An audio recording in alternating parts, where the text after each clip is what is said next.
Hello! Welcome, everybody. How's everyone doing? So, obviously up front, or like at the top, I do want to acknowledge that previously on the schedule that we had, we did have Tate McRae and Addison Rae supposed to be covered today, but I have had to make some changes. We are now just doing Hayley Williams and Lily Allen. And next week we will do Tate McRae and Addison Rae. Next week was just the boys anyway. And even though that's like, yeah, we have a lot of people to cover next week, it's like, how much are we really going to talk about the fellas? How much do we really have to say? And honestly, if I have to cut some of these boys, I have to cut some of these boys. You know, it just is what it is. But so today we're going to be doing Hayley and Lily, which I think makes a lot more sense. When I started putting the slides together, I just had so much to say about Hayley Williams and Lily Allen because I've been a fan of both of them for a long time, especially Hayley, but Lily as well. So, I had a lot to say, because there's a lot of lore, and then it just didn't really make sense, because I knew I wanted to do Hayley and Lily together, because of the amount of lore that we have to cover prior.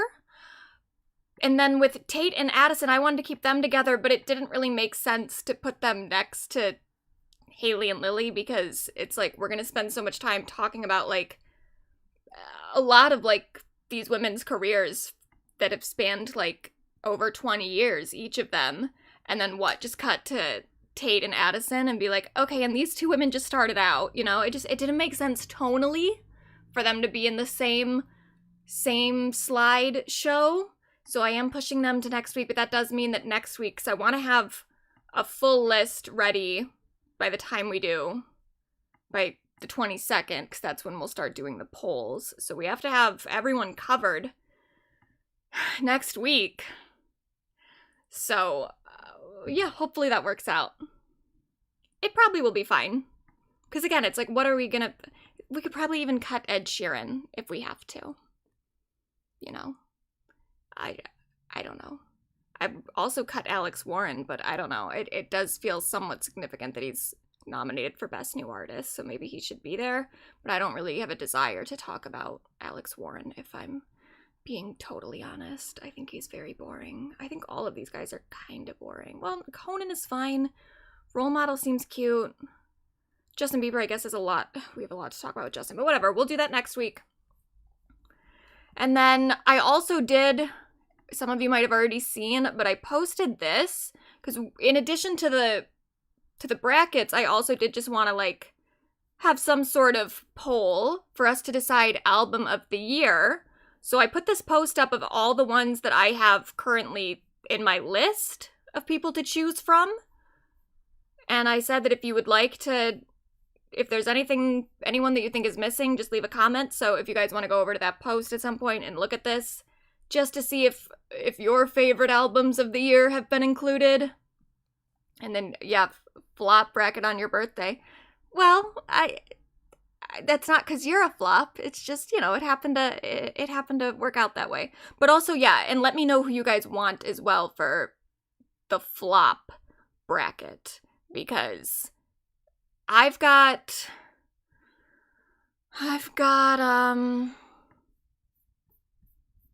let's see. I was thinking Justin Timberlake, Carrie Underwood, Snoop Dogg, Jessie Murph, Lizzo, Nicki Minaj. This one we can be a little bit looser. They just have to be musicians. So it doesn't really even matter. For like the bracket, they had to release something or do something music related to be included. Nicki, I don't know if she actually did anything music related this year, but she is still a pop girly and she did flop this year in terms of her just her public output in general. So that's who I have. It's definitely going to be a much shorter bracket, or a much smaller bracket, because the girlies, the full pop girly bracket, we need 32. But this one can be smaller, much smaller. We just want to, I don't know, shit talk people for a second. Anyway. We do have a lot to discuss today, so let's go to our slides. So, you've developed a soft spot for Jessie Murph. Well, that's nice. I haven't seen much from her since,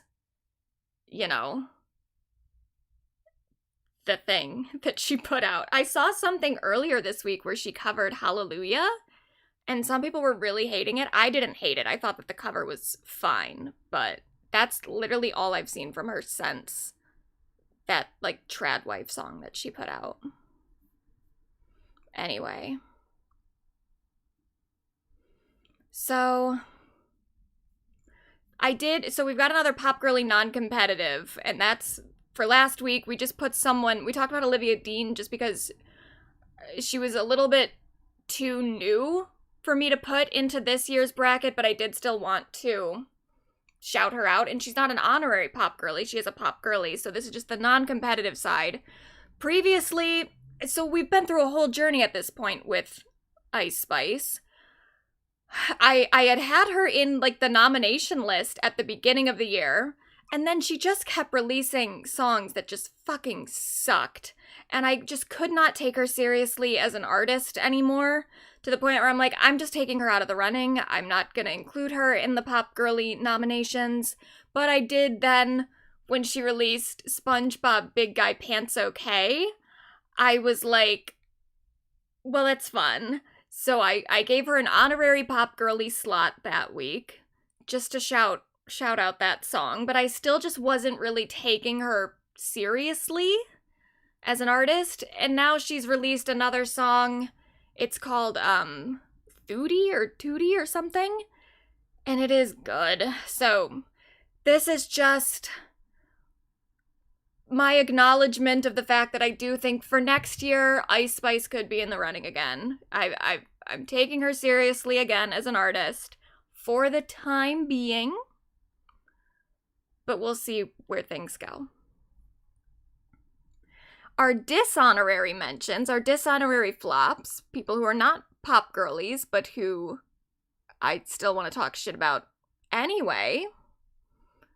we do have to talk about Sydney Sweeney again, just as a little update, because we've talked about her a little bit because of the American Eagle thing, and then her doubling down on the American Eagle thing. She's now kind of walked it back. Well, she's done some interesting things. So for one thing, she went on to Jimmy Fallon's show, the late night with, or the Tonight Show with Jimmy Fallon, and they did this horribly obnoxious bit. Oh, hello, welcome. She did this horribly obnoxious bit, which is just so par for the course for Jimmy Fallon's show. It is a horribly obnoxious show most of the time. But I guess it's like they're doing these memes. There's like Labubu's behind her at a McDonald's. I don't know, it's stupid. And they're doing 6-7. And then she gets so... She's so nervous to say the word 6-7. Says it's not 41. Oh, I can't say that. No, you can say no. Go. Subtract two, I think, from what you're saying. So, like, even Jimmy is confused here because he thinks that she means 69, which is like, you know, the sex number. He doesn't understand why she would be hesitant to say 6-7, but this dumbass is genuinely hesitant to just say 6-7. No, I can't say that. That's the trend. Wait. No. There's a number. I know. Is it? It's not 66. I know, but I feel like I'm gonna. No, you can say it. It's not 68. I know it's 67. Yes. 3 Labubus doing 6-7 at McDonald's drive-thru. You can say that. I don't know. Yes. 6-7. It's not dirty. It's not dirty. I don't know. I thought that people were getting in trouble for doing it. No, they're not. There's nothing. That's a different number, I think. No, I know that number. Like, she's just kind of dumb. I don't like saying that either. Yeah, I mean, 6-7 is annoying, and it's like cringe, but she's genuinely afraid because she thinks she's gonna get canceled for saying it. She just saw people on TikTok getting in trouble for saying it, and now she's like, I can't say it. And it's like, girl, you can't condemn white supremacy, but you're worried about getting canceled for saying 6-7? What? It's just the weirdest, like, moves that she's making from a PR stance.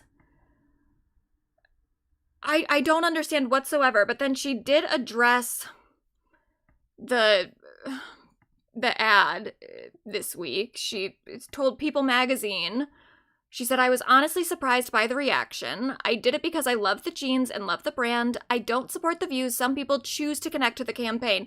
That already, to me, is like, what do you mean choose to connect? I mean, it's just so already kind of accusatory of like, I don't even think people were actually upset about it. I think people just chose to make that connection. Like, the inclusion of the word chose is so fucking weird. But then many have assigned motives and labels to me that just aren't true. It's like, okay, well then why don't you fucking clarify that at some point? Let me see if I can just bring it up because I'm reading it, but let me see if I can show you what she said.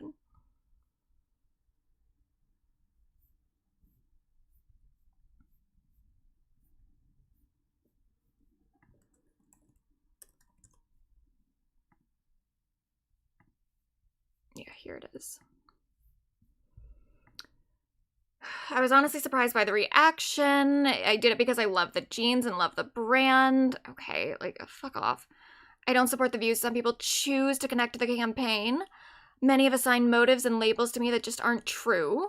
Anyone who knows me knows that I'm always trying to bring people together. I'm against hate and divisiveness. What? What are we even talking about at this point? Like, everyone who knows me knows that I love bringing people together. It's like, what? You love having parties or something? What are you talking about? Are you addressing the racism that people inferred from that ad campaign? Or are you just saying that, like, you're a people person? I'm against hate and divisiveness. In the past, my stance has been to never respond to negative or positive press, but recently I have come to realize that my silence regarding this issue has only widened the divide, not closed it. That's not even true. her stance in the past has been to never respond to negative or positive press. That she has responded to negative and positive press. She was once on her like Instagram live crying because she saw people on Twitter calling her ugly, which she's like objectively not ugly.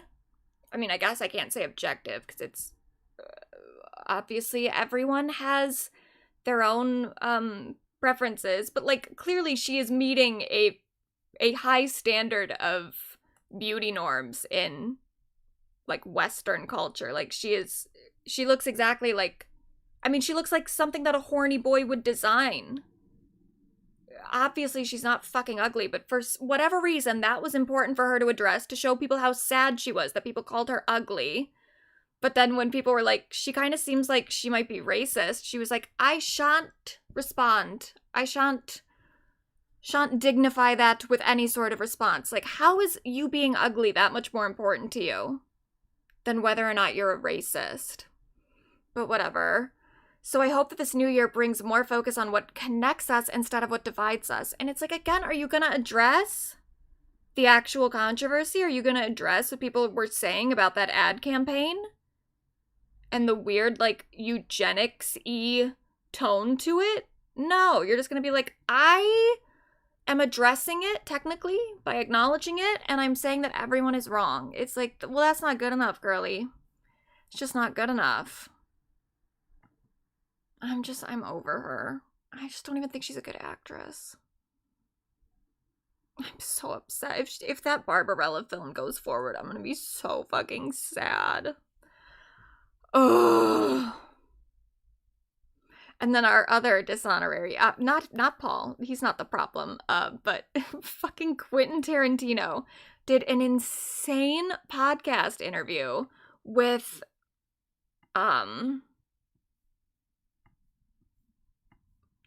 what's his name? Bret Easton Ellis, who is also obnoxious. And I had seen a few things from this interview. The first thing that I saw was him talking shit about the Hunger Games, where he said that the Hunger Games was a ripoff of Battle Royale, which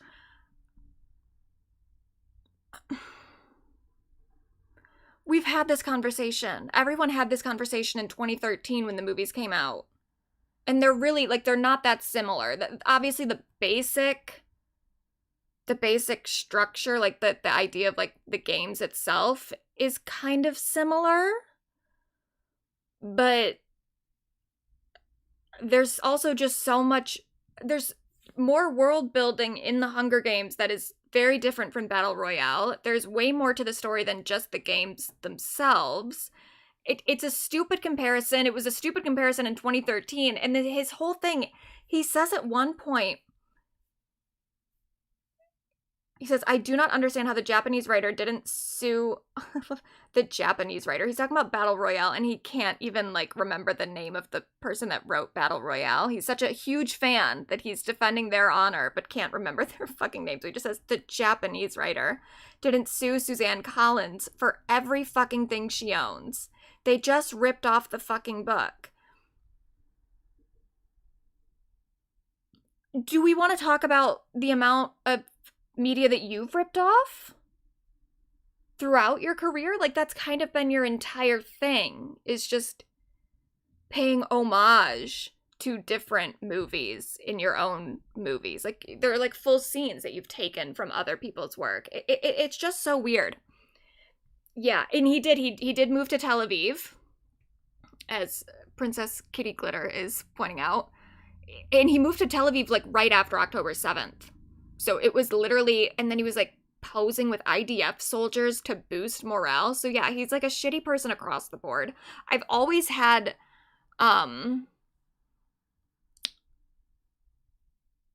complicated feelings about him and his work. I do like some of his movies, and I do have like some respect for people like Quentin Tarantino that are just sort of blatantly obnoxious, that will just go and talk about their opinions in ways that are maybe a little bit rude at times, because, you know, in the industry, a lot of people just want to play nice with everybody. So there is something exciting about there being a character like Quentin Tarantino who will just go and shit talk absolutely anybody. But it gets to the point where it's like, okay, well, when you're calling out Suzanne Collins for shit that you also do yourself, that's hypocritical, and it's also just, it's stupid. Because I think that you're wrong in general. So that already kind of annoyed me. And there is like an element too of, I don't know, some amount of misogyny, a little bit of like, you have to personally call out Suzanne Collins and accuse her of like being a hack writer because she happens to have a book that happens to be similar to a concept that is also pretty non-specific. Like, I don't know, it's just stupid. It's stupid to try to be like, to undermine her entire series based off of some similarities that you've noticed to a work that you're more familiar with. I just thought that was dumb. But then this was a whole thing. He did this whole interview with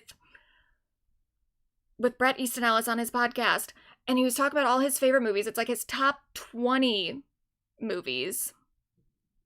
And there's a lot of weird takes throughout the entire thing. I read a lot of the stuff that he said. I didn't listen to the episode because I was like, I couldn't possibly listen to those two men. It's bad enough just like reading all the stuff that Quentin Tarantino says. I don't want to then hear Bret Easton Ellis responding. I don't need to hear from him as well. But I was reading what he said about all these movies that he picked, and a lot of them are, I just think he's wrong about a lot of stuff. But the thing that like really has gotten people fired up is he talked shit about Paul Dano. I think it might actually technically be pronounced Paul Dano, so you don't need to leave a comment correcting me, but I'm going to be saying Paul Dano because that's what everyone else says. And also, who cares? But so he said about Paul Dano in the movie There Will Be Blood, co-starring Daniel Day-Lewis. He said There Will Be Blood would stand a chance of being number 1 or number 2 for him for his list of top 20 movies if it didn't have a big, giant flaw in it. And the flaw is Paul Dano. Obviously, it's supposed to be a two-hander, but it's also drastically obvious that it's not a two-hander. Dano is weak sauce man. He is the weak sister. Austin Butler would have been wonderful in that role. Austin Butler was like 15 at the time, so that wouldn't have even made sense. He's such a weak, uninteresting guy. Daniel Day-Lewis shows that he doesn't need a strong foil. The movie needs it. He doesn't need anything. It's supposed to be a two-hander, and it's not.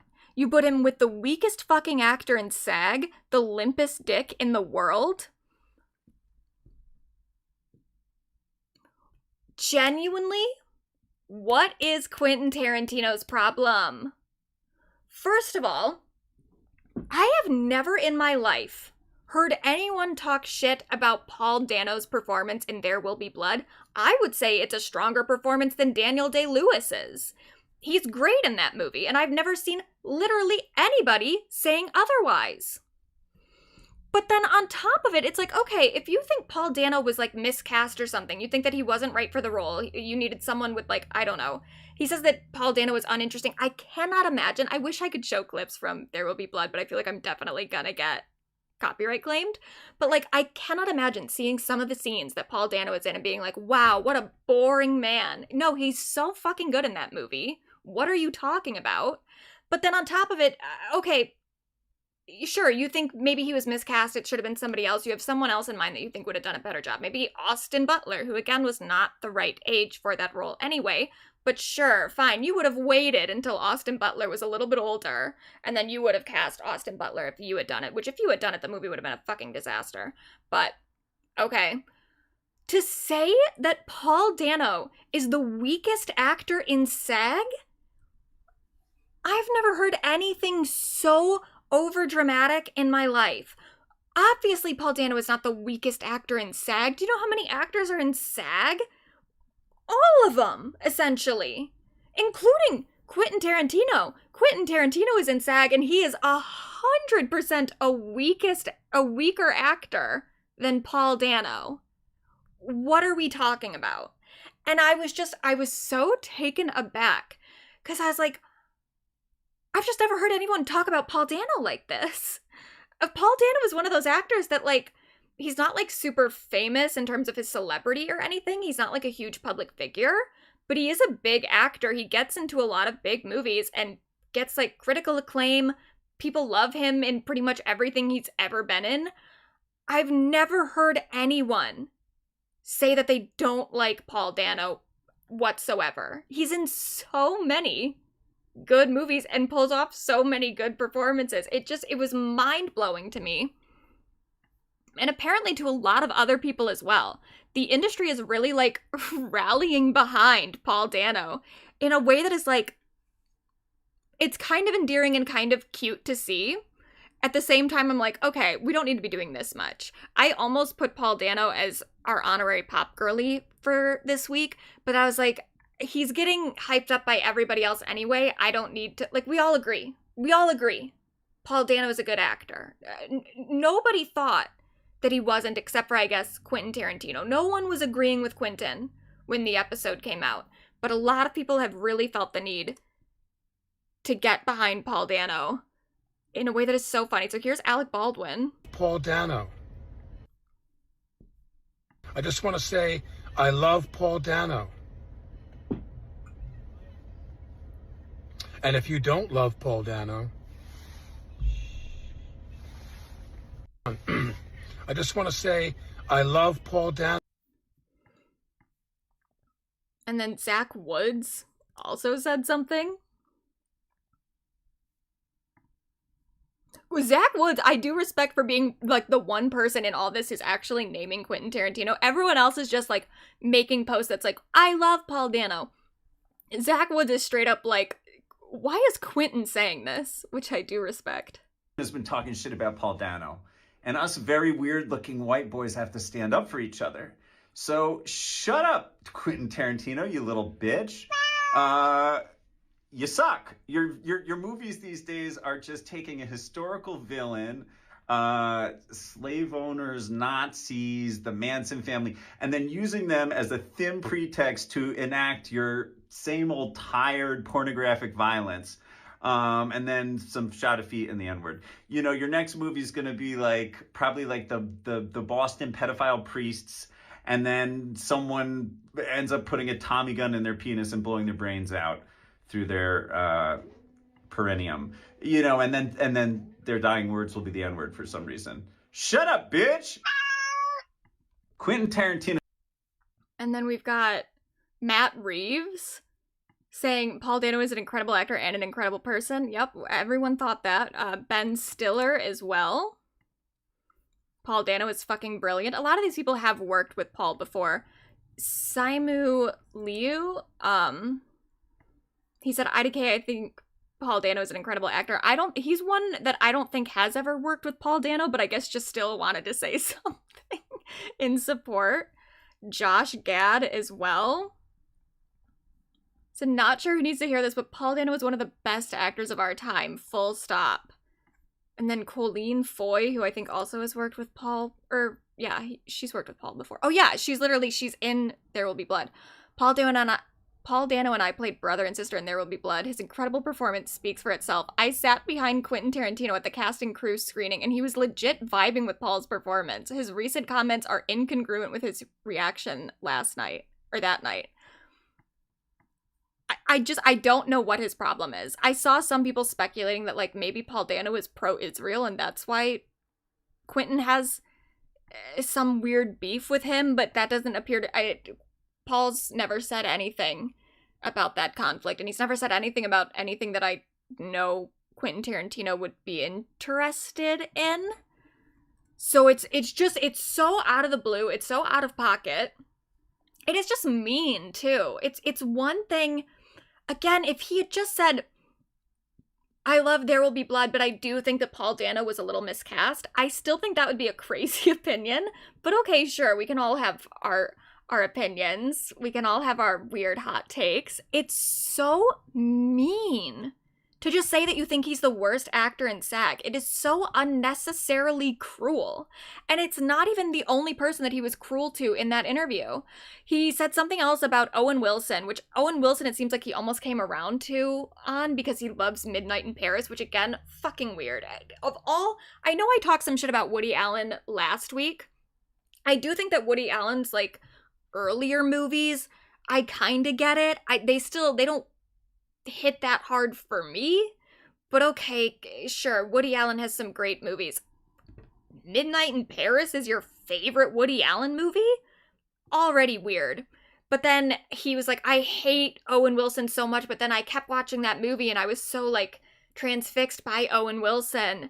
So I guess he's kind of come around on Owen Wilson, but at one point in the interview, he says, I don't care for him being Paul Dano, I don't care for Owen Wilson, and I don't care for Matthew Lillard.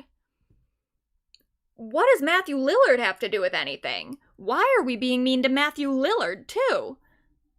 And this, Matthew has at least spoken about this. Paul Dano is nowhere to be found.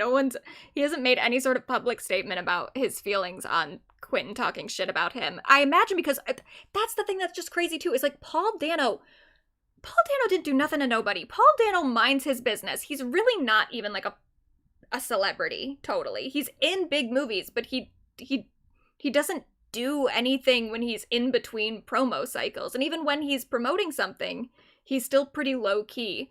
Matthew Lillard is a little bit more out there. Like, he's a smaller actor, but he does a lot of, like, Comic-Cons and stuff like that. Like, he's pretty actively involved in different fandom spaces. So it's almost like, I don't know, it's like you maybe could be bothered by Matthew Lillard and his public image if you're really into the stuff that he does. Like, if you're always at Comic-Cons and you're like, why is Matthew Lillard always here? Maybe you could be kind of annoyed by him, but I still think that that's a weird thing. Like, why are you so bothered by Matthew Lillard specifically? He didn't do anything, and he's also fine. I don't think Matthew Lillard is as good of an actor as I think Paul Dano is, but I've also never seen Matthew Lillard in anything where I was like, oh, he sucks. Like, he's a perfectly capable actor. Why are you doing this? But here's what Matthew had to say. Quentin Tarantino this week said he didn't like me as an actor. Whatever. Listen. The point is that it hurts your feelings. It fucking sucks. And he wouldn't say that to Tom Cruise. He wouldn't say that to somebody who's a top-line actor in Hollywood. I'm very popular in this room. I am not very popular in Hollywood. Two totally different microcosms, right? And so, you know, it's humbling, and it hurts. So, We love you. thank you. Quentin Tarantino this week said he didn't. Just fucking mean. And I don't even necessarily agree with the whole thing about he wouldn't say that about Tom Cruise. He wouldn't say that about a top-line actor. I mean, Owen Wilson is definitely bigger than Matthew and Paul Dano, and he was talking shit about him too. Maybe, like, to a lesser extent, because he did say that he liked Midnight in Paris. But I do think that, like, I think that Quentin Tarantino is a big enough dick that he'll talk shit about anybody. But it is, like, I'd almost just rather him talk shit about Tom Cruise. If he was gonna talk shit about Tom Cruise and some other A-list top-line actors, then it's like, okay, whatever. You're not... What does that fucking matter? Someone should talk shit about Tom Cruise publicly, other than just, you know, like Leah Remini.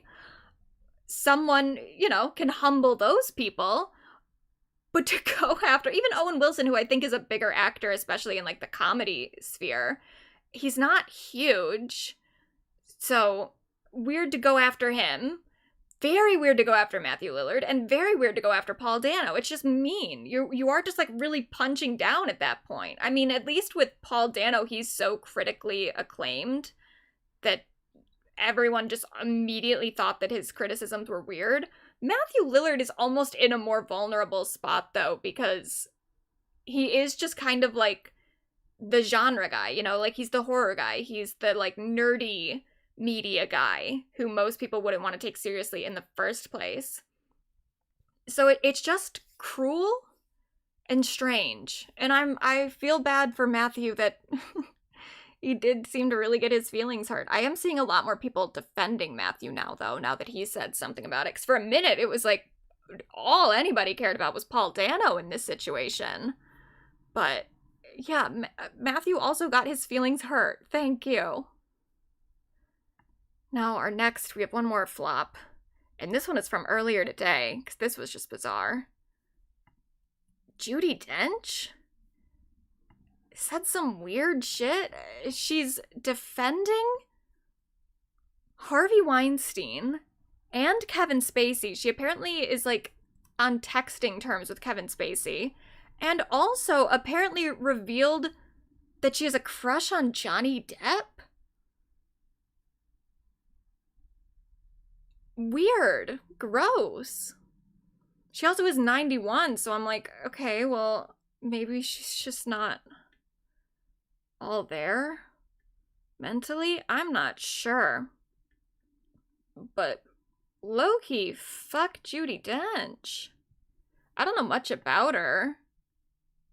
Not like that familiar with her career, or if she's always been this much of a dumbass, but just a weird stance to take in 2025. I'm pro Harvey Weinstein, Kevin Spacey, and Johnny Depp. Disgusting. Oh, actually, we do have one more. We have one more flop. So this is... I just need this acknowledged before we go forward. Fuck Spotify. You know, just in general, not a good company. For various reasons. The underpayment of artists. They have pay-to-play practices. They are also... AI has become extremely prominent on the platform. The CEO is also just a weirdo who donates to weird shit like drone weapons shit, AI weapon. It's bad. Fuck Spotify. It does suck. They are also allegedly, reportedly, probably going to be raising their prices at the start of next year, and also Apple Music likely will be as well.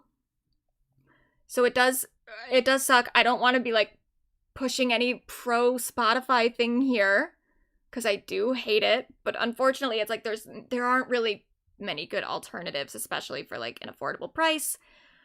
So if you care about music, you want to listen to music, you got to listen to music on probably an evil platform, whether it be Spotify or Apple Music, or I don't even know what else there is, YouTube, Google. They're bad. That being said, here's my Spotify Wrapped, which is, I'm well aware of the fact that the Spotify Wrapped thing is essentially just an ad for Spotify. And again, I don't fuck with Spotify as a company, but I do love music and I like talking about music, and I like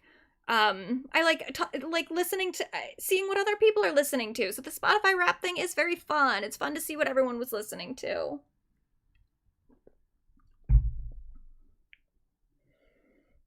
So here are my top genres. Not super surprising. I've got dance pop, alternative rock, hyperpop soundtrack. That one surprised me, maybe because of Wicked? I can't think of that many soundtracks I would have been listening to. I guess just Wicked. And then new rave. I was like, what the hell is new rave? I looked it up, and I think the person really carrying this genre for me is specifically MIA. Because when I looked at the like new rave playlist on Spotify, the person who I would have been listening to off of that would have been MIA. Her older stuff, not really her newer stuff. Because she has made me sad recently. But, oh yeah, maybe Better Man. That could be what I was listening to in the soundtracks. But yeah, MIA I think is carrying the new rave category for me. Then I've got my listening age, which is 34. Makes sense to me. Listening to a lot of music from the late 2000s. Yup. John's was 80. Which also makes sense to me. John always has the funniest Spotify Wraps. I'm probably ultimately more excited to see my Spotify Wrapped, but I also am always very excited to see John's, because his is so fucking weird. He one year had all of his top songs were by Enya, except for his number one top song, which was Don't Ya by the Pussycat Dolls. And then last year, either last year or the year before that, his number one song was On My Way by Phil Collins from the Brother Bear soundtrack. because I think he was listening to it on his way to work. So yeah, I got 34 at first, and I'm 29, and I was like, oh my god, 34. And then I was like, okay, wait, no, that's unfortunately closer than I would like to admit that it is to my actual age. 34 is totally appropriate. And then he got 80, and I was like, well, I guess I'm just a young girl with an old man. And then my top songs. This is also fully unsurprising to me. I actually had been worried about this, to be honest with you. There was something... I knew that a lot of my top songs were gonna be Gaga. I was worried for a minute that Two Hands was gonna be number one. I mean, ultimately, I think that was a ridiculous fear. Because of course it was going to be all Lady Gaga songs, or at least a Lady Gaga song at number one. But Two Hands had some kind of hold on me, especially at the beginning of the year. I don't know what it is about that song. I don't even think it's that good. Like, I think that there are problems with the song. There are things that I don't like about the song. But there's something about it that, like, it really got me for, like, the first 6 months of the year. And there was just a point midway through the year where I was like, Two Hands is gonna be in the top 10 on my Spotify Wrapped. I know it's gonna happen. And I wasn't super happy about it, but, you know, it is what it is. I like the song. So. This is the most confusing one to me. Or it was at the time. I think I've figured out now why it is the way that it is. So my top albums, and apparently this is the first time they've ever done a top albums thing. I feel like I remember having a top album before. So I don't know if maybe it's like because maybe they've just only ever done one top album, and then this is the first time they're doing like a top 5 albums, because I do feel like I had a top album in at least one of the previous years, but maybe I didn't. Maybe I'm making that up.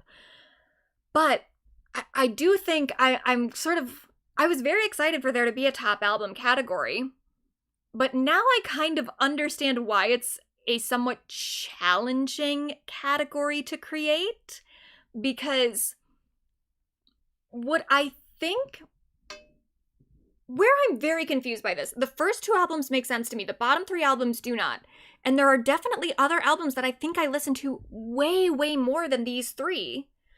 But what I think happened, I think it's only counting your streams for when you actually go to the album itself on, like, Spotify. Like, if I type in Mayhem and I listen to songs off of Mayhem from specifically the Mayhem album on Spotify, that's what's counting. It's not counting streams if you're listening to songs that are on an album, but that you're listening to, like, in another playlist.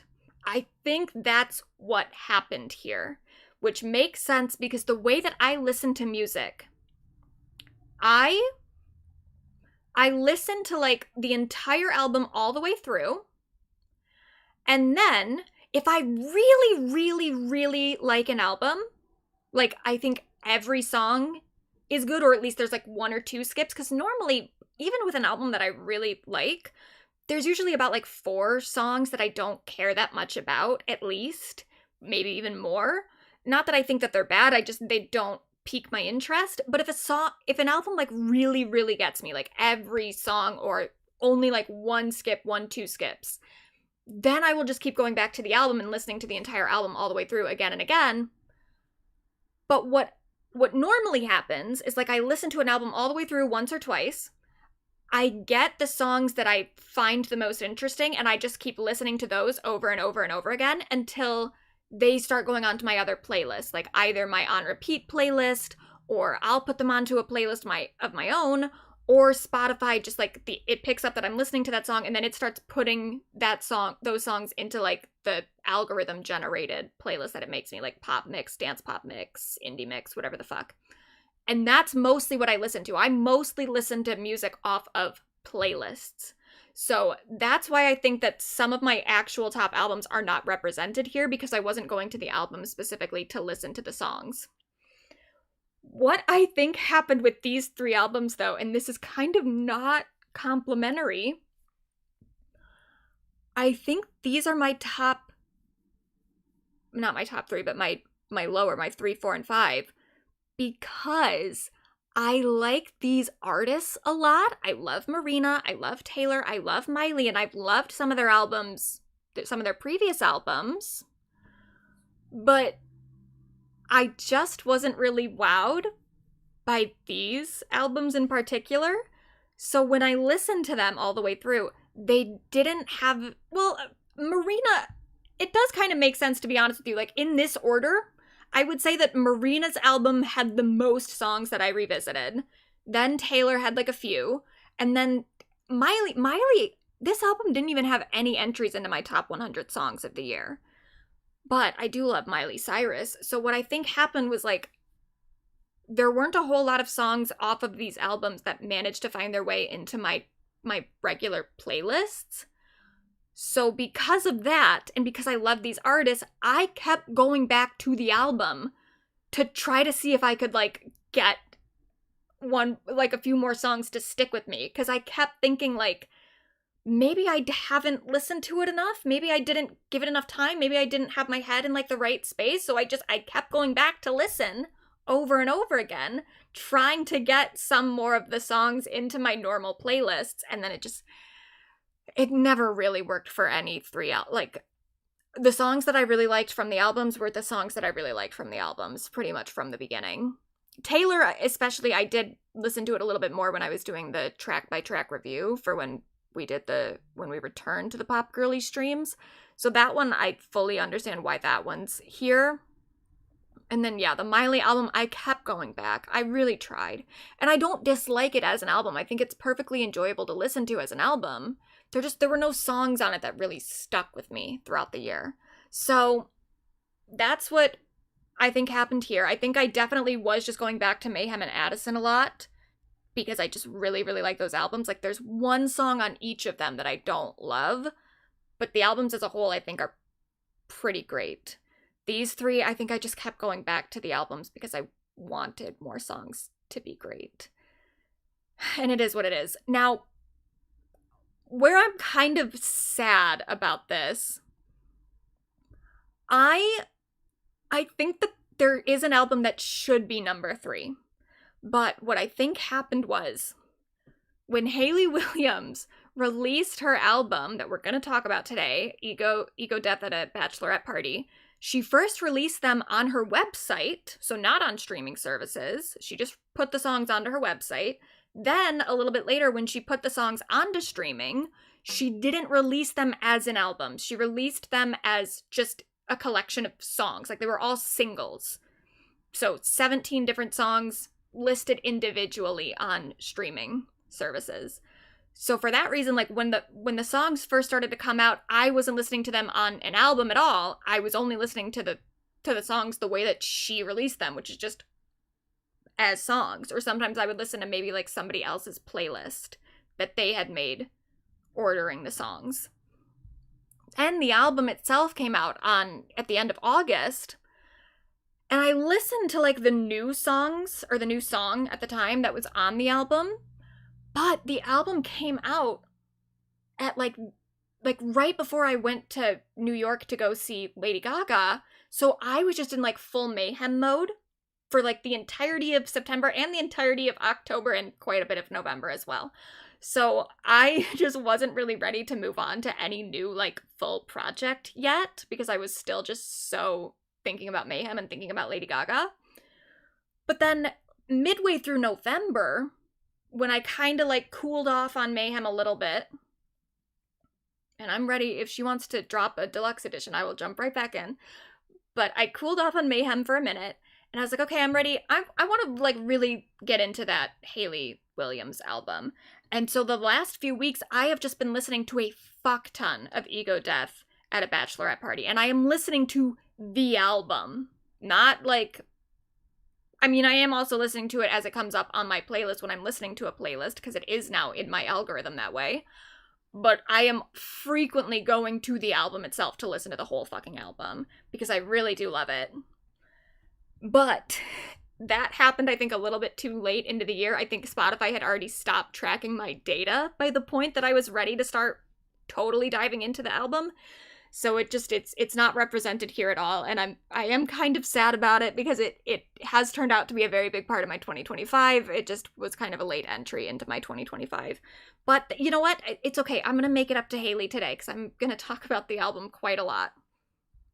But I do think Ego Death should be here. It should be right there. And if she had released it earlier this year, like around the time the Addison album came out, it would probably be right here. It'd be number 2. I don't think anything could totally beat Mayhem for me because I'm just such a diehard little monster that I wouldn't have allowed anything to overtake Mayhem for me.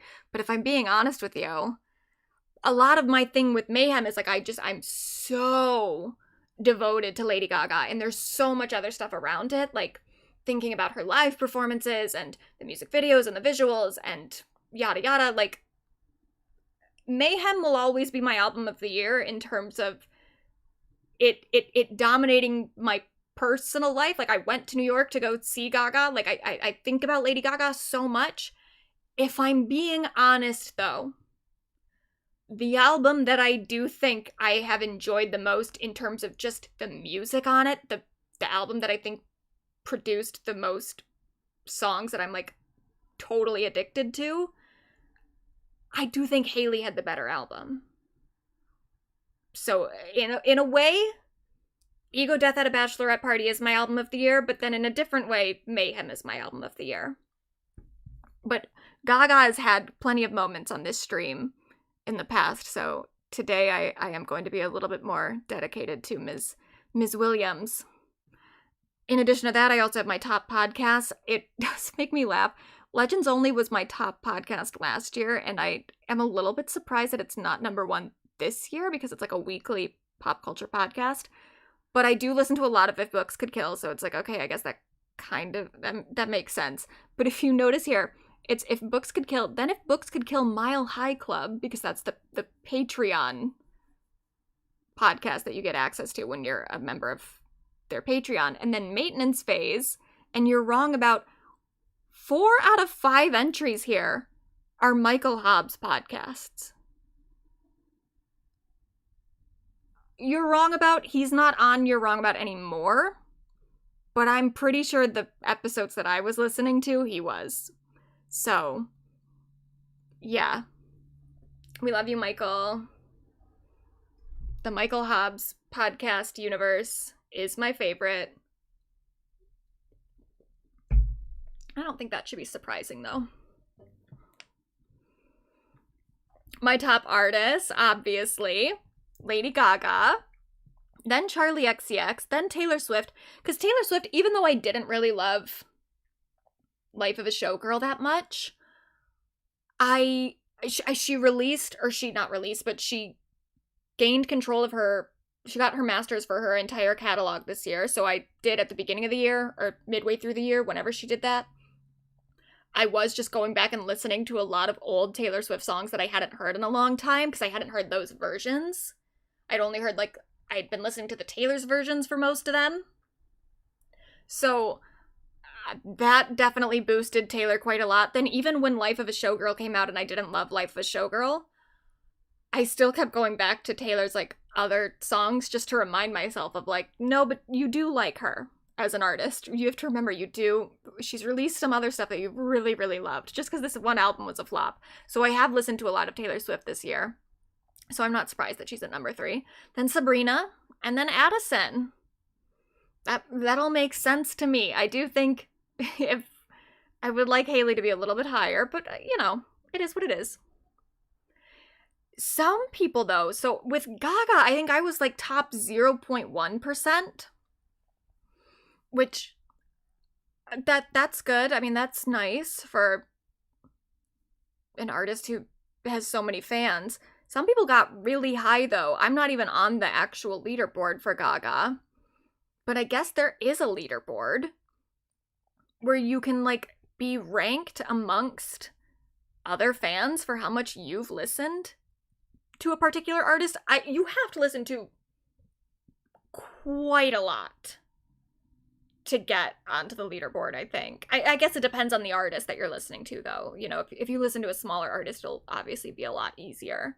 But with someone like Lady Gaga, Taylor Swift, whatever, I can't even imagine. I almost think that this is sort of useless though, because it gets to a certain point where there are so many minutes listened where what I have to imagine the like actual top spots of all these big artists actually are, it's people who are listening to their music specifically because they're a fan who's trying to like boost their chart performances. Like there are fans who will just, with Taylor coming out with a new album, they will just put Taylor's album into a playlist and then they will just repeat all the songs over and over again and play it for like 24 hours straight for like multiple days in a row just to like get her streaming numbers up. So at a certain point, I think a lot of those top spots are gonna be fans like that who aren't even actually listening to the music. They're just playing it on their account so much that they're getting counted this way.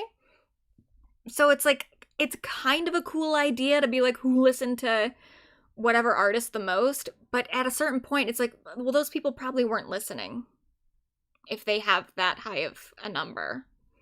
But I would be very interested in finding out who's the number one Swiftie. I don't even care that much about Gaga. I need to see the number one Swiftie. I need to see that person and see what they're doing. Then we have our updates. So these are just some general updates from the Spotify, the data that they released this year. So top global artist, Bad Bunny. This is, I think, his, I want to say 3rd or 4th year this decade of getting number one. It's him and Taylor Swift switching off, with him getting it a little bit more than she has. I think she's gotten it like twice. But this entire decade has just been, it's either the year of Bad Bunny or it's the year of Taylor Swift in terms of the global Spotify artists. Then The Weeknd, who I did originally have in our list as like a possible nominee for Pop Girlie. The thing with The Weeknd for me though is that I just think that he's gotten so far out of any sort of like Pop Girlie conversation, because I don't think that he at this point has a big audience of like girls and gays. And that's kind of the criteria here, is like, are the girls and the gays talking about it? If they're not, then they're not a pop girly. The Weeknd, I think, last album or the album before that, he was starting to be in those conversations a little bit more. I think now he's still more of like a dude's artist, like a straight boys artist. So I'm just not including him. Same with Drake. Billie, number 5, didn't even release any new music this year. She's just been on tour, but her last album has just done so well that there she is. Ariana. Bruno, who I can also consider a pop girly. He just didn't release that much music this year. He released a few like collabs, but I think when Bruno releases like a whole new album, we'll put him back in the nominee list. And then yeah, Kendrick also I think is just not a part of like pop girly conversations quite as much. Bad Bunny, though, I think is. And I don't even know who these two down here are. But good for them. Love it. Love it. Yeah, toxic men do like The Weeknd. I agree. I've met quite a few.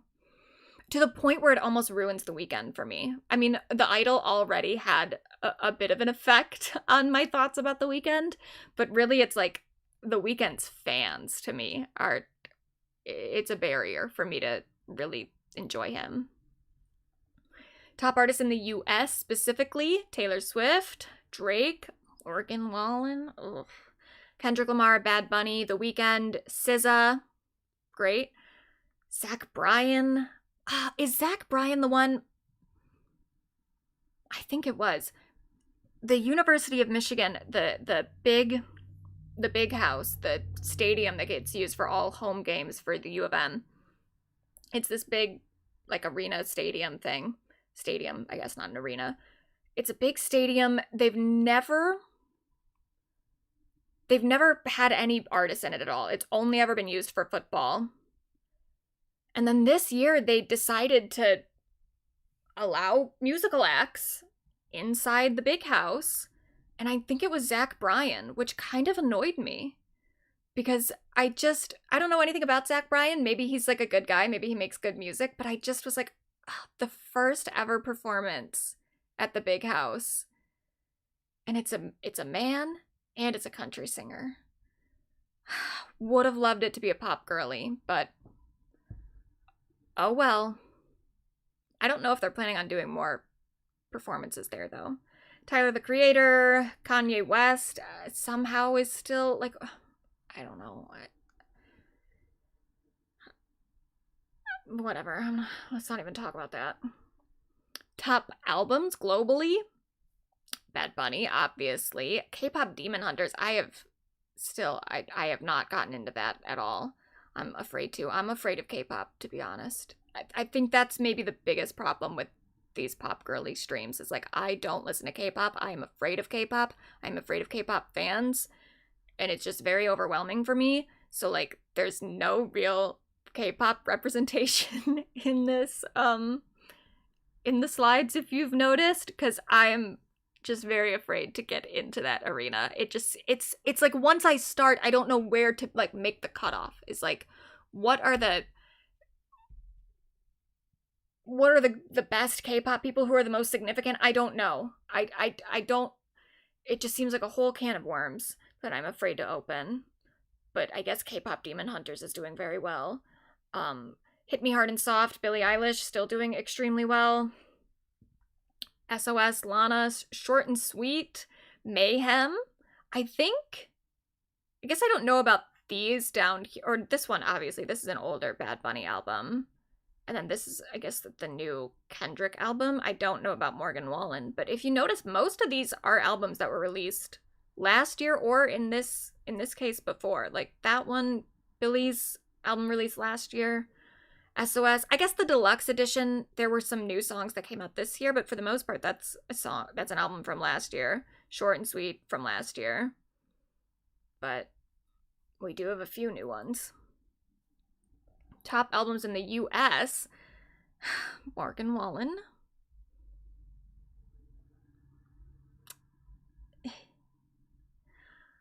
Lana by SZA.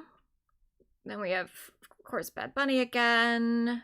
K-pop Demon Hunter again. Kendrick Lamar again. Sabrina. Tate McRae got into the top 10 at number 7. And then Life of a Showgirl. Morgan Wallen again. And Billie Eilish.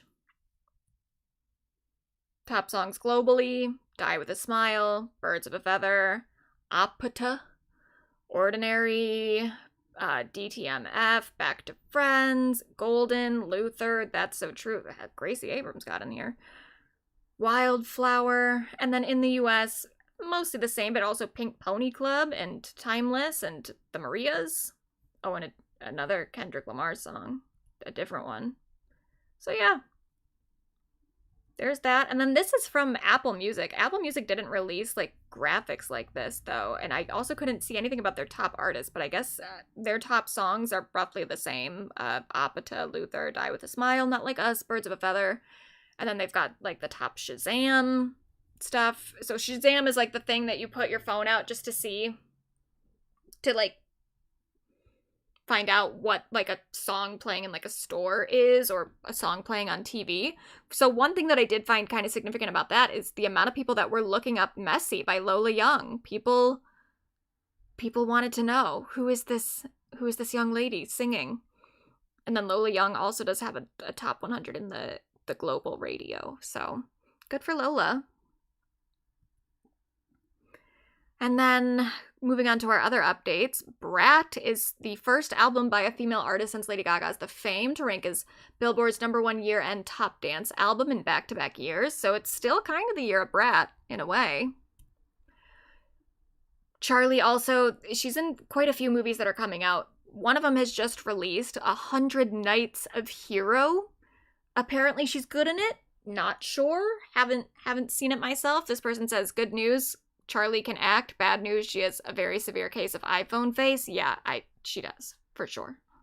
I don't know how significant of a problem that plays in this film, but for sure, Charlie XCX definitely has iPhone face. Lady Gaga earlier this year performed for a very, very large crowd at the Copacabana Beach, and now she has a big statue that Spotify made to commemorate it.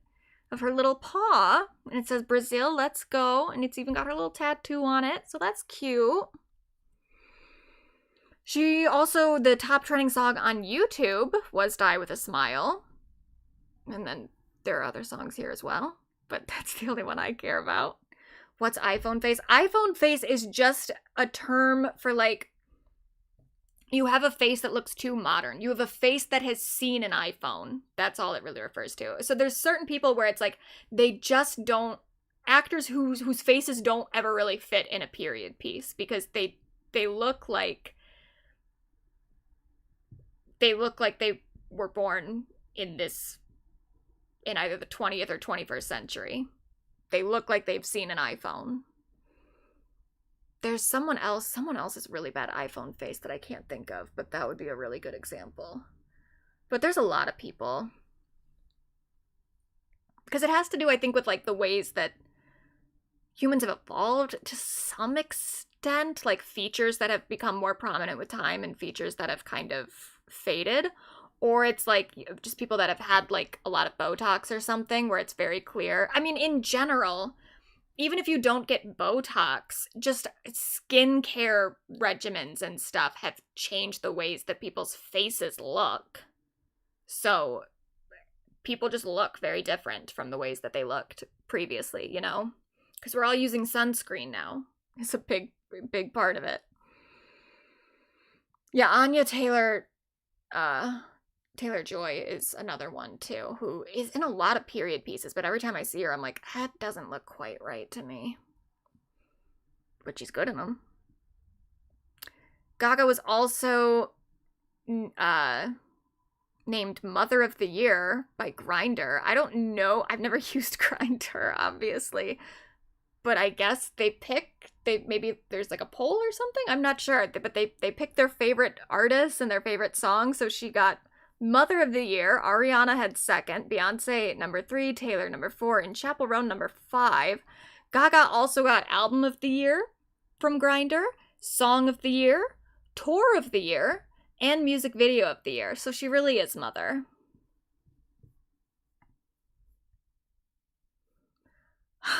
And then she went to Australia recently and performed there. It was a big concert. She hasn't been to Australia since 2013, since Art Pop, so I'm happy for them, I guess.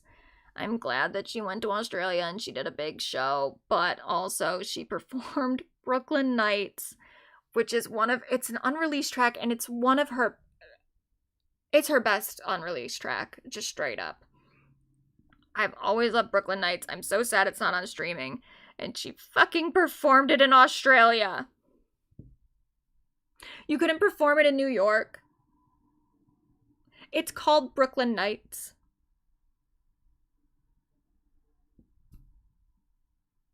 God damn it. But good for them, I guess. The thing that really pushed me over the edge, because I saw there was stuff about her rehearsing during the sound check, rehearsing Brooklyn Nights. And I was already very, very jealous, and I was like, are you fucking kidding me? And then when I saw the footage of her actually performing it during the show, the crowd is so fucking quiet, and then that pissed me off so much. I was like, they don't even know the words! They don't even know! But I guess the only time Gaga's ever really acknowledged Brooklyn Nights was during a show in Australia, so it's like a reference to that. But I still just think that she should have done it in New York. I would have collapsed. I would have lost my mind. But it's okay, I suppose. I wonder, she's got to do Princess Di somewhere, right? Because she was even selling Princess Di merch at one point for Mayhem, and she hasn't performed it at any of the shows. So Princess Di must be coming. I wonder who's gonna get that. Anyway. Jade released, she released her new encore thing, but even before that, she did this, like, event thing with Spotify where she was, like, in a glass cage performing, it's very in reference to like the lyrics of her song, like she's, you know, a pop star trapped in a glass cage. And it also, I love it. I love the return of some amount of performance art from our pop girlies. I think it's great. She also then released her new deluxe edition for her album. Oh, I don't have anything about it. And then she so it's Encore is what it's called. And then she released a new music video for Church, which is a very, like, it's sort of a song about being a fan and about being like a pop stan and kind of her relationship with that, but then also now her role as like a person that other people are stans for, and her relating it to like a religious experience, which I fully agree with, that, you know, when you really, really love someone, when someone is like your girl, it does feel like they're your deity in a sense. Like they're part of the team that you root for. They're your like it gets so enmeshed into your identity. And I think it's very cool to see a pop girly kind of acknowledging that, and acknowledging it from a sense of like she has experienced both of those things on both sides, where she has stanned people like that in her own life. She probably still stands people like that. And then also other people are standing her in a similar fashion. And it's good to have a pop girly who gets it, you know? And that is very similar when Gaga came up, and when Gaga was talking about, you know, being such a huge fan of other musicians and like standing outside of TRL just to like get a glimpse of these artists that she was a fan of. It is so similar. Yeah, she is like 100% a Gaga daughter, the goddaughter. She kind of is like the number one Gaga daughter right now in terms of what she has taken from Gaga. And you know, I have to root for my fellow little monsters. And then the new album is very good. Then Zara Larsson is continuing her tour. I'm not sure if I've even really mentioned the fact that she is headlining right now. I know I for sure mentioned that she was the opening for Tate McRae, but then I don't know if I ever mentioned that she's on her own tour at the moment, but she is. If I didn't say that before, she's on her own headlining tour, and it seems to be going very, very well. She also, so when someone is your top artist on Spotify, a lot of artists, big artists, will record like a little message for you, thanking you for being a top artist. She did that for her fans, and people are noticing that hers is quite a bit more It's Zari. produced than most people's. Most people's is just like them on an iPhone, just recording like in their bedroom or something. Hers is definitely like there's a camera set up, there's multiple angles. And now I feel differently. I feel like mixed things about this, because as this stand says, Zara Larsson actually putting effort into her Spotify Wrapped video instead of giving us a half-assed iPhone camera message. I feel like in some ways the iPhone camera message, it feels a little bit more intimate, which is maybe what a lot of fans want, and it's what artists want their fans to feel, is like a more kind of intimate thank you. But I did start thinking about it from this, and I was like, it's a sort of newer thing that Spotify's been doing to have these video messages. And it is kind of surprising at this point that no one has really used it in like a bigger promotional way. Like everyone's just kind of said thank you and moved on. At some point, I do wonder if people are gonna start putting more effort into their videos, and then maybe also using them to like drop hints or to announce something. I mean, even Taylor has done those videos where she just says like, thank you everybody. But I for as far as I'm aware, no one's ever picked up on any sort of like Easter eggs from Taylor's thank you messages. And at some point, I almost wonder if artists are gonna start thinking about that, if they're gonna start thinking about this video that they make at the end of every year as being like a promotional tool for their coming years. I don't know. I'm interested in that. That's not what Zara's doing here. She is just saying thank you, pretty much.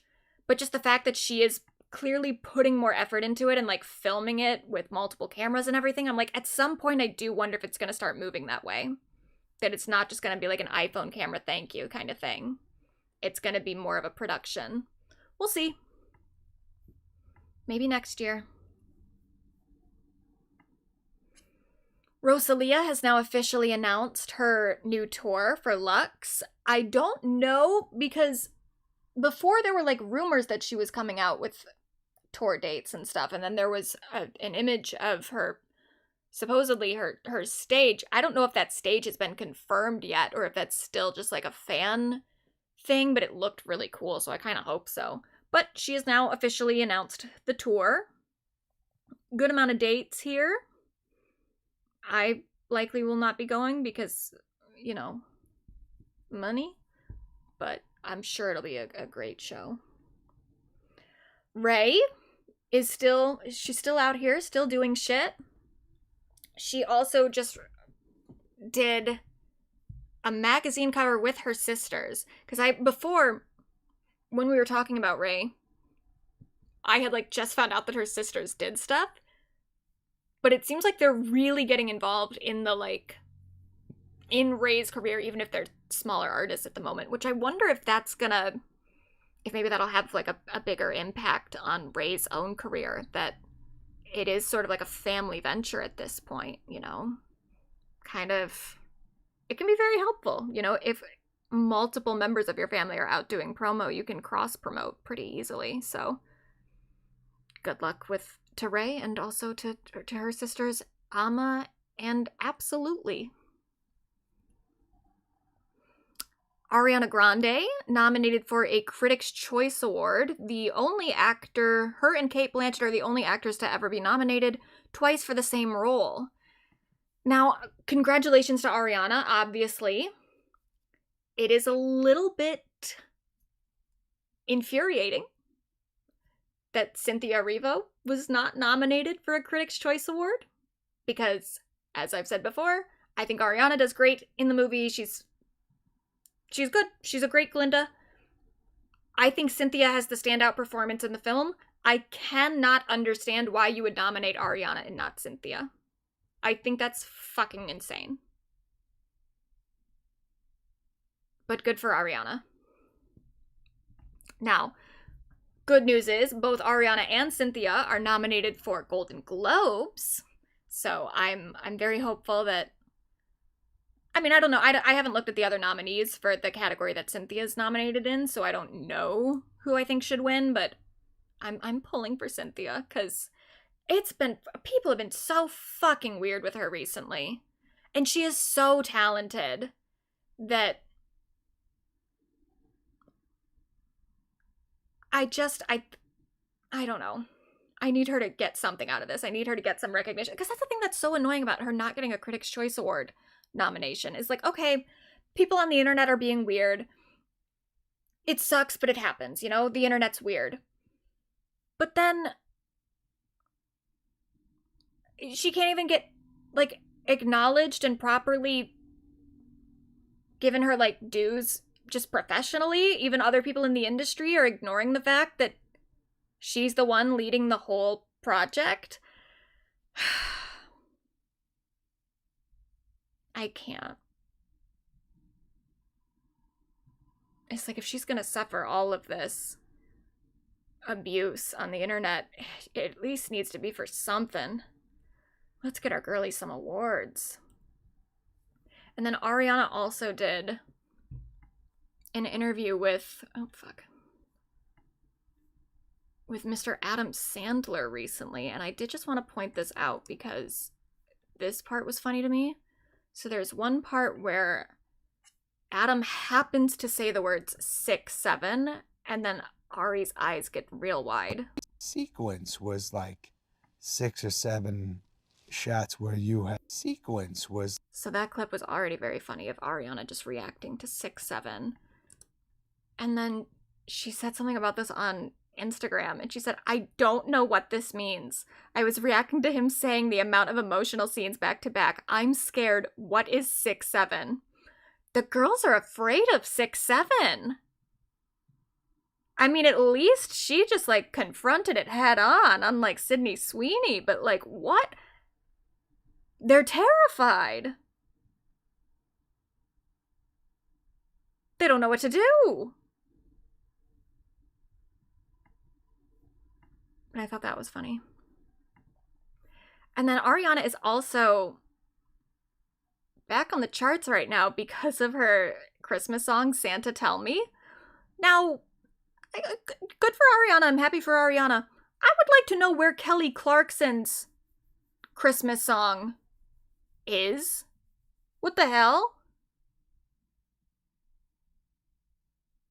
Kelly should be, like, up here. She should maybe even be above Mariah at this point.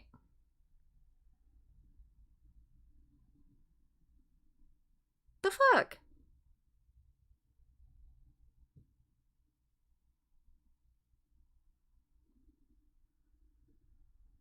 Anyway. JoJo Siwa, this is a bummer of an update. She's still working, even though she's still very freshly out of the hospital. So this, she wrote on her Instagram. She said, thank you for all the well wishes and prayers. I'm happy to say I'm doing a bit better. I'm not in the clear yet, but feeling better and doing well. I had a bit of a scare with a fever the night after I went to the hospital. So the night that she was performing that Black Friday show, she got a fucking fever. But slept and woke up fever-free and have been since. Resting when I can. What do you mean when you can? You should be able to right now. What schedule do you have that's so important that you can just take little breaks in between? No, you should be just fully resting at the moment. This is making me so upset that no one in her life is, like, just putting a stop to her insane schedule, even after she went to the fucking hospital. They're just like, oh, just take a nap in between. What? Resting when I can and drinking lots and lots of electrolytes, keeping it pushing. Don't keep it pushing. Like, just take a fucking break. Take a fucking break. Thank you for checking in on me and sending messages. It's been a beautiful circle of love and support that has helped me heal. Aside from all the drama with my sister. It's not drama, girlie. It's a medical emergency. I've had a great week going around to different dance studios across America and teaching the choreography to my new Christmas song.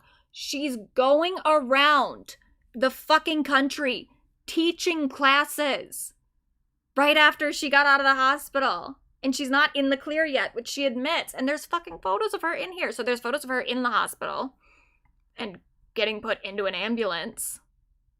There's her fever. Oh my god. Oh, and that's cute. Little doggy. But then there's other photos of her in here teaching these dance classes. This is so bad.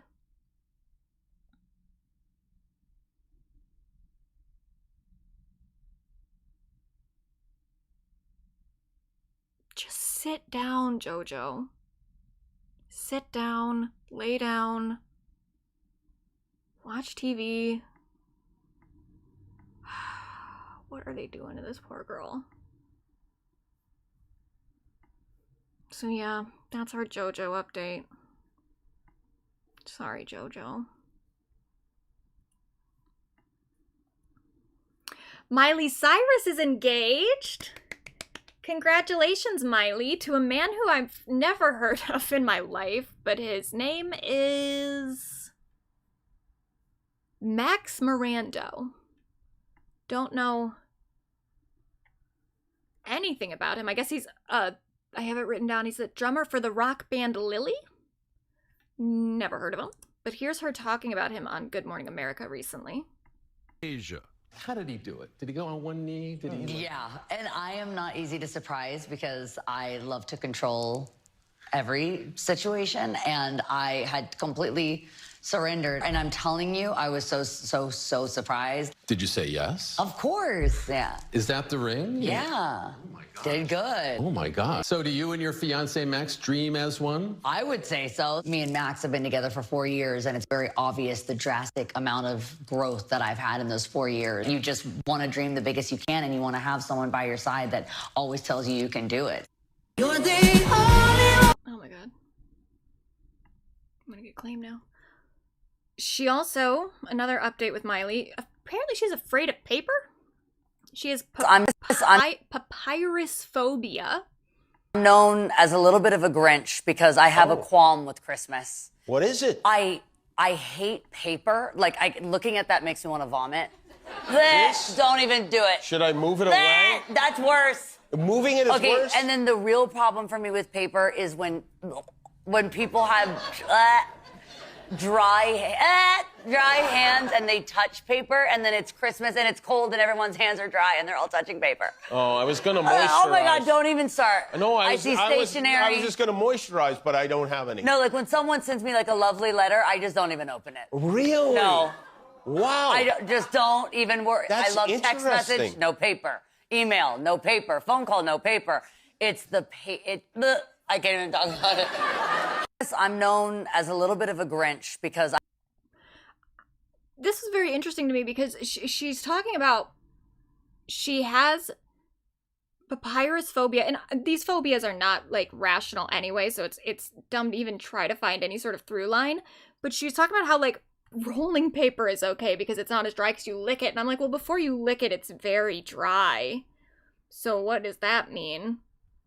And then also she was talking about her own marriage certificate, and she's like, I think it was like waxed paper, which I don't think it was. I signed somebody's marriage certificate once because I was a witness. I don't remember it being wax paper. But then also she's talking about paper being too dry and how that's affecting her ability to enjoy Christmas. And it's like, but wrapping paper isn't dry. Wrapping paper is usually kind of glossy. So I don't know. I'm not accusing her of making it up at all. I don't think she is, but I do think it's very funny how just clearly inconsistent her phobia is. But you know, that's often how they work. But I guess she's like, this is a different thing, but it somehow got related to this. I don't even remember how, but she's doing, earlier in the Good Morning America interview, the interviewer asked her, like, do you and Max dream as one? Because Dream as One is the name of her new song that she's doing for Avatar. And she is, like, really on a mission. I think she's trying to get an EGOT. Because she keeps doing songs for movies, and she seems very intent on getting into movie soundtracks. In law, which I really like. I am an opportunist, so I had about 5 minutes where I had to wait my turn, and I was waiting behind Harrison Ford, Jamie Lee Curtis, and James Cameron, and I looked at them all and said, well, if you ever need music for anything, I'm around. And everyone called me except Harrison Ford. Yeah, but I did pretty good. I got the Golden Globes nomination last year with Jamie Lee Curtis, and she actually was the one that kind of started it. She's not a shy woman. She pulled on the back of my dress and said, hey, Miley, I've been looking for you. We need a song for the end of the movie. And so I did that. And then now here with James, I kind of asked this silly question that I knew the answer to. I said, oh, what are you up to? Knowing that he's very damn well he's up to Avatar. James calls us legends-in-law, which I really... So that's cute. So now she is already nominated for Best Original Song at the Golden Globes, which I don't know what their cutoff is because the song just came out. I wouldn't think that she'd be able to get nominated that early. And is the movie out? Did it come out this week or is it out next week? I will not be seeing that. But another little, like, unrelated to Miley, but just related to Avatar, kinda, because the James Cameron, apparently Well, I'll just let James talk for a second, because this is about the Billie Eilish concert film that's coming out. The 3D concert film co-directed by James and Billie. You're officially in your pop girl era, Jim, because up next we have Billie Eilish's concert film that you're bringing to life, Hit Me Hard and Soft, in 3D. Yeah. What was that collaboration like? That was just so much fun. I mean, she's such a wonderful artist. She's so talented. And she and I are directing that together. So we'll be in the cutting room together. And I figure she created the show. Yeah. She was the architect of one of the most amazing live shows I've ever seen. Sure. She earned her director props already. That's awesome. Yeah. Are you using any Avatar technology on this film? It's the same cameras that we use to shoot Avatar, and so a new generation of that technology as well. You're officially in your pop girl era. Like, using the same cameras as they used for Avatar for the concert film? That's incredible. Just incredible. Wow.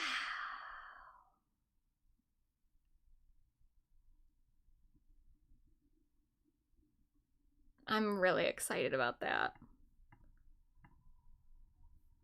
Now, back to Miley, though.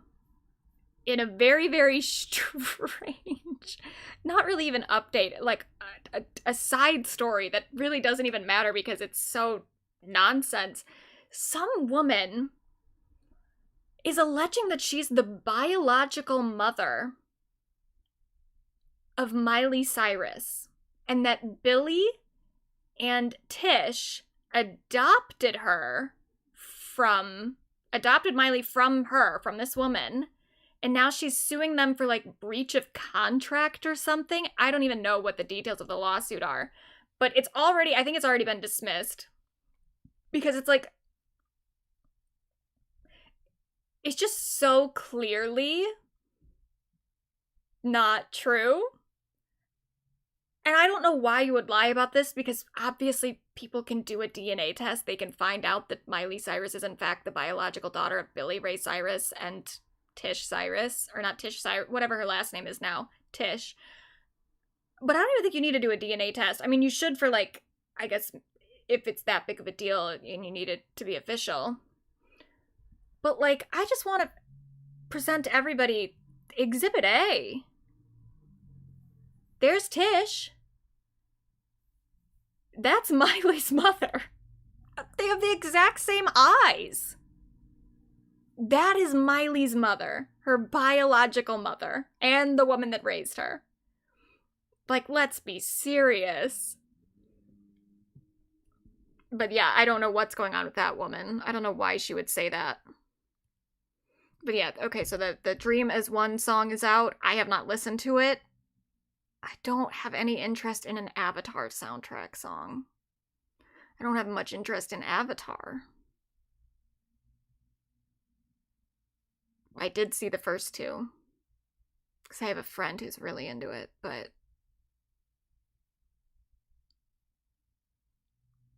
it's not my thing. Then Selena Gomez, nominated yet again for a Golden Globe for Only Murders in the Building, the best female actor in a television series, musical, or comedy. I'm so sick of the gendered categories. I know it's like every award show has them, except for MTV, and what does MTV matter at this point? But it's just, I don't know. I think it's so stupid. Like, best female actor. What about, like, what happens when a non-binary actor actually gets to this level of prominence? Where are they going to be nominated?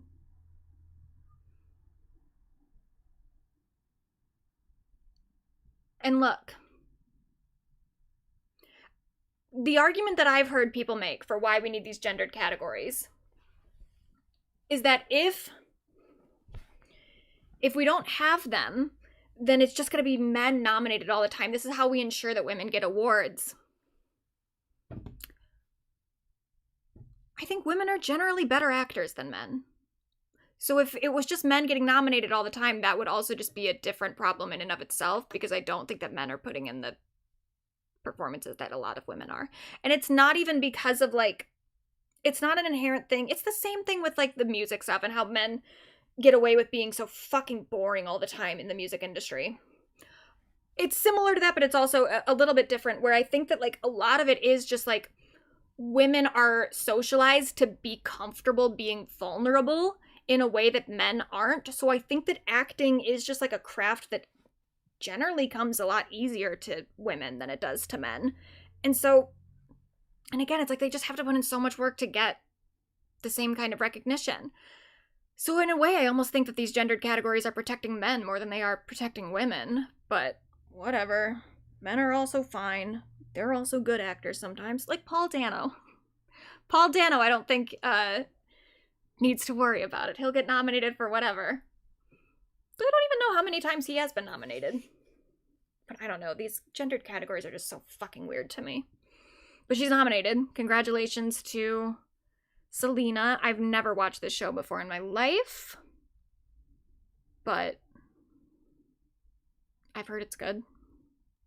She also was at a Chiefs game recently with Taylor Swift.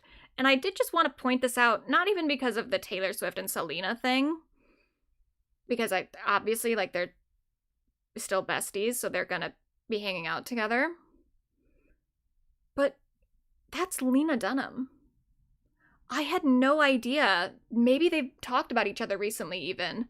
But I had no idea that Lena Dunham was still hanging out with Taylor. I remember her being a part of the squad back in the mid-2010s. I didn't know they were still close. And Lena is also still making that musical with Carly Rae Jepsen. So Lena's still very pop girly adjacent. Why does Selena look scared there? Other Taylor Swift news. So apparently there's all this stuff coming out about their wedding. I don't know if any of it's true. It could just be full rumors. But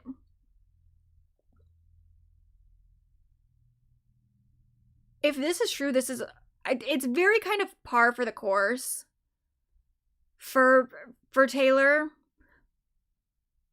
But the whole thing about having a multi-day wedding, I think that's so annoying.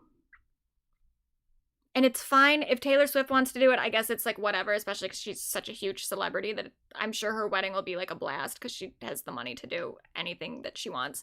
But when other people do this, if I get invited to a multi-day wedding, I'm pissed.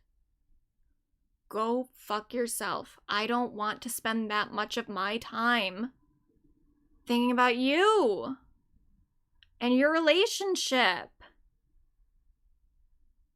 How obnoxious. That being said, I am looking forward to seeing the news about this wedding. Like when it gets closer and we start getting like even more leaks and we start getting leaks of the guest list. Oh, I'm gonna be locked in. Charlie did it first. Charlie didn't even do, I don't even know if she did a multi-day wedding. She just did multiple weddings, which that almost, I think that can be okay. Like if you have different family members in different parts of the country or different parts of the world or something, or if you want to do something that's like a destination wedding and then you also want to do something closer to home so that more people can go to it, that's whatever to me. It's like what this sounds like. It sounds like she's flying people out, or people have to fly out, I think, to Rhode Island is where they're going to have it.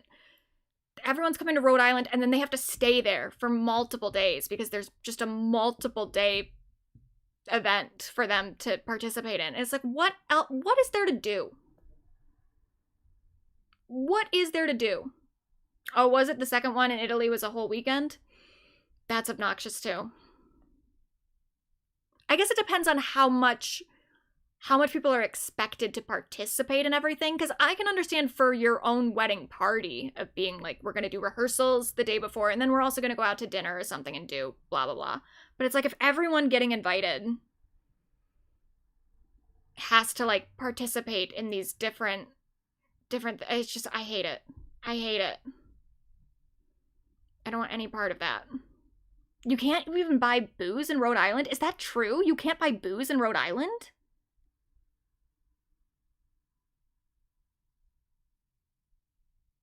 The entire state? I didn't know there were any states in the country where you couldn't buy booze. Is that real?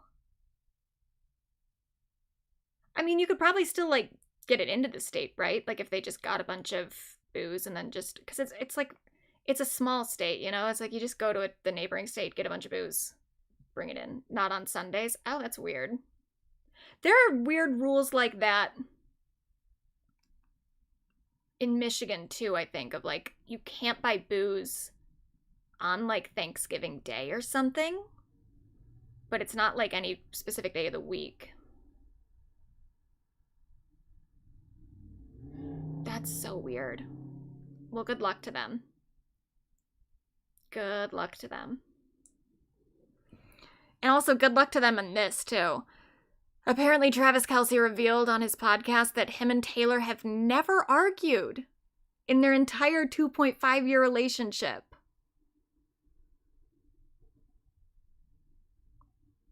That seems like a red flag.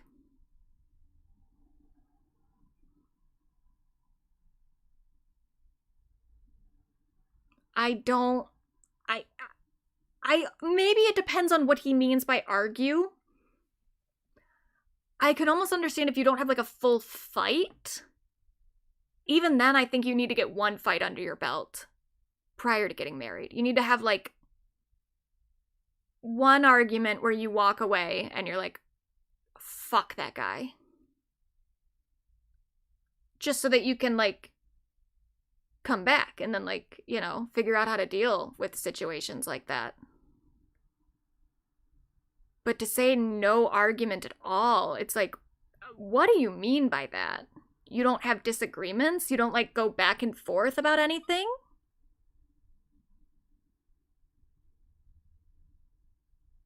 That is... yeah, you shouldn't get married until you have an argument, just to see how you deal with it.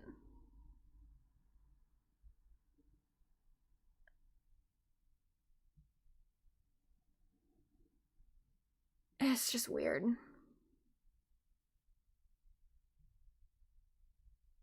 But good luck to them. Taylor Swift is also getting shit on a little bit from Pitchfork here. So they released their top 30 pop albums of the year. And then in their tweet said, Taylor Swift released an album so bad we won't even talk about it. Which, first, you are talking about it right there. You're mentioning it. But here's the thing. Some people were really upset about this, and I understand why, because it was an unnecessary dig for them to make. You know, it's just like, they're just being assholes for the sake of being assholes. At the same time, though, we need one music publication to be a little snarky, you know? We need just, like, one. And Pitchfork has been that one for a long time, and then they got a little bit nicer, and now they're kind of back on their snark shit. And I kind of like it. You know, you just have to have... You have to have one publication that's just kind of an asshole. And I think Pitchfork is perfect for that place. And also, I have to say, I've been trying to... As these new, like, listicles, the, like, year-end lists are coming out of all the top albums of the year, I am, I'm trying to keep track of who of our pop girlies are on the list. So I've got, like, a list of, like, what each pop girl is getting for these, like, big listicles. I'm keeping it, I'm probably not going to do this one, the best pop. I'm trying to just keep it to best album and best song, just broadly, and not get into, like, specific genres. But it is kind of remarkable the amount that Taylor Swift is not on these lists. She's on a few of them. Rolling Stone loves her still. She's on the top albums that Rolling Stone put out. She's on the top songs that Rolling Stone put out. But for the most part, like, this is the least I've seen her on year-end lists in a long time. So, you know, it's kind of bad for her. But oh well, she'll be fine. And she's gonna be on Colbert, I think on Wednesday? Or, yeah, I think Wednesday, ahead of the release of the docuseries. And I am really interested in this because I just don't know. Colbert is the more, like, political. They're all... Jimmy Fallon is not political at all, but Kimmel is obviously more political now. Seth Meyers has been political for a bit. But Colbert is still, like, the guy who mostly is thought of as, like, the political late-night person. And so I am wondering, because she is so not spoken about her politics in a very, very long time. Like, since the Kamala Harris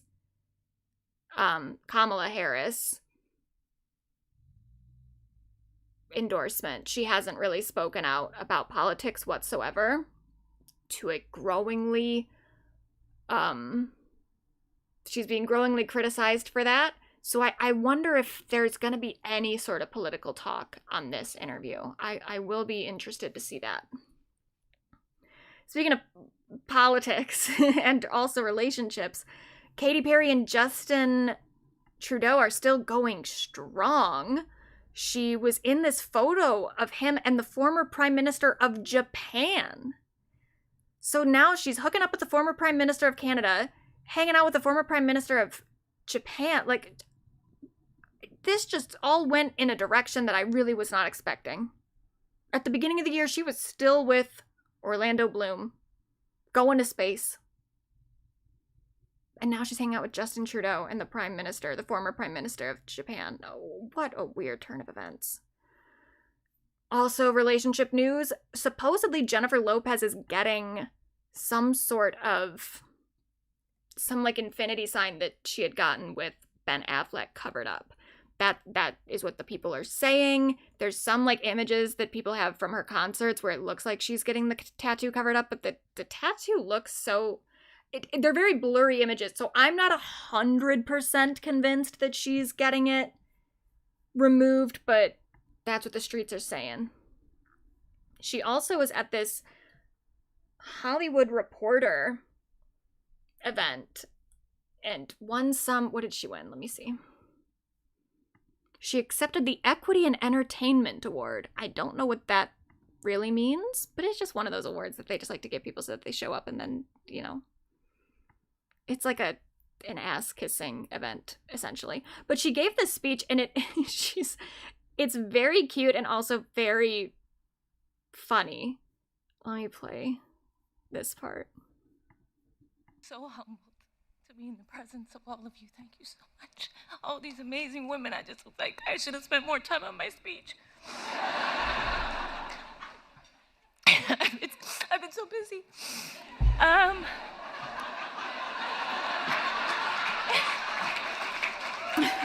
This is very funny. I was so busy. Yeah, you were, girl.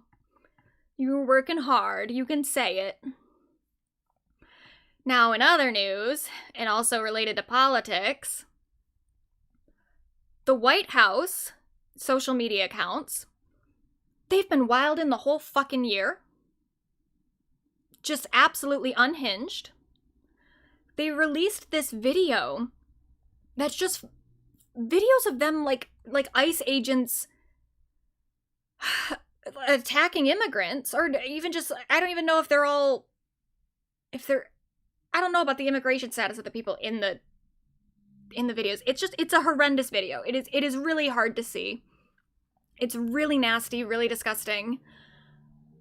And they used Sabrina's song Juno in it. I can't even imagine, like, to see something that gross and then your song is backgrounding it. It would feel like violating, I think. And Sabrina spoke out. She said, "This video is evil and disgusting. Do not ever involve me or my music to benefit your inhumane agenda." She's absolutely right. She is not the only person that has spoken out against the Trump administration using their music in their disgusting propaganda. A lot of people have spoken out about this as the White House has continued to use people's copyrighted material, which I don't even know how they're allowed to do that. I don't get it whatsoever. Someone who has not spoken out at all is unfortunately Taylor Swift. And that is already, it's been a big point of discussion for the last few weeks in the first place. This has really amplified it, because it's like, if Sabrina can say something, why can't Taylor? Especially because Taylor has been very protective of her copyright before. Historically, she's been pretty outspoken about people using her work for kind of anything. And last year, she also did say something about the Trump administration, or not the administration at the time, but the campaign when they were running, using some AI stuff to make it seem like she was endorsing Trump. She did speak out about that. So it's just really weird that they've been using her music and stuff this year, and she's just not saying anything at all. I don't get it. And I hope she talks about it on that Colbert show appearance that she has coming up, but I don't know why she hasn't said anything up to this point.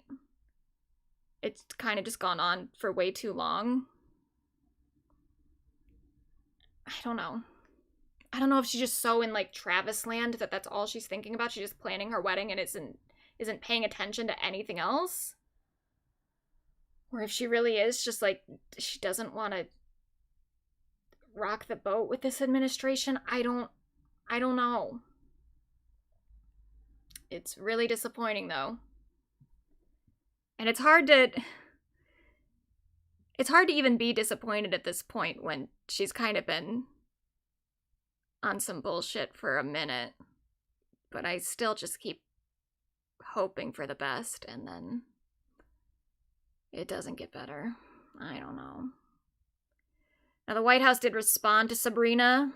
They said, here's a short and sweet message for Sabrina. We won't apologize for deporting dangerous criminal, illegal murderer, rapists, and pedophiles from our country. Anyone who defends these sick monsters must be stupid. Or is it slow? Awful. And then they have since... So they deleted the first video with Juno in it. But now they've got a new video. I think I might need to arrest someone for being too illegal. Oh, well, I turned myself in. You're Disgusting. And then they just go right back to showing these awful ICE raids. What are we gonna do? What are we gonna do?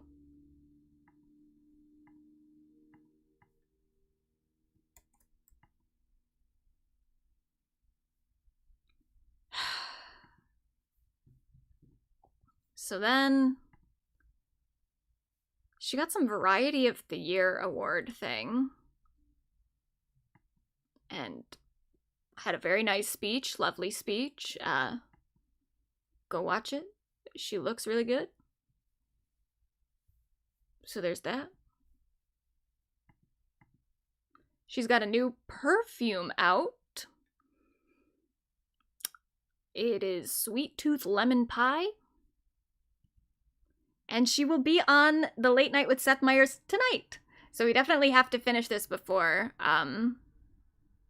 that show. So, but they're the late one. They start at like 12:30, so we've got time. But I'm very interested to see this interview in particular, because she could just be promoting her SNL performance that's coming up this weekend, or because she did say the thing in that TikTok about like, and something else I'd like to say. So maybe this is what we'll see. Maybe that's what she's going to say. And yeah, I agree about now she needs to star in Barbarella. I agree with that. I do think that Sabrina would be great in Barbarella. I would love just a pop girly in Barbarella. I'll take pretty much anybody. Just not Sydney Sweeney. I can't. Okay, let's not talk about that anymore. I'm going to get upset. And then we've also got some announcements for the New Year's Eve performances for Rockin' New Year's Eve with Ryan Seacrest. We got Chapel Roan, 4 Non Blondes, Charlie Puth. He's also, apparently Charlie Puth is doing the national anthem or something at the Super Bowl. I don't know why. Demi Lovato, Ciara, Jessie Murph, Mariah Carey.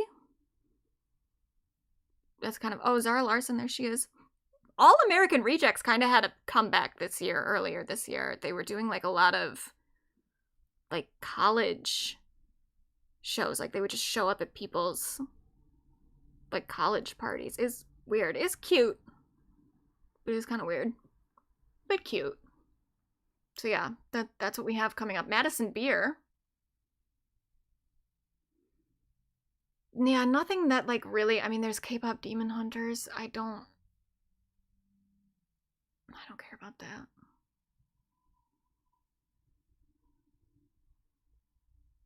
What exactly is this lineup for? It's the New Year's Rockin' New Year's Eve or whatever they do. The like New Year's show that they do in Times Square every year. But there's other ones too. A lot of them, this is Dick Clark's Rockin' New Year's Eve.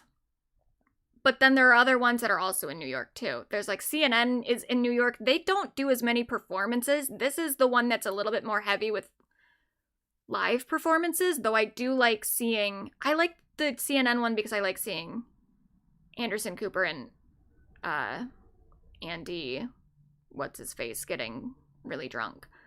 So I usually just go back and forth, but yeah, the lineup's not like totally amazing me, but there's a few in here that I'm interested in. And there will be other ones, so. But here we go. We're on to our main event. So our two main events. We've got Hayley and we've got Lily Allen. So these are both pretty, this is a lot. We have a lot of slides. We got a lot of shit to get through. So I'm going to try to move through this kind of quickly. But Lily, I think we're going to get through a lot faster. Hayley, I was a Paramore girly. Still am, kinda. Or not kinda, I am a Paramore girly. I forgot how much I've loved Paramore for like my entire life. And I think part of it was like, I've never been that much of like a band person. I've always been more interested in like solo pop artists. But I always loved Paramore. Paramore's like the band that it's pretty much the only band that I've ever like really followed in terms of like every album. I know every album and I know like the lore about the entire band. I know every band member's name. Maybe there's some at the very beginning where I'm a little unsure. Like if you showed me a photo of them, I would not necessarily be able to pick which one is which. But for the most part, I know every band member. But it was like where I was growing up, I was the only person that I knew. The only person in like my town that was like super, super into pop stars.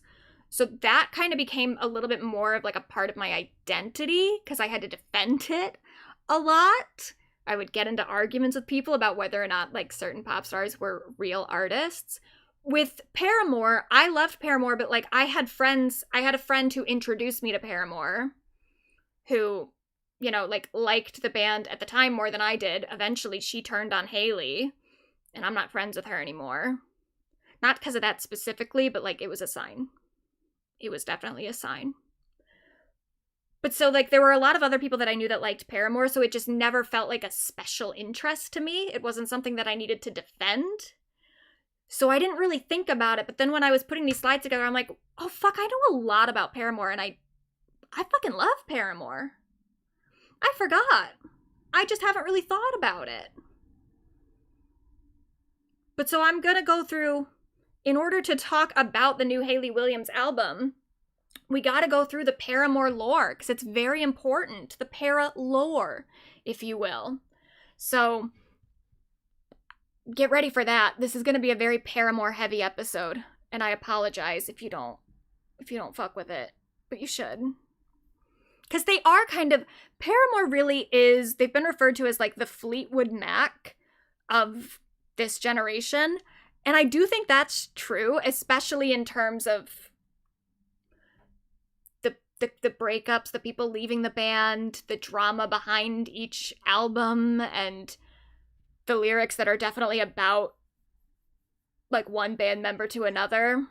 the thing is like where Fleetwood Mac had crippling drug addictions, Paramore had starting the band at 13. And that does seem to have kind of carved their path for them. So that's where we're starting. So, 2002, Hayley Williams, a 13-year-old girl, moved from Mississippi to Tennessee with her mom following her parents' divorce.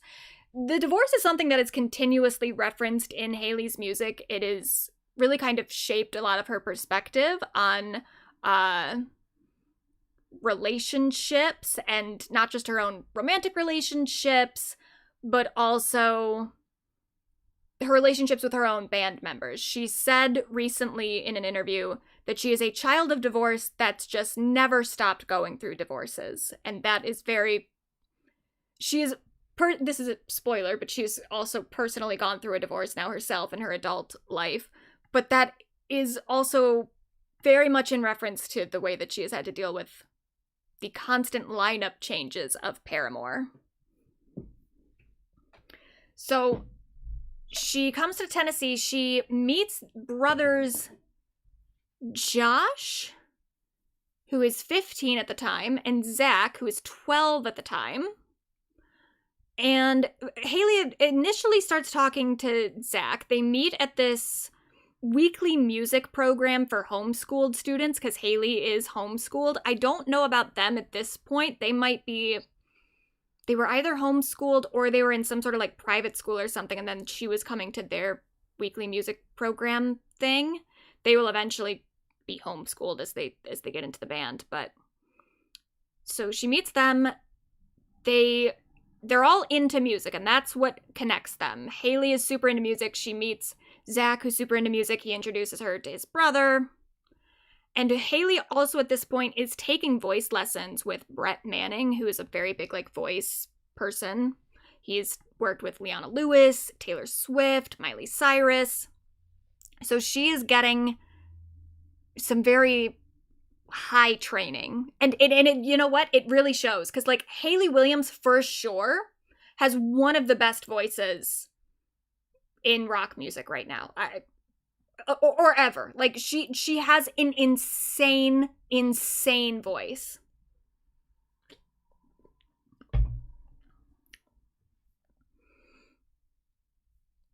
And then Hayley at one point, she gets into this funk cover band called The Factory, where she meets Jeremy Davis, who at the time was 17. I couldn't find any photos of Jeremy younger, so he's a full-ass adult in this photo, but when she meets him, he's 17. She's about like 13, 14.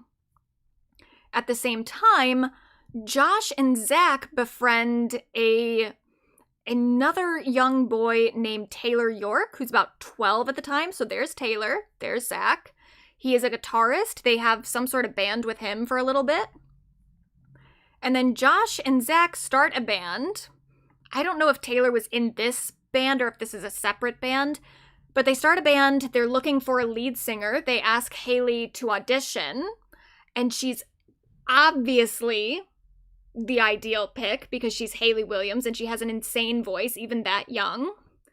But they are a little apprehensive at first about the idea of having a female lead singer, which Hayley, I remember at one point in like a younger interview, she's talking about it in a way that's normal. She's like, well, they had just never had a lead singer before, so they weren't sure. They had never done that, so they didn't know what it would be like. And I was like, well, it would be the same as having a male singer, but it would just be a woman. Like, the songs would be in a higher register.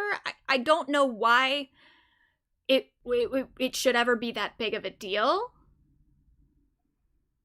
But I guess they were apprehensive about it. And it seems maybe mostly one of them, maybe not so much the other, but one of them didn't love the idea of having a female lead singer. But obviously it's like, how do you turn down this talent? You don't. So she gets into the band. She also, around that same time, and this is something that a lot of people didn't know about until very, very recently, she was in something called Mammoth City Messengers. It's a Christian CD / comic book series. And this is something that it's relevant for a few reasons here. One is not going to become clear until much later. But number one, Paramore is, at the beginning of their careers, they're not necessarily a Christian band. Like, they don't make worship music or anything. They do have some songs where their Christianity is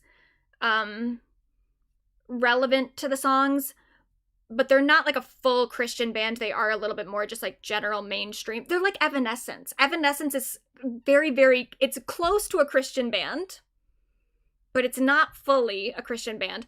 But the members' personal faiths, their relationship to Christianity, is pretty important to the band in the very beginning of their careers. So Hayley is in this Christian comic book series thing. She plays a character named Taylor Hudson, and she is a vocalist on 4 of the songs on the CD. I think it was something kind of like a radio show. That there was a comic book, and then there was like a radio thing-ish that was on a CD. I don't know. I haven't been able to find, and I haven't looked that hard, but I haven't found the like full lore of Mammoth City Messengers. I've just heard one of the songs that Hayley sings on, because this came out. I don't know how people found this, but they started paying more attention to this project that Hayley was in earlier. I think maybe this year or maybe last year. It became a thing on TikToks. There's a song called Jumpin' Inside that Hayley sings on, and I really wanted to play this, but I couldn't get it. Every like little chunk that I put in through YouTube, it just kept getting copyright claimed. So I can't play any of it, but it is, you can find it on YouTube. You can go listen to it. It is so, like, if I didn't know that it was Hayley Williams, I don't think that I would pick up on it, because she sounds so young. She is like 13 or something here, like maybe 13, 14 possibly.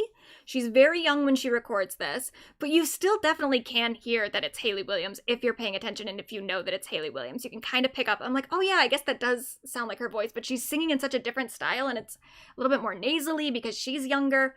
It's very interesting. So I do recommend going to listen to it if you're interested in Hayley and you just want to hear what she sounded like as like a tiny little girl. Tiny little girl. But I wanted to point this out for a few reasons. Number one, the Christianity thing.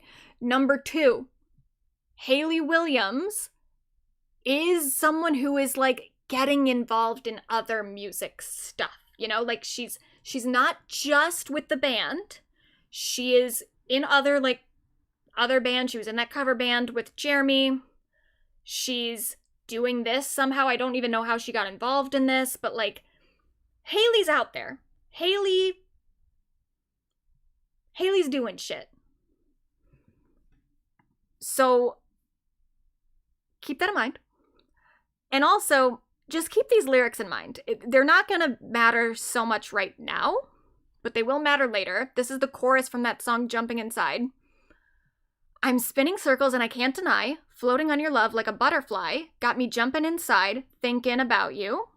No secrets, no games to play, it's all right, it's okay, never felt this way, got me jumping inside, thinking about you. Just keep those lyrics in your head. Then here's little Hayley. She's doing plenty of stuff. She's recording songs, she's in cover bands. People in the industry really start to take notice of her, including people who work at Atlantic Records. And they want to make her into a solo pop artist. She doesn't want to be a solo pop artist. She wants to be in a band. But these people at the label, they're really only interested in her. So she writes this song with Josh Farrow, and Taylor York, called Conspiracy. This is the first Paramore song, and it's kind of about Hayley trying to get the band signed to Atlantic. It's it's her conspiracy to get the band into the label. So explain to me this conspiracy against me and tell them how I've lost my power, blah, blah, blah, blah, blah. She writes it with Josh and Taylor. She takes it to the label.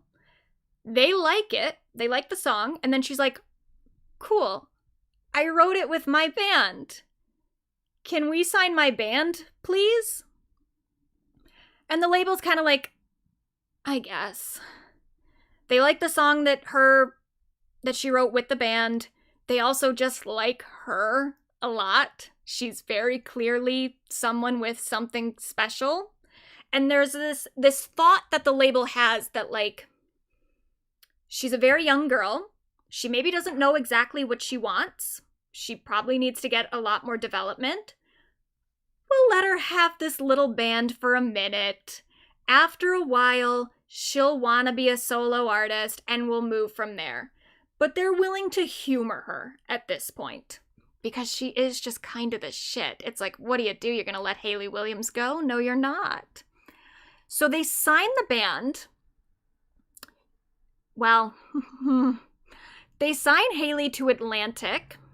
They then agree to let her have a band. So then they put her and the band under Fueled by Ramen. Fueled by Ramen is a smaller, more like niche label that's under the Atlantic umbrella. It's the same label that has like Fall Out Boy, Jimmy Eat World, 21 Pilots, Panic at the Disco, this kind of like mall rock, pop punk thing.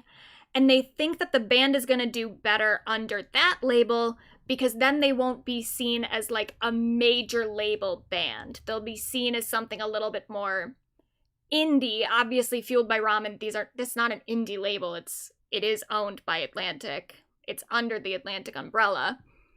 But it feels a little bit more indie. It feels more homegrown. So they thought that the band would do better under that. And then Hayley signs the record deal. She signs a 360 deal that ends up being a 20-year contract. I don't know. I'm assuming it was based on like the amount of albums that they produced. So I don't know if it was specifically like, you're going to be in this contract for 20 years. It might have just happened to be that it took them that long to release the amount of albums that they were contracted for. I'm not sure. But they were in the contract for 20 years. They just got out of it in 2023. So 2 years ago, they were released from their contract. What a 360 deal means is that normally a label takes profits from the sales of the music, and then the artist gets still like the ticket sales, they get merch sales, if they do any sort of endorsement deals, they get that. Like, there are other avenues for revenue that an artist can get outside of what they like owe to a label. 360 deal though, a 360 deal means that the label gets a percentage of everything. So everything that the artist does, ticket sales, merch sales, endorsement deals, possibly, some amount of that all goes back to the label. It is a pretty predatory contract. There are some pros to it. So like, because the band doesn't have to because the label's going to be taking more of the band's overall earnings, there isn't as much pressure for them to make like any sort of big hit, you know? The label isn't as concerned with the music sales. So that does give the band a lot more creative freedom.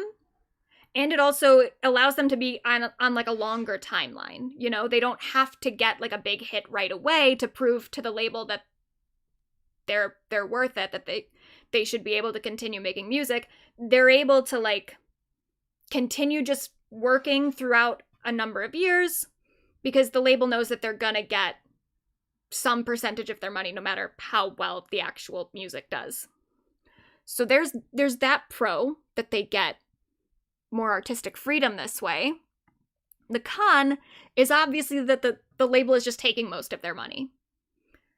And on top of them taking most of the money, even though they're getting more creative freedom for the music, the label does have a little bit more stake in everything else, you know? Like, it's hard to say, and they've never been super specific about it, but like, it seems like the label might have been meddling in the marketing a little bit more, you know? Like, because they're taking money from their merch sales and stuff, all that is stuff that isn't totally in their hands. So, kind of yucky situation for a 14 or 15-year-old to be in. That's when Hayley signs the contract at like 14 or 15 years old. This deal is often cited as the first 360 deal by a major label. These deals got a lot more popular throughout the 2000s because of the amount that like music sales are less profitable. But Paramore is cited as the first artist to sign a 360 deal. But even that's not totally true, because Paramore didn't sign the deal at all. Hayley Williams signed the deal. Only Hayley Williams. Paramore was never signed to Atlantic or Fueled by Ramen. Hayley is the only person on the contract. Everyone else is technically, legally, Hayley's employees. I'm sure you will not be shocked to discover that this will cause some tension later on. But the band is now formed. So 2004 is where we can say Paramore is like officially now, this is Paramore. That's when they come up with the name Paramore. And this is where we get the first real official lineup. So we have Jason Bynum, who is 21 years old. He is on rhythm guitar. He got into the band literally just because he was Hayley's grandma's neighbor.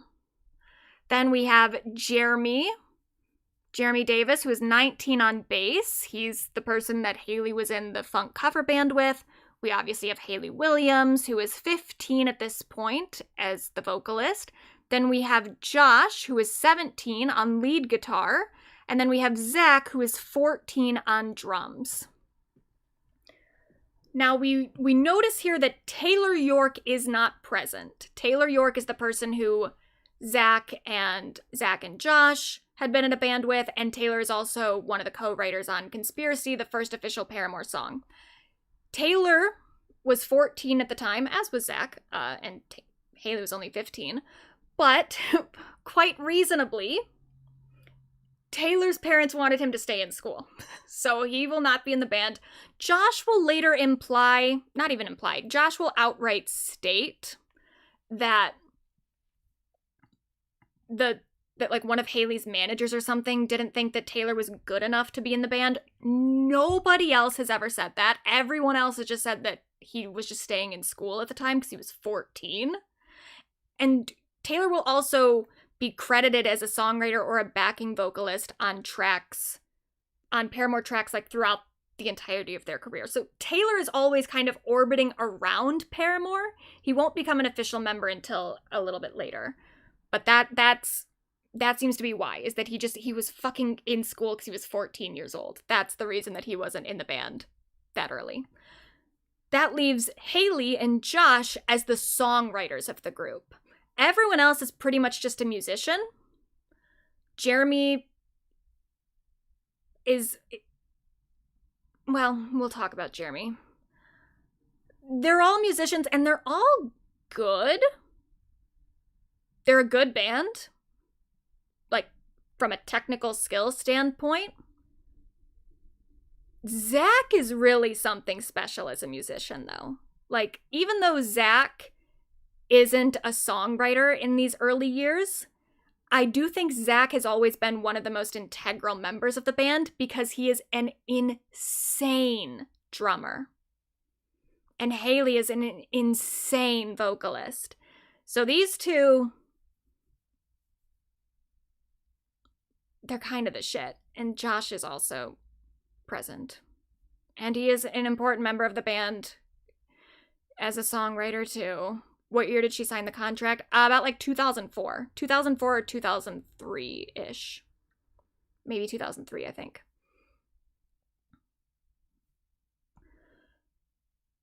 Then Jeremy leaves. So we have Jeremy here. Now he's gone. He leaves in 2005 for personal reasons. Some of those reasons being that he was 19 and he had other things to do.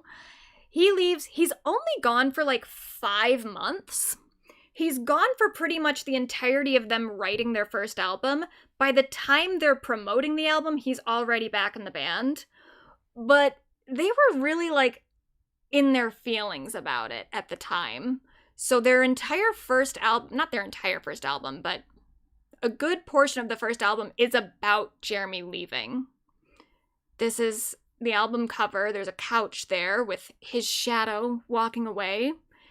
They titled the album All We Know Is Falling, in reference to him leaving the band. Let's remember that they're teenagers, so they're very dramatic. But they really felt a certain way about it. They were really sad. They write this song Pressure. I don't think they've ever confirmed that this is about Jeremy, but it most likely is. Lyrics are, I can feel the pressure, it's getting closer now, we're better off without you. I can feel the pressure, it's getting closer now, we're better off without you, now that I'm losing hope and there's nothing else to show for all the days that we spent carried away from home, in reference to them now being on the road as musicians. Well, one of their band members has just left. It's again very dramatic for someone who is only away from the band for 5 fucking months. But they're teenagers, and this song will also come up later, so just keep that in mind.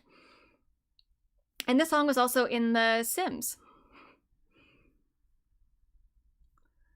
So at this point, the band is mostly performing a lot.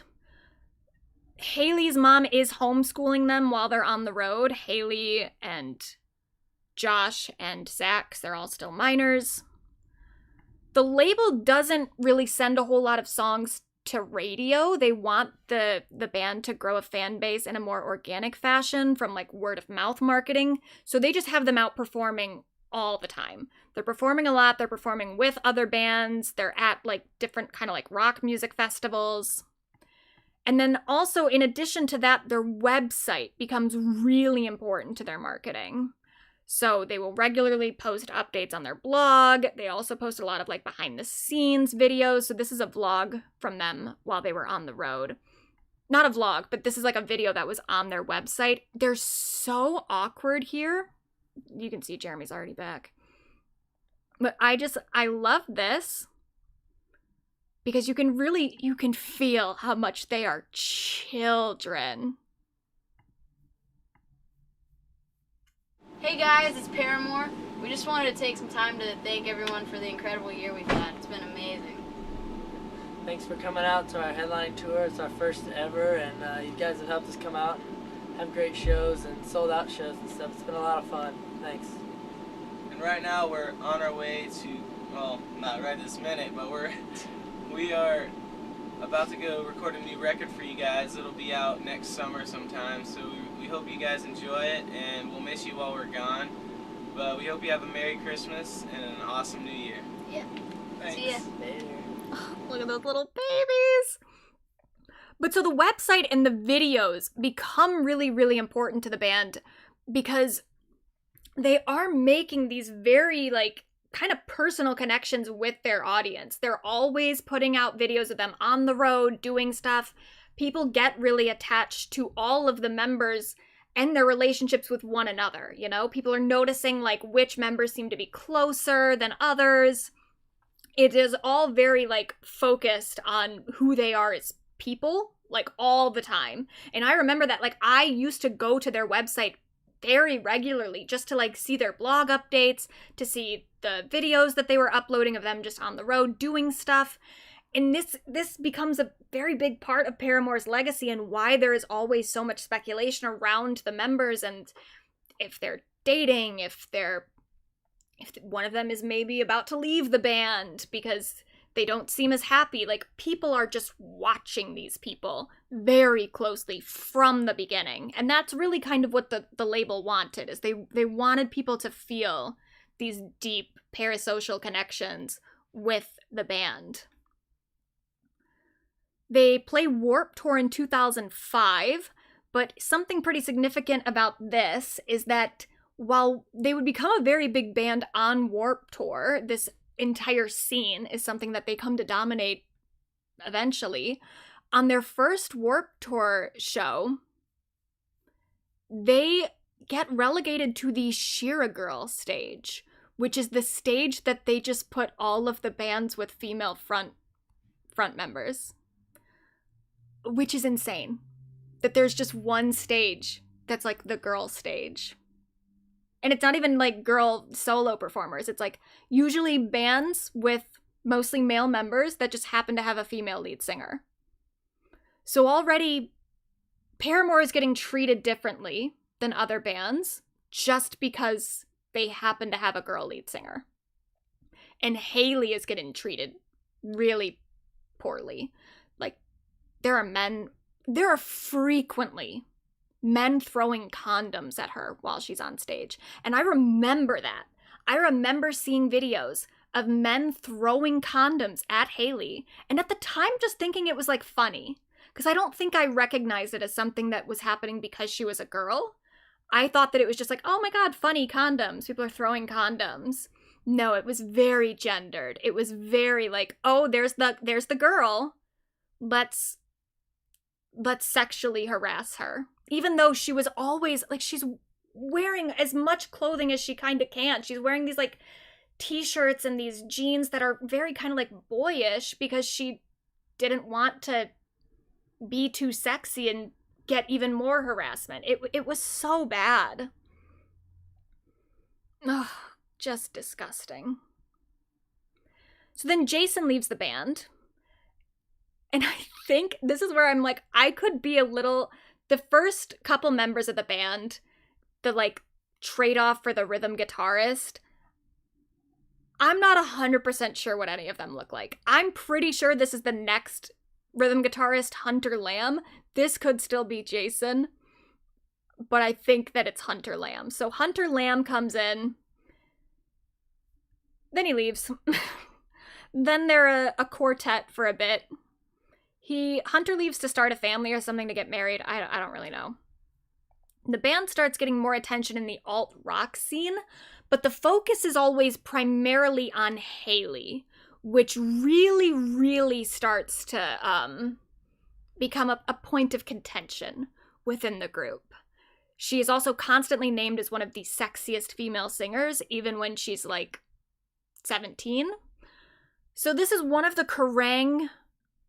Magazines that Paramore ends up on the cover for. You can see it says Paramore, but that's just Hayley. There's another one that comes out in 2007 where the entire band is on the cover, but then the article itself is fucking wild. And I'm not going to read the article, but it is, you can find it online for sure. I did. But I'm going to read Hayley's response to the article, because this will kind of, just her response will sort of tell you all you need to know about what that article contained. And this is what she said on the Paramore website. She said, "This afternoon, we were so excited that Kerrang! Was finally putting out a cover of all four of us. That was until we read the article. I'm trying to be careful about what I say because although we are pretty upset about it, it's not something that I feel like is worth the time or effort of saying something that all of us might regret later. Needless to say, we could have done without a cover piece. Sorry if it offends anyone at Kerrang!, but I don't think there was one bit of truth in that article. In as few words as possible, I'd just like to set some things straight. 1. The boys are not my bitches. 2. Josh doesn't touch my breasts, nor do we feel so comfortable around each other that we wouldn't mind if he did touch them. That is just weird. I'm sorry. 3, sure, our relationship with Hunter is not the same as it once was, but we still consider him a friend and love that dude to death. 4, Lastly, Zach and Jeremy are not interested in exploring a romantic relationship together. I probably missed a few important points, but just looking at the little list right there is surely proof that Mr. Journalist was willing to write anything for a juicy story. However, you did get one thing right, mister. One thing right? I don't know. I guess one thing, she's calling him mister. I do agree, my head is rather large in proportion to my body, and we all know for a fact that I'm not a very curvy girl. I'd like to gain 5 or 10 pounds, actually. Isn't it funny that the last Kerrang cover piece we had began the exact same way? It's all about me being large and in charge. Do you think it's just a coincidence? Or do some people just not know how to react to a girl knowing what she likes? Oh well. Yeah, so a lot of that, there's a lot there. Especially the thing about, where she says, we all know for a fact that I'm not a very curvy girl. There was a lot of discourse at the time about her having small boobs. And as a girl who also had small boobs, Hayley was a very important representative for me, but it was very upsetting to see the amount that people kept bringing it up. Just constantly being like, oh, there's Hayley, the girl with the small boobs. It's like, yeah, there's Hayley, the fucking teenage girl. What the hell? But so they start working on a new album. This is what they posted on their website in 2007. Just want to play a little bit of this because it's, again, representative of the kind of things that they were posting on their website at the time. And now it's time for a web episode of your favorite band, Paramore. Webisode.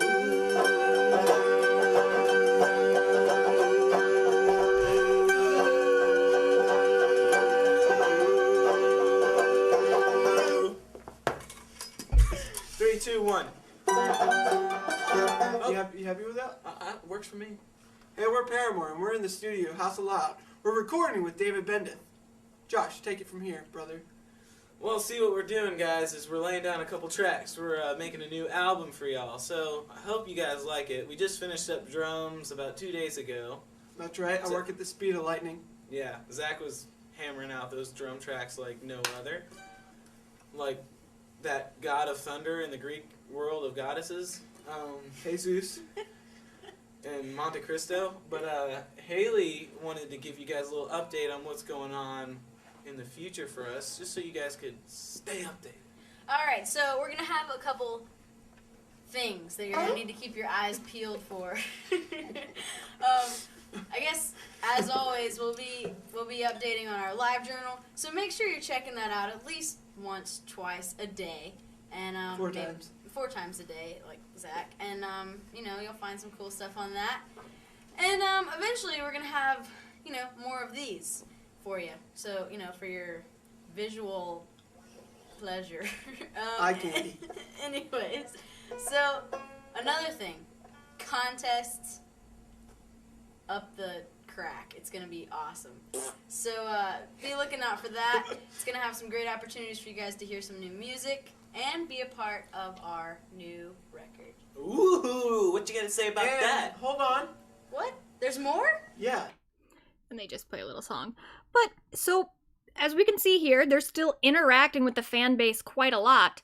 And now, do you maybe notice something else about the people on screen here? Do we notice that there's 1, 2, 3 members of Paramore? Well, they never really addressed it at the time, but for a short time in 2007, Jeremy was kicked out of the band. He was kicked out for, according to Josh, his lack of work ethic and participation in things that the rest of the band didn't agree with. Now, what these things are that they didn't agree with, he has never said. I imagine that it was like drugs and alcohol, especially weed, because the band was very, very straight edge at the time. They did not really get down with any amount of drugs, because they are, like, again, close to being a Christian band, and that's kind of the groups that they hang out in. But Jeremy gets kicked out for a little bit. Hayley insists that he gets let back into the band, so he does. Jeremy joins the band again. It is unclear if he actually is playing the bass on a lot of the recording for their second album, Riot, but he's there for the promotion. So yeah, I don't know if Jeremy actually even plays bass on the first 2 Paramore albums, but he's always there when they're ready to take it out onto the road. They release Riot in June of 2007. It reaches 15 on the Billboard 200. It's still, like, at this point in their career, it is kind of fairly generic mall pop punk stuff. Like, I definitely think it is a good example of that kind of music. Like, they are sort of at the top of that arena. Not necessarily the most successful at that time, but in terms of like the skills that they have as musicians, they're very good at doing that type of music.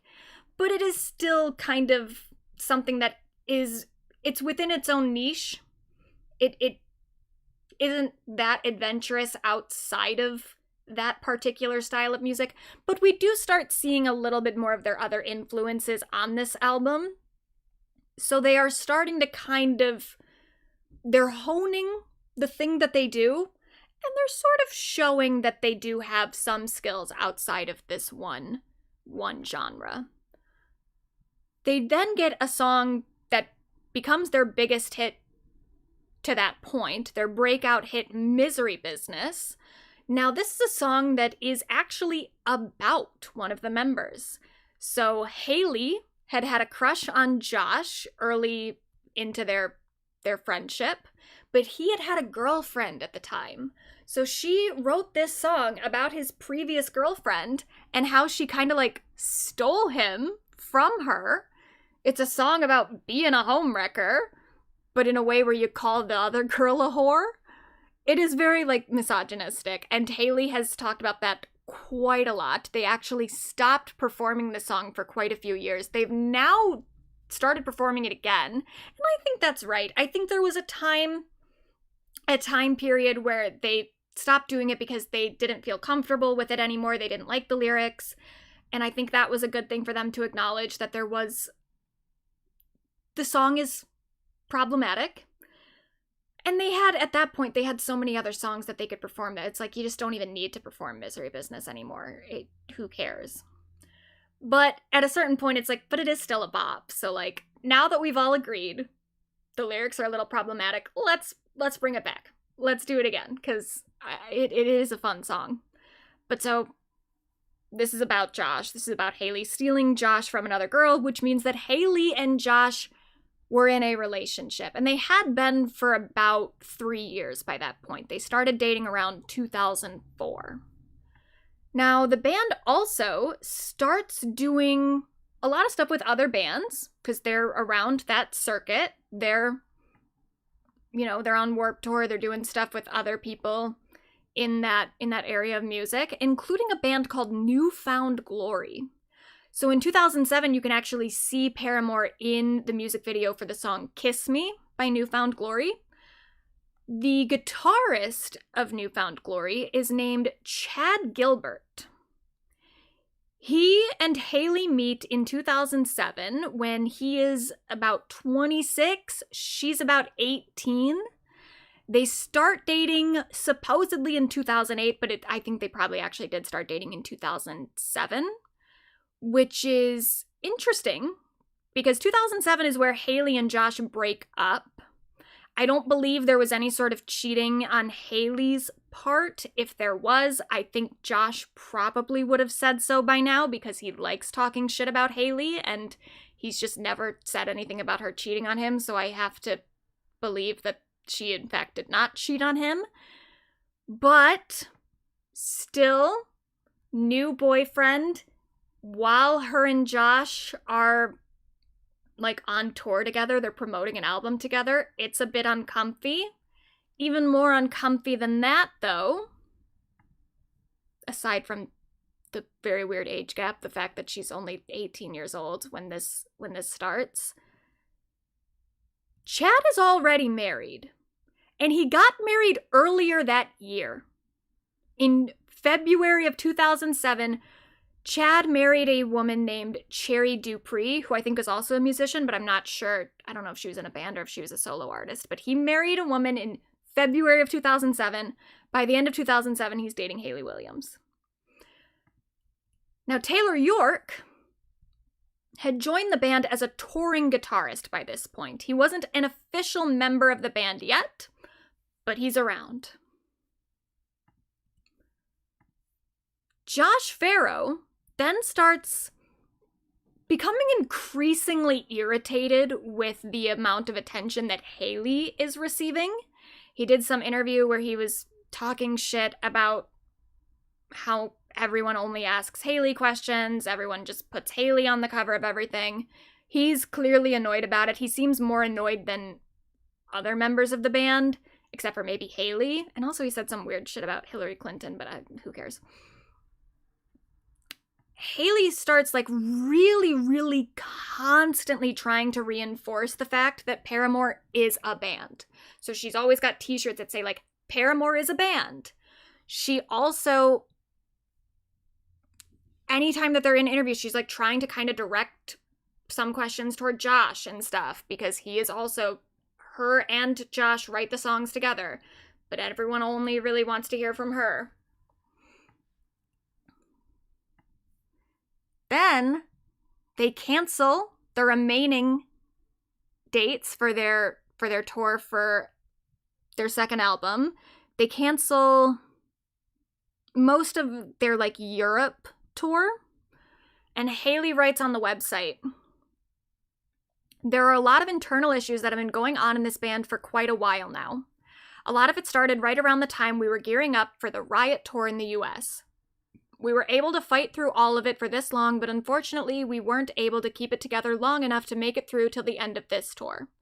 We really feel that taking this time is going to give us a chance to get away and work out our personal issues at home and on our own terms. We just aren't willing to risk the life of our band for over one tour.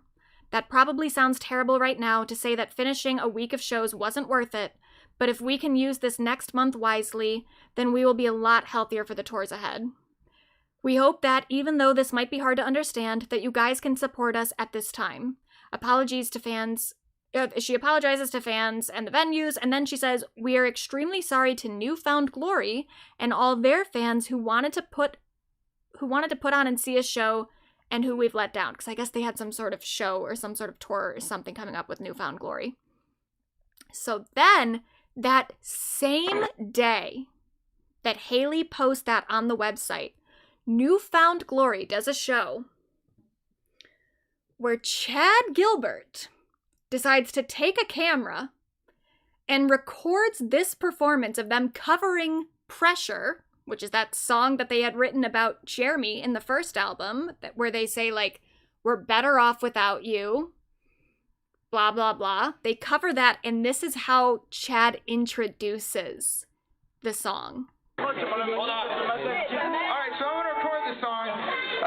As you guys know, we appreciate all of you still coming and seeing us play. And all the Paramore fans. Where's all the Paramore fans here? All of you in the back, you want to come up for this next song. Hey, can you record this? They had to go home for an emergency. So, before the show, I don't know, we decided to do this just for fun, for shits and giggles, and probably gonna ruin it. We're gonna do it really bad, and it goes out to who, Ian? This goes out to Josh, the guitar player. Goes out to Josh. Goes out to Josh. I hung out with him so much on the tour, and I miss him already, man. Yeah. This song is for you. All right, here we go. My name's Hayley. So, something appears to be going on with Josh. Either Chad is annoyed with Josh for Hayley's sake, or Chad and Josh have some sort of beef. But either way, this is a hint of some underlying issues, specifically with one member of the band. They move on. They do a song for the Twilight soundtrack at the end of 2008. It's fine. I mean, this is at least an indication that, like, the band hasn't broken up yet, so that's good.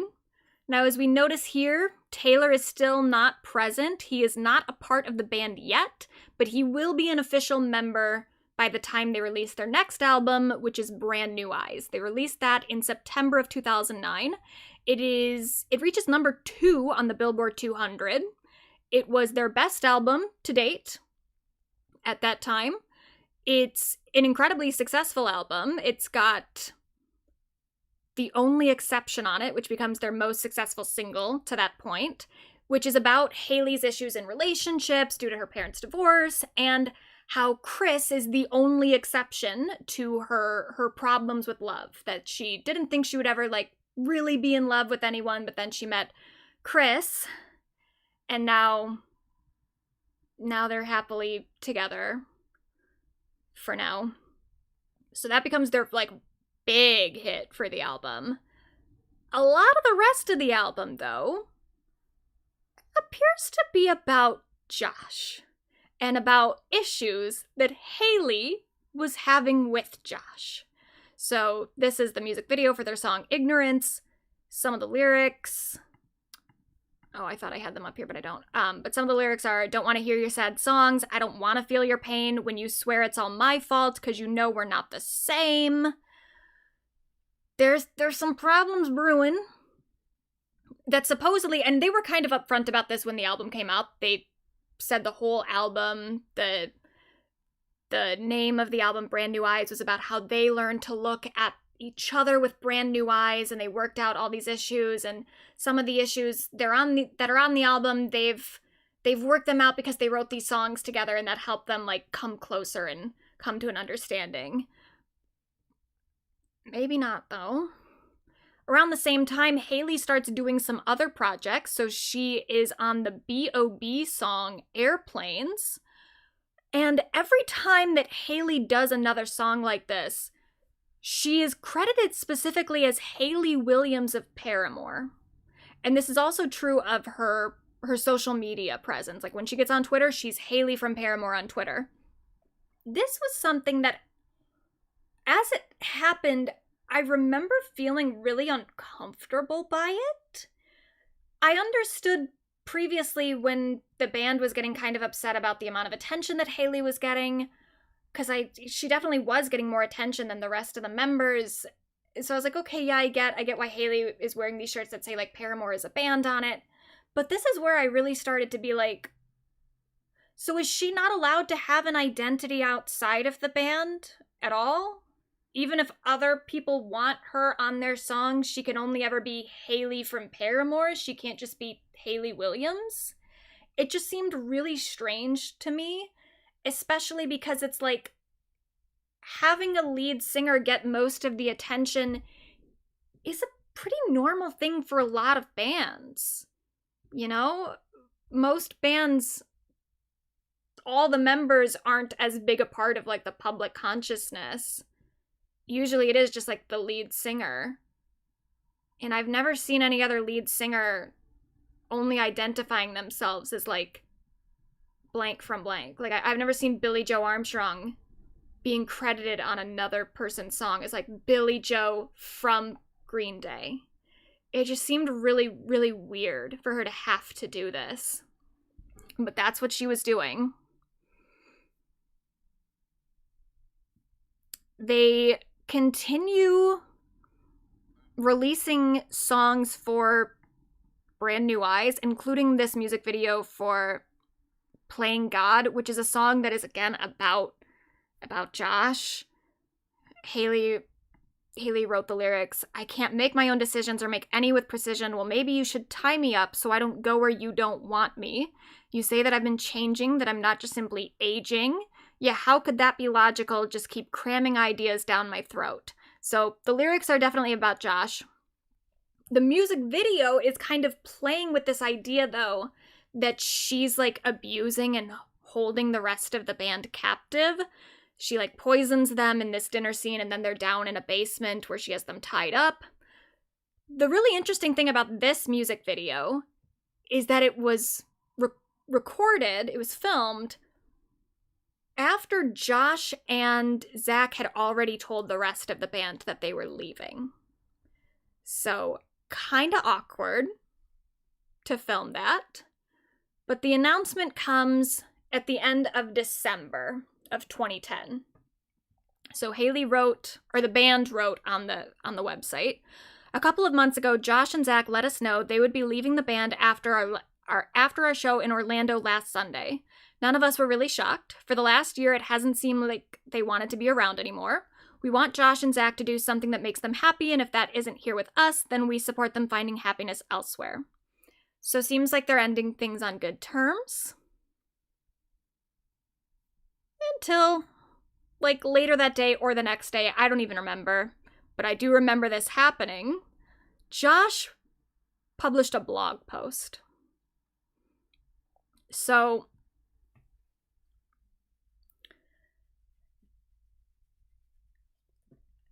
this is where, like, real divisions start kind of coming through. I think most people did side with Hayley ultimately, because some of Josh's post was just fucking ridiculous. But this is where, like, some people that I knew started to be like, Hayley ruined the band, blah, blah, blah, blah. So I'm going to read some of Josh's post. So first of all, he claimed that they had wanted to make a statement themselves, Josh and Zach, but that the announcement was posted onto the Paramore website before they got a chance to, and it was posted without their knowledge. This was later explained by the band, saying that a different blog post had already gone out from, I don't even know who, like, there were just rumors that Josh and Zach were leaving, and then there was some announcement posted somewhere about it that then got deleted, but so, like, fans were really confused and didn't,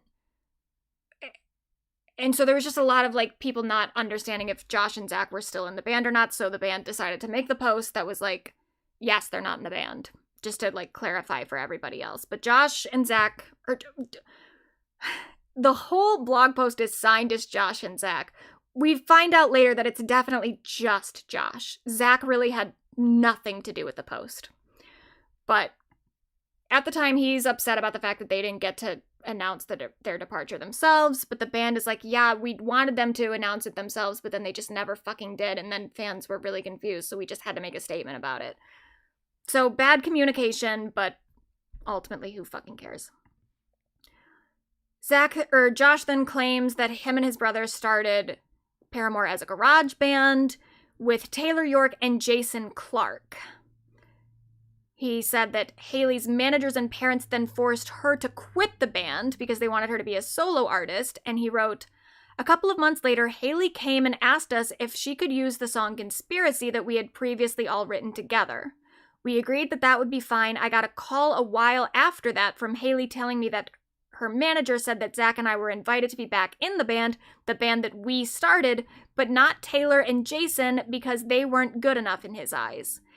Hayley brought in Jeremy and our first rhythm guitarist Jason Bynum as the other two members. So according to Josh, Hayley was inviting him to be back in the band that he had started after she left the band, but this is just kind of some really, it's just dumb. It's sort of like a dumb debate of, like, when did the band actually start? Did it start when Josh and Zach started a garage band with Hayley and Taylor and some other guy named Jason Clark? Or did it start when Hayley went to Atlantic, got signed, and then brought Josh and Zach in as her band, and then brought Jeremy in? Like, it's ultimately just stupid. To say the band that we started, it's like, well, but you didn't even have a name yet or anything. Like, the name Paramore comes after Hayley gets signed. So it's like, I don't know. It's just a weird place of, like, where are you drawing the lines of, like, where the band started and who was in the band at first and blah, blah, blah, blah, blah. But okay, Josh feels like Hayley kicked out other members of the band. I would disagree with that framing. I would say that Hayley started the band and brought Josh into her band, but whatever, okay. He then makes it seem like Hayley was signed to Atlantic after the band had already started, and that she signed without their knowledge. So he says, we traveled to LA for a few weeks We traveled to LA a few weeks later for a showcase, and it was a nightmare. Hayley's manager would tell the band to be in the lobby of the hotel at a certain time, but he and Hayley wouldn't show for hours. We found out that they had been meeting with record label executives all morning without us, which is totally weird given that this wasn't a simple solo artist, but we were a band. The band was in the dark the whole time. After many meetings between Hayley, her manager, and the labels, they decided to sign her to Atlantic Records. We didn't understand why Hayley was the only one signing the contract since we were told this was a band, but we were too young to grasp all of this. So again, it's like the order of events here is not totally correct. Like, Hayley was already getting scouted as a solo artist. She then brought the band in when Atlantic had already pretty much signed her. But he is feeling like she was in the band and then went off and got signed as a solo artist. It's very weird, and it is very confusing too, especially they were very young at the time. I can understand why there's some feelings about the way that this happened, but also to say this whole thing about, but we were too young to grasp all of this. It's like, well, you were too young to grasp all of this, and you were two years older than Hayley. Hayley also didn't fully understand what she was signing. She was also a child. So I don't know why you're so angry at her about this when it was pretty clear the entire time that she was trying to do what was best for the entire group. She didn't want to be a solo artist. She didn't sign as a solo artist despite you. Like, part of, I think, my issue here is, like, is Josh under the impression that the band would have gotten a record deal if Hayley didn't sign to Atlantic? Like, does he think that the band would have gotten signed as a band if Hayley hadn't signed as a solo artist? That's not what was going to happen.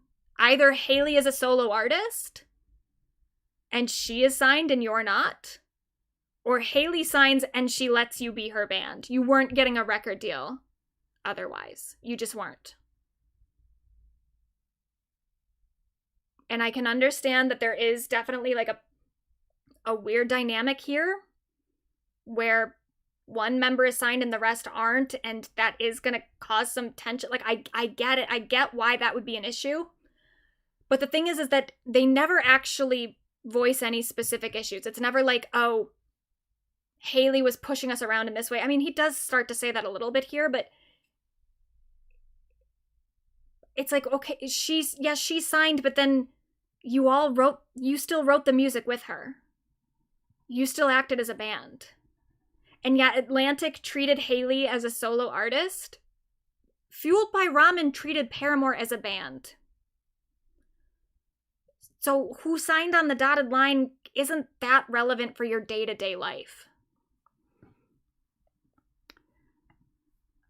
Hayley responded to those claims, though, by saying, okay, so first of all, that wasn't my manager. That's about the whole thing about them meeting in the lobby and Hayley and her manager aren't there. She said, that wasn't my manager. But that's part of the story that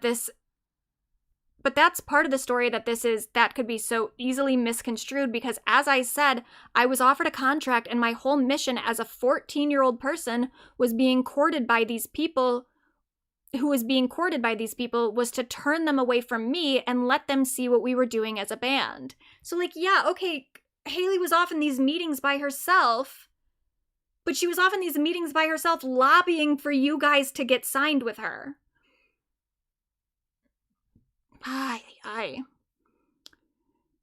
So then Josh writes, they put Hayley on Fueled by Ramen, not making it known she was signed to Atlantic as well. All the while, we still questioned whether or not we were an actual band, but Hayley continued to insist we were, despite our being ignored and pushed around by the label. Hayley was also getting pushed around by the label, though. It wasn't just you. Hayley was dealing with this too, and she was also frustrated. It's so weird to put the blame onto Hayley, the child that signed this contract, and not the label that wouldn't sign the rest of you. And he says, then they sent us all to Orlando to rehearse and write 8 hours a day for our first record. Halfway through this process, Jeremy decided to quit. We were all really upset about it, so we finished the record, replaced Jeremy, and hit the road with Hayley's father as our tour manager / driver of a 12-passenger van. Her dad would constantly threaten to pull the plug on the whole band if we complained about anything, suggesting that we were hired guns and Hayley was the real artist, when in reality we were also part of the band. We've always been treated as less important than Hayley. It's been obvious how her family views things. Okay.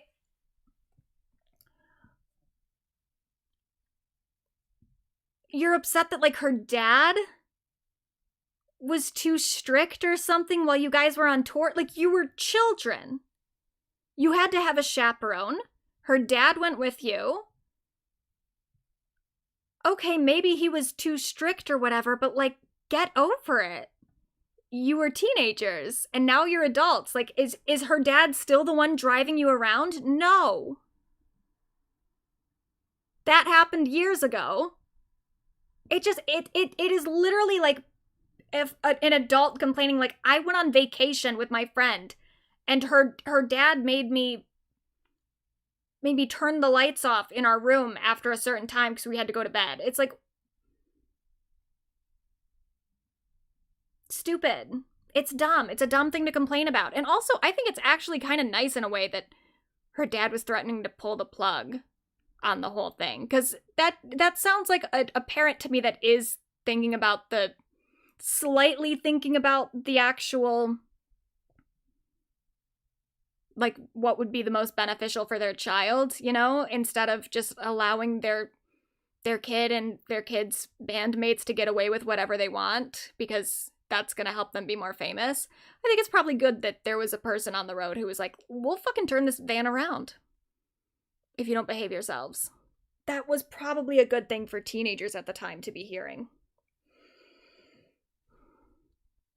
And then he said, Jeremy ended up rejoining and we toured nonstop for 2.5 years, building our fan base, pretending to be a band that started naturally.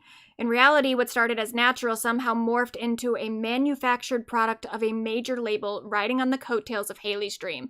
And again, it's like, okay, you're a major label band. Are you writing your own music, though? Are you able to make the music that you want to make? That doesn't make you, like, a manufactured band. You're still making all the music yourself. You're still an active participant in the creative process. What specifically are you complaining about? But then Josh does make some complaints about some things that Hayley was doing creatively that he did not agree with, that he says that Hayley got her way on. And listen to the example that he uses. Hayley and Jeremy's views started changing from what we all once believed in. Hayley presented lyrics to us that were really negative and we didn't agree with. For example, the truth never set me free, which contradicts what the Bible says in John 8:32, and you shall know the truth, and the truth shall set you free. We fought her about how her lyrics misrepresented our band and what we stood for, but in the end, she got her way. Yeah, and I'm glad she did, because that complaint is so stupid. That it contradicted the Bible? Give me a fucking break. But so that blog post comes out. The band then responds. They do this last word interview with MTV. It is the most, like, this could have been an email interview ever made. It is pretty pointless. It's like 45 minutes long. I think it was an hour with commercial breaks. But they're just kind of defending the stuff that we've already said. It's like, yeah, Hayley was the only one signed, but she treated it as a band. They wrote songs together. It wasn't just about Hayley. But yeah, technically she's the only one signed.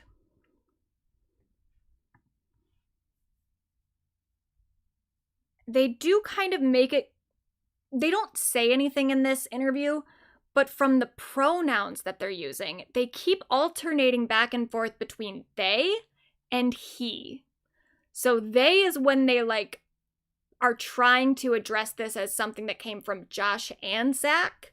The he is where it's starting to slip through that they kind of know Zach isn't the problem. It's always really been Josh. And this is something that is sort of clear from a lot of the stuff that the band did throughout the years. Josh kind of steamrolls his brother a lot. Zach doesn't really talk a whole lot in interviews. It's not ever really clear what Zach thinks about any particular thing. And this is one example of that, where Josh is just sort of being a dick to Zach. And yes, it is like in a brotherly way, because they are brothers, but it also is very consistent. Everyone, I have an announcement to make, and fellow bandmates sitting next to me are gonna. Oh my gosh. They're gonna help him out. Why is Zach starting off every time? Because he's great. He's talented. But he doesn't know how to talk in complete sentences. But he does too. He's 17. Watch this. All right, then chill us, Zach. Hello, everybody. My name is Zachary Wayne Farrow. I'm here to. Point proven. My name is Zach, and I have. Can you let me finish? Hello, everybody. My name is Zach Farrow. I play drums in a band called Paramore. I have a special amount. You can hardly say our band name. Paramore. Paramore. Seriously, guys. Let me finish. You got it, bud. Hello, guys. My name is Zach Farrow. I play. You guys suck. No, so bad. it's okay. What did we do? Let's do You're this. shaking your head when I'm doing Dude, this. just concentrate. Just picture them in their underwear. Okay. Just concentrate on them. Oh. Hello, everybody. My name is Zach Farrow. I play drums in a band called Paramore. We have a special announcement to make. And we're gonna announce it right now. No, actually, we're gonna announce it May 19th, but That was just kind of how Zach was treated by Josh a lot. And so when the two leave, there is kind of this sentiment of like, oh, we'll miss both of them, but especially Zach. It was always kind of clear what the real loss was there, and it wasn't this man. But keep that in mind. So with Josh gone, Taylor now steps up as like the next kind of primary writer for the group. So it's Hayley and Taylor writing everything together.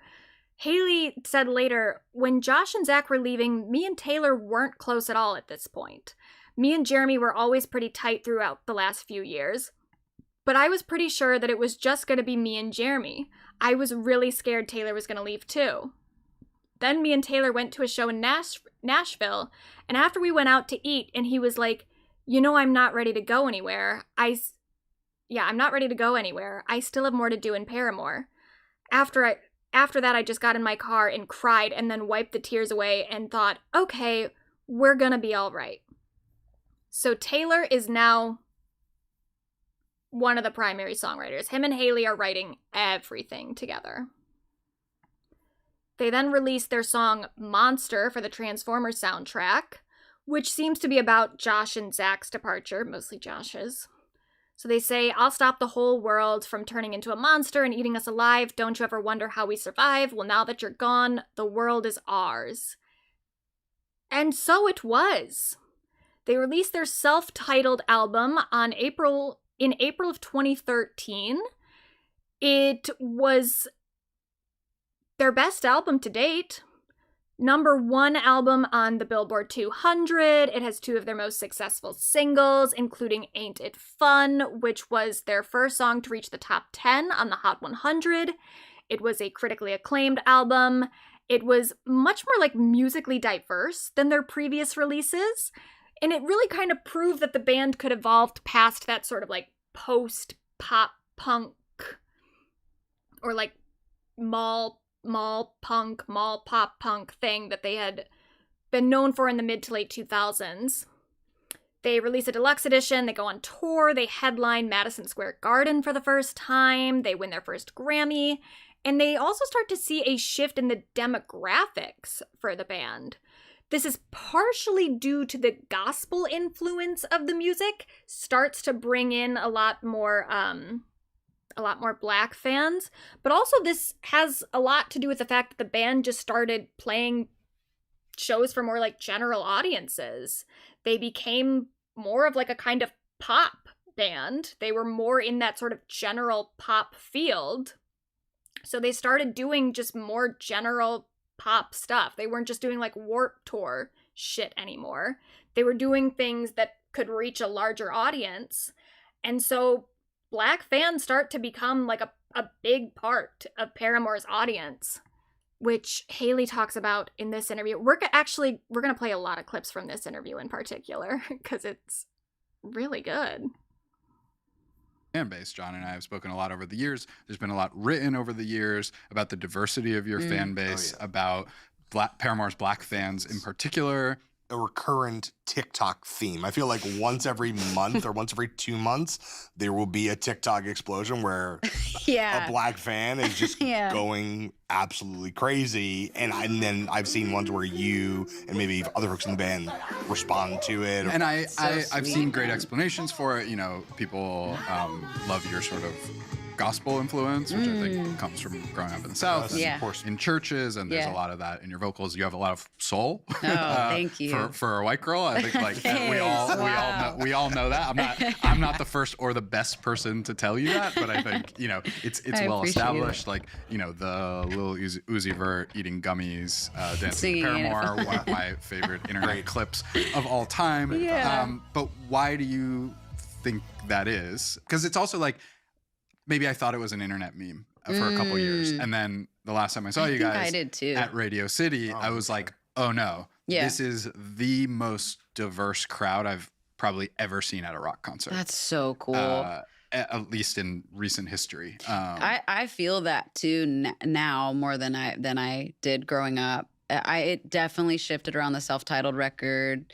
We started saying yes to a lot more. I was just talking to Leah, she's one of my managers now, and we were talking about how she wasn't around for the period of time where we just said yes to everything. We were like playing The Voice, and we were like playing, we were just saying yes to, I think a lot more people got introduced to our band during that time, people that maybe weren't welcome in the scene that we grew up in. So I do think that having like songs like Ain't It Fun come out, which were like, when Taylor and I were writing that, I was like playing these synth parts and going like, oh, it's like Stevie Wonder, like we were referencing Black artists only when we were trying to put that particular song together. But I do think that the amount of space we decided we were okay taking up and the places we were okay showing up in just let different people that hadn't really been privy to what we were doing or what we were about feel maybe a little bit more welcome to come into the show. And then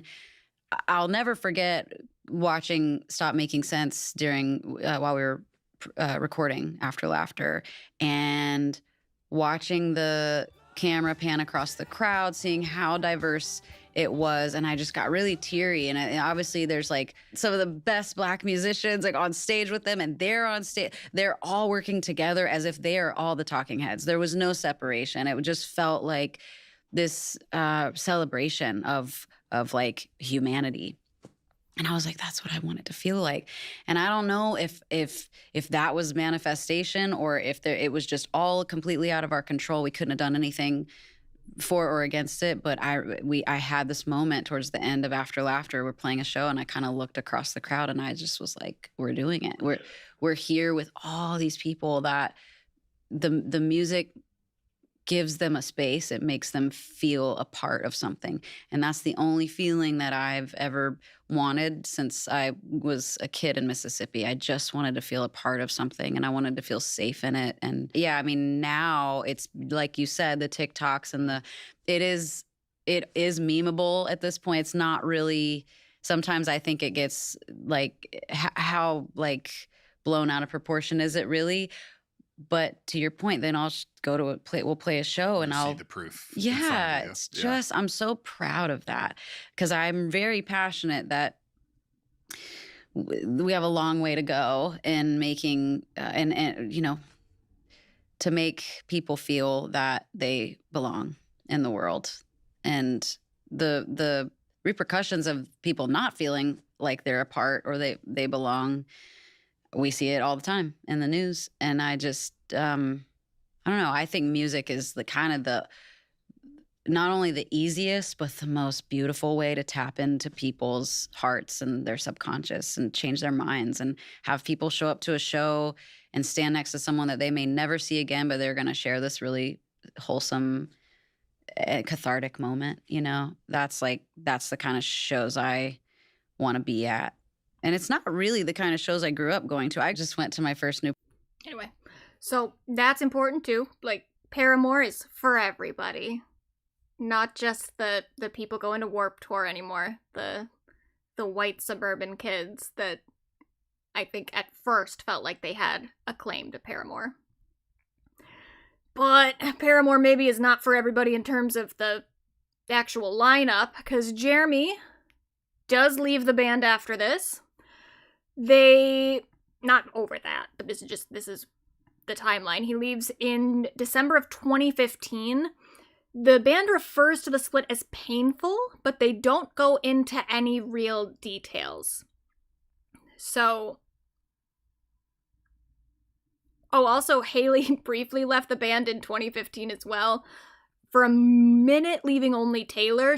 This was never like an announcement or anything, but she said later that like, I also left the band in 2015. I was like, girl, you were the only one with a record deal.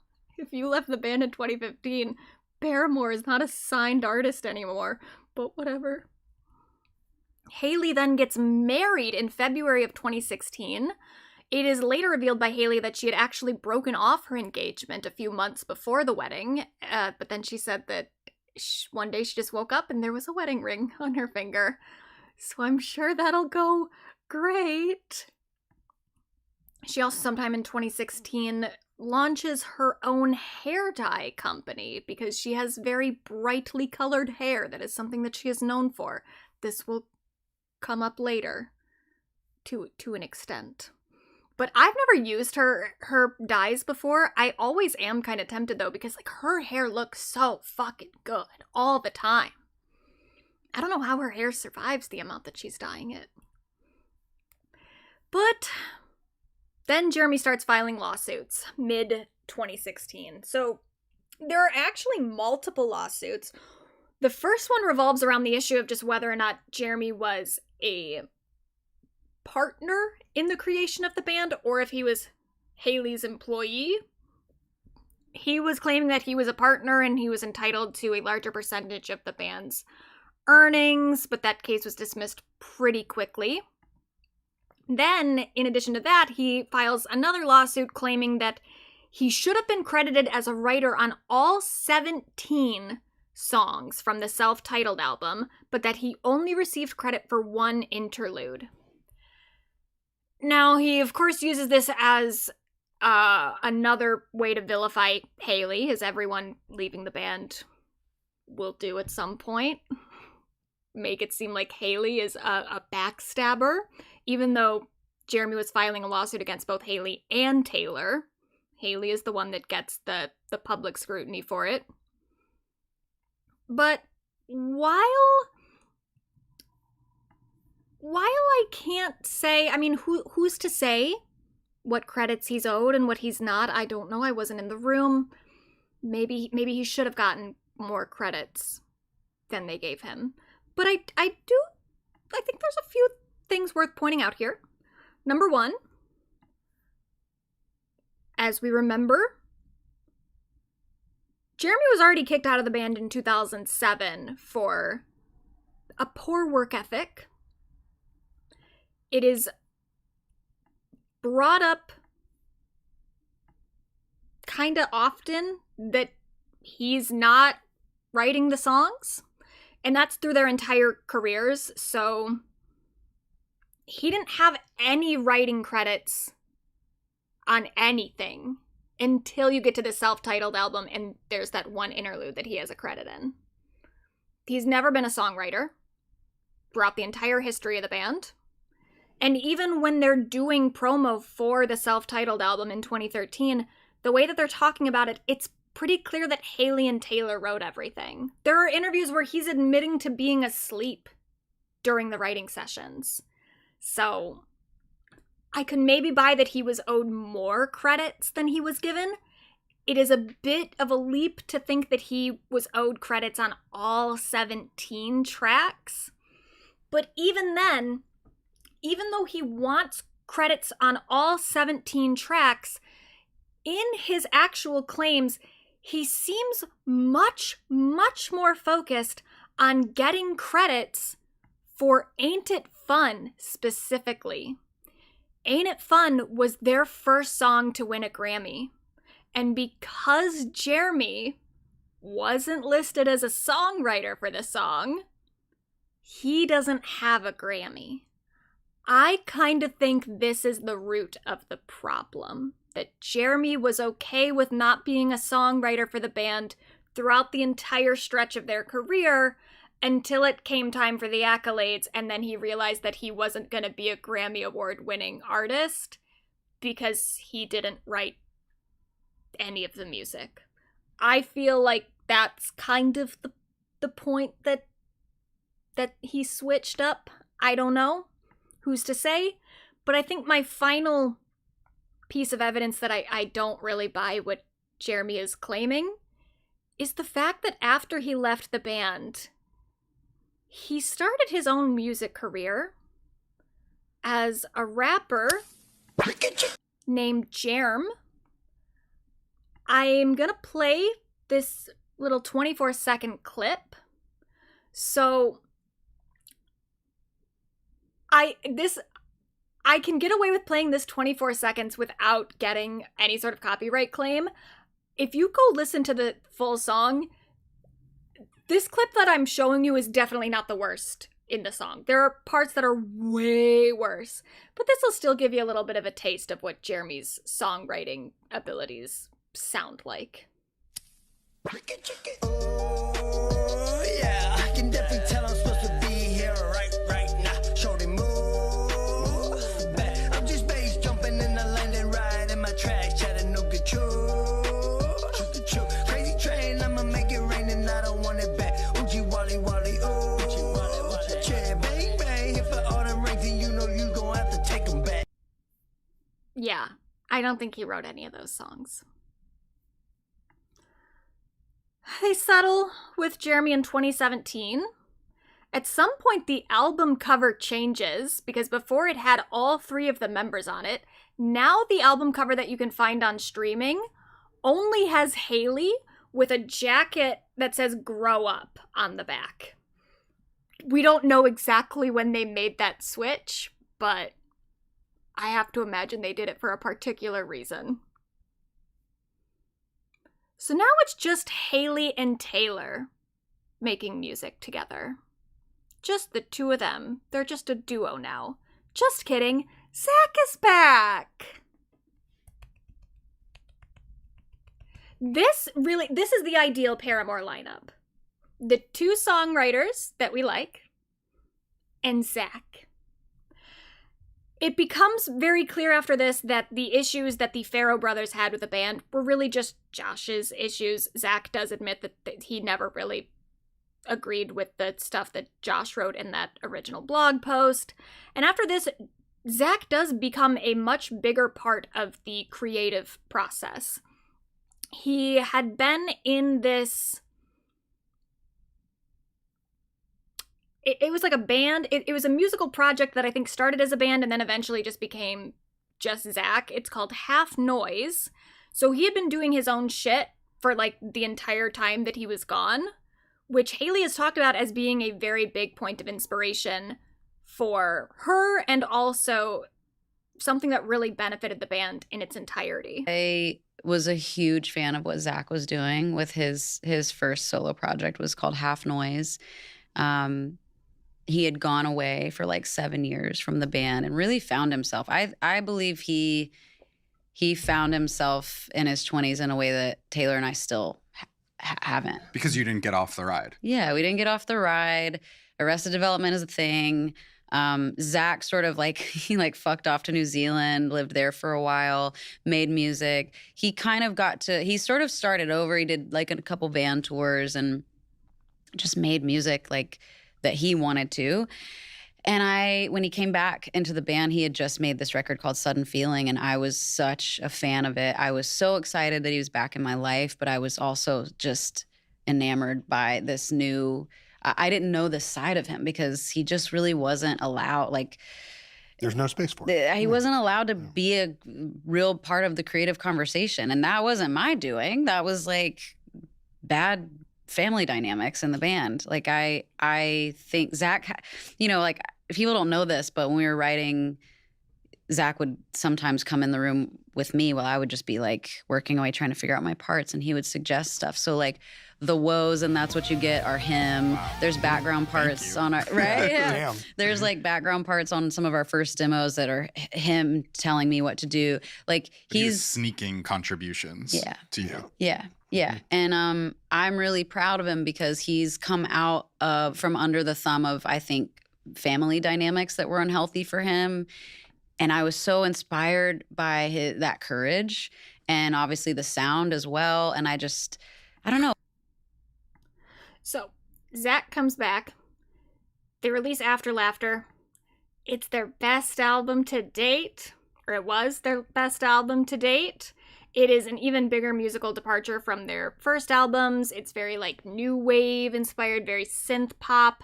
Debuted at number 6 on the Billboard 200. It gets critical acclaim.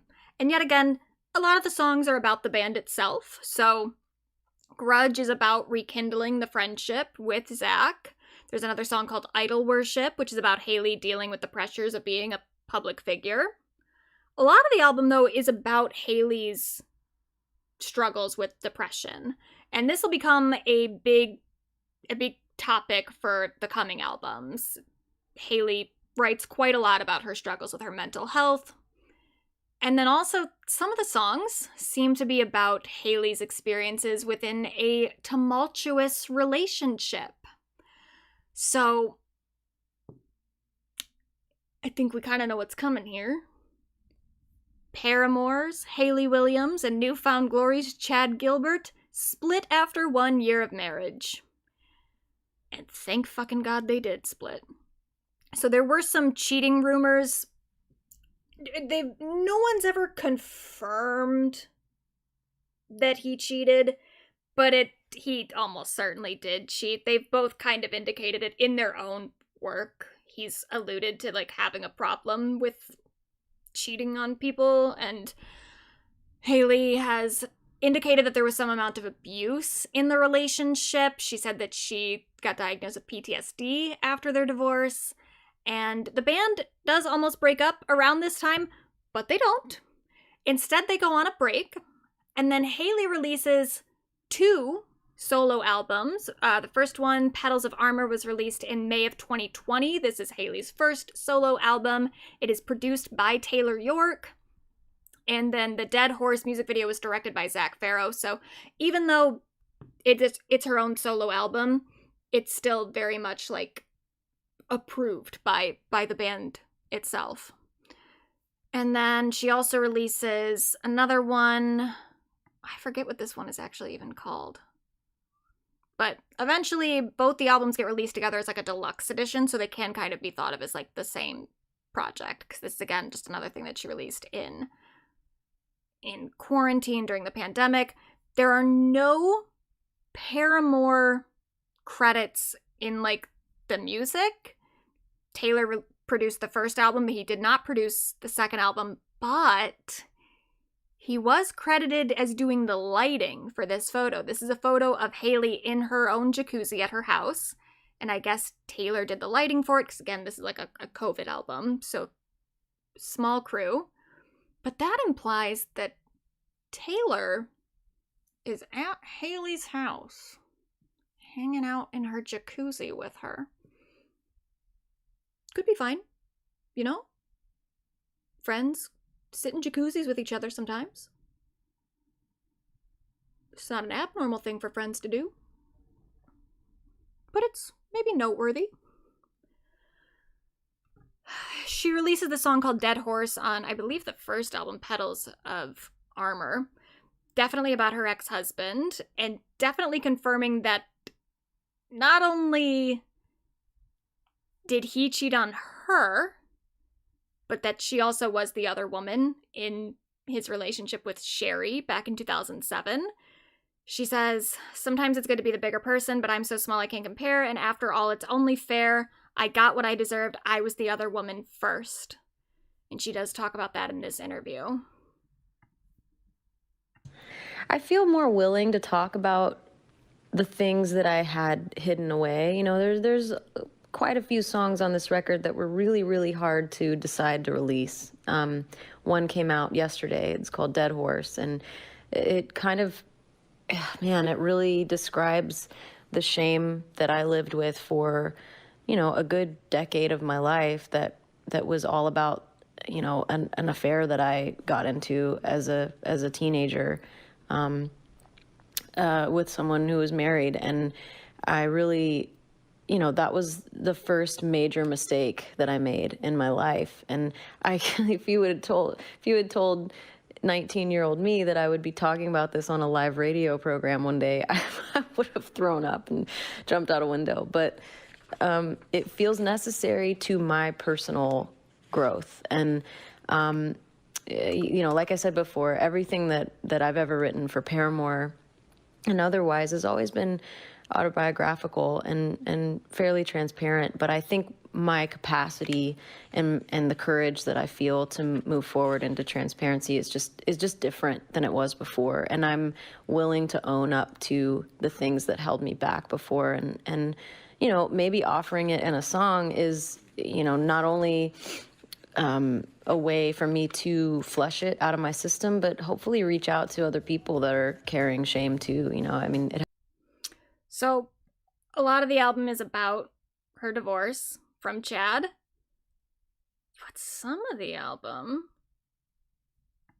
seems to be about her maybe being in a new relationship. Maybe a relationship that once started with a friendship. So 2022, we get confirmation that Taylor and Hayley are dating. Yay! They are very cute together. For now. And then a little bit before that, back in 2020, Josh Farrow outs himself as a raging homophobe. So he makes this post basically comparing homosexuality to pedophilia. This prompts Hayley to say, "There's a reason that there are only 3 people left in Paramore, and surprise haters, it ain't 'cause of me. Paramore do not condone religiously, politically dogmatic beliefs, which leave our LGBTQ plus friends, fans, and family feeling abandoned and hopeless." So this kind of leads to Paramore's 2023 album, This Is Why, which is absolutely their most political album to date. And their best album. It's so fucking good. I forgot how good this album was until very recently. I remember it coming out 2 years ago, almost 3 years ago, and liking it at the time, but for some reason I don't know, I didn't keep listening to it that much, but I've been listening to it a lot recently. It's so good. This is also the first time that Paramore has released 2 albums in a row with the same lineup. It won Best Album, or Best Rock Album at the Grammys, and also Best Alternative Music Performance. The title track is about, COVID and the rising socio-political tension in America. The band starts getting more politically involved in general, so they take a pretty hard pro-choice stance, which seems to piss off a lot of the original fans from their Christian rock days. But that's fine. The band is, at this point, deconstructing their Christian upbringings, which is something that they talk about in a lot of interviews. They also release this song, Thick Skull, which is kind of about... Hayley says, "It was a reflective of my biggest insecurities throughout my career. The shit people projected onto me all these years, saying the band is manufactured or that I'm using my friends for my own personal career advances. I decided to speak directly to those fears, even indulging the naysayers. This being the last album of this era of our career as part of the same contract I signed as a teen, I just wanted to leave all those fears and the bullshit here. I'm not taking it with me any further." So, that is the last album on Atlantic. Paramore, as of 2024, is an independent band. Incredible. Insane that they spent 20 years on that fucking contract, but that's what happens when you sign a contract at 15 years old. In addition to that, the album also has a lot of, well, not a lot, but it has a love song about Hayley talking about how she had denied her feelings for someone previously and now she is able to express them. Obviously, it is about Taylor. They also go on to the Taylor Swift Eras Tour. That's them there. And Hayley sings The Only Exception, which is a song that was about Chad Gilbert when she wrote it. And she said that for a long time she felt like she couldn't sing that song anymore because it just reminded her of her relationship with Chad and how terrible that was. And then at some point, I think it was like her vocal coach or something convinced her, well, just when you sing it to Taylor and make it a song about Taylor. And so that's what she does. And she said that helped her love the song again and feel connected to the song again, which is so cute. And if you watch videos of her performing that song on the Eras Tour and she's singing to Taylor, it is very sweet. It's really just like all anyone ever wanted to see is just Hayley Williams happy with her bandmate that she's in a healthy, great relationship with. She's in love. Or is she? So, earlier this year, July 28th, 2025, people who bought a specific hair dye color from the Good Dye Young hair care list of products from Hayley's company, if you bought that specific color called Ego, you would get some sort of email with a 16-digit access code that you could then use on Hayley's website to open up a page to 17 new songs. Now, as you'll notice here, it says, haven't seen your code, check your inbox for an email from Good Dye Young. If you don't have an email with a code, maybe ask a friend for theirs. So already they're kind of like winking toward the fan base of like, look, you don't actually need to buy the hair dye. Just like find out what the code is, put it in. So this is a very kind of like cool thing for Hayley to do to sort of reduce the audience for the project in the beginning, where it's really like just Paramore fans, people who are already really invested in her work, getting this code and going onto the website where they were listening to the songs. You could download the songs off of the website. It was really cool when it happened. It only was up for 24 hours, but obviously that was plenty time for people to download the tracks. Publications start referring to the project as Ego because that's the name of the hair dye. Hayley would go on to release them as a collection of singles on August 1st. And then she was like asking her fans to sequence the songs themselves because she didn't know what order she wanted the actual track list in. That to me is kind of insane. I don't have super strong opinions about the track list as a whole. I think that it always had to open with Ice in My OJ. The idea of it not starting with Ice in My OJ, crazy. So here's Ice in My OJ. Here's the first verse. I'm spinning circles and I can't deny. Floating on your love like a butterfly. Got me jumping inside, thinking about you. No secrets, no games to play. It's all right, it's okay. I never felt this way. Got me jumping inside, thinking about you. So if we remember, those are the same lyrics as the Jumpin' Inside chorus from 2003 on the, what was it, Mammoth? What's it called?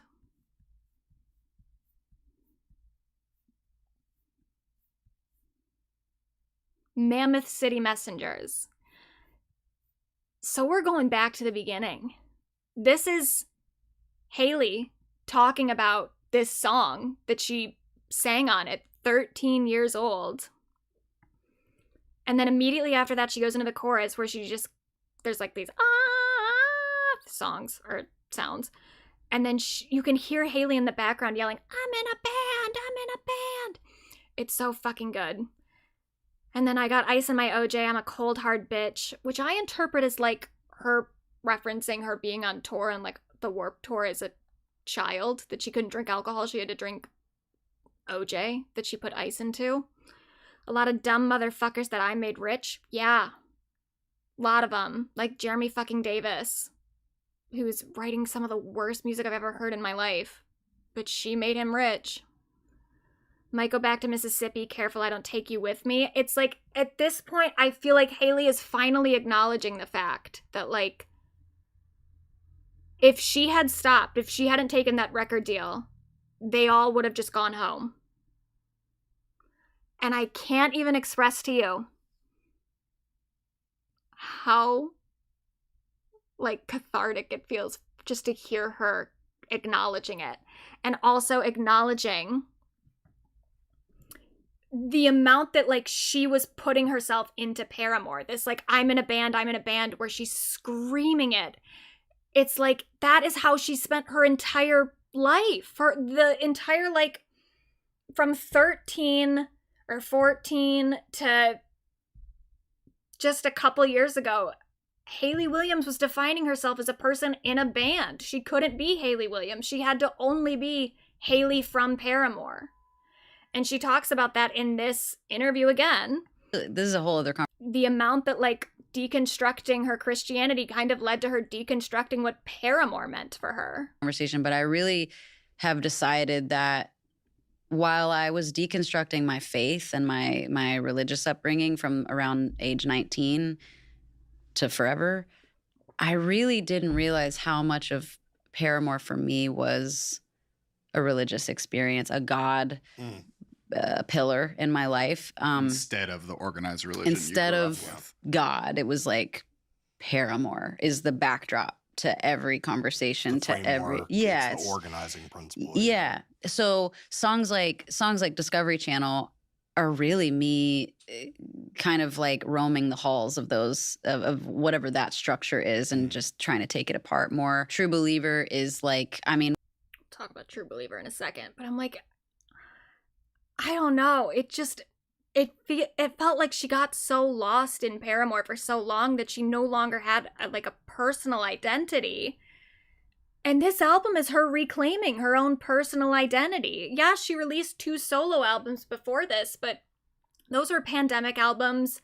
They kind of were like true side projects for her.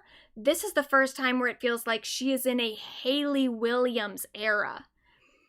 And she's writing still about being in the band. The song Brotherly Love explores the relationship between, like, her and Josh, her and Zach, and then Josh and Zach. It's so good. True Believer is about Nashville and her relationship with Nashville, and also it's very political. It's about, like, gentrification, racism in white Christian churches, the corruption of capitalism in religious institutions. She performed this song on, oh shit, I thought I had a, well, here's her talking about True Believer.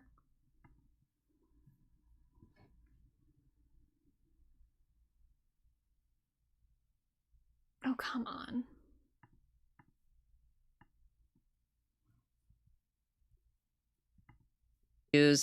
But Nashville, the reason I was writing about Nashville a lot is that we came home from tour and I thought, well, I'm gonna go to LA. This will be my 3rd move to LA, but this one's gonna stick. Yeah, sure. Get me out of here. Get me out of here. It's like Trump just got elected again and I don't want to be in a red state. And Nashville is a capital of this culture, this whatever the new American culture is, the mainstream culture. Yes. A lot of it is based, if not in Austin, in Nashville. And I'm sure you were feeling that. There's a line on the title track, Ego Death, where you say something like, I'm the most famous girl in this racist country singer's world. I'll be the biggest star at this racist country singer's bar. You want to name names? Could be a couple different. It could be a couple, but I'm always talking about Morgan Wallen. I don't give a shit. Find me at Whole Foods, bitch. I don't care.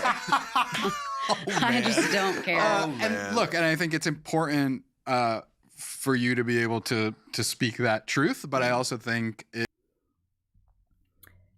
And then she performed that song on the late night with Jimmy Fallon, dressed like Kurt Cobain. She performed it shortly after Jimmy had said that he wanted to keep the Late Show like a politics-free environment after the whole Jimmy Kimmel thing. He was like, oh, I want late night to be a place of escapism or something. Blah, blah, blah. Stupid. Then she goes out and performs like her most political song on the album. She also does it with an orchestra that is mostly made up of Black musicians, which just feels so perfect, of like her embracing this audience that has embraced her, and she's paying homage to like, oh, I'm really gonna cry. It feels like she's come so far and has gotten to do this the way that she wanted to do it. And she is so like politically outspoken all the time. And there's again songs in here about her mental health. She's singing about mirtazapine, which is an antidepressant that she's apparently on. So we're seeing all these threads throughout Paramore's entire history leading to this moment of like her exploring her mental health through her music, her talking about her relationship with the band itself, her finding an identity outside of the band, her finding a political voice that she's not afraid to speak openly about. So good. But some of the songs appear to be breakup songs. So when the album first came out, again, it wasn't released as an album. It was just released as a collection of songs. And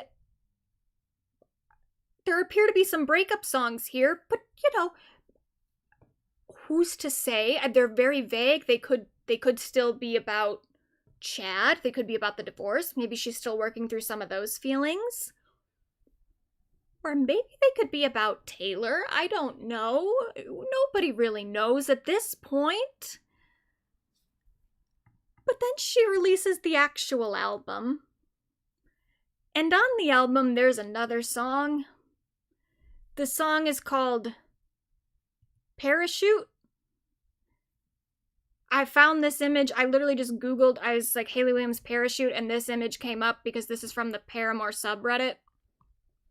This is how a lot of Paramore fans felt listening to these lyrics for the first time. So this is the second verse. You told me you waited for me. You said that you won. Asked me on a plane from Rio, do I ever think of us? And you were at my wedding. I was broken, you were drunk. You could have told me not to do it. I would have run. Tell me what was the moment you decided to give up. You could have told me what you wanted. I would have done anything. I would have done anything. And if you haven't listened to the song, you gotta go listen to the song. She is like screaming some of these lyrics by the end of it. It's so good. Her vocal performance is so fucking good. But clearly this is not about Chad Gilbert. If it was someone at her wedding who she wished had told her not to do it, this is definitely about Taylor. Fuck. So the album does well. It gets to number 12 on the Billboard 200, which is incredible, by the way, for an album that she released almost all the songs for, on her own website, where people could just download them for free. Still managed to get number 12. And number 1 on the independent releases, because this is an independent album. This is the first album released post-Atlantic, and I do really mean post-Atlantic because that is what Hayley has decided to name her own record label. Post-Atlantic. There also are some songs that she's added since Parachute that make it seem like maybe they're back together? It's hard to say. But of course, the question that everybody has at this point is, what's the future of Paramore? Is Paramore breaking up? Is this the end of the band? And this is what Hayley has to say.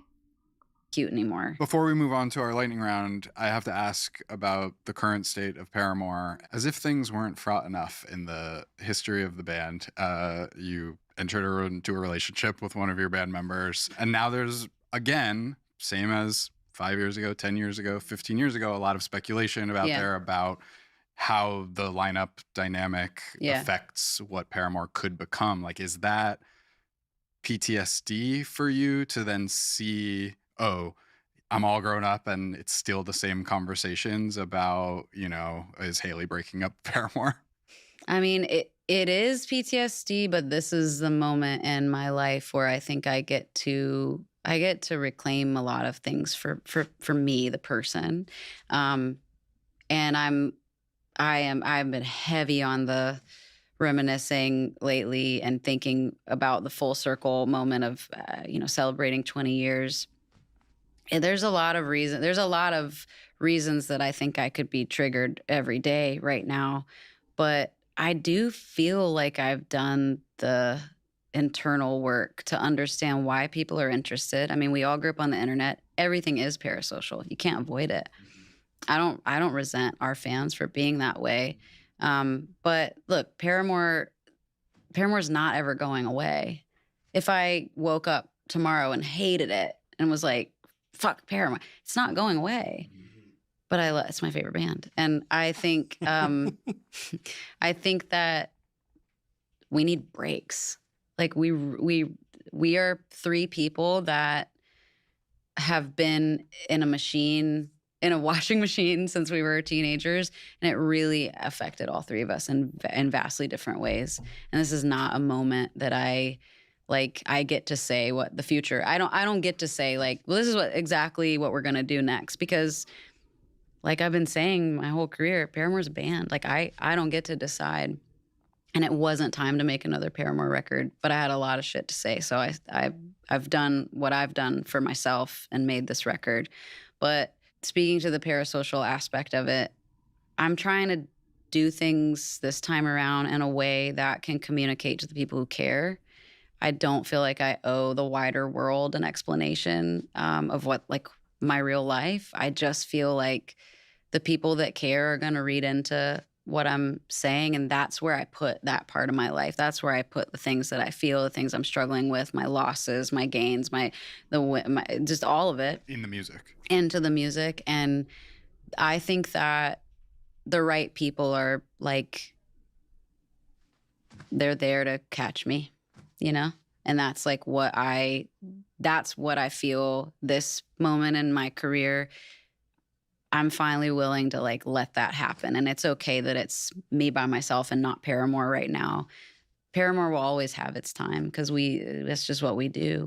We cycle back in and out of it. We resent it one minute.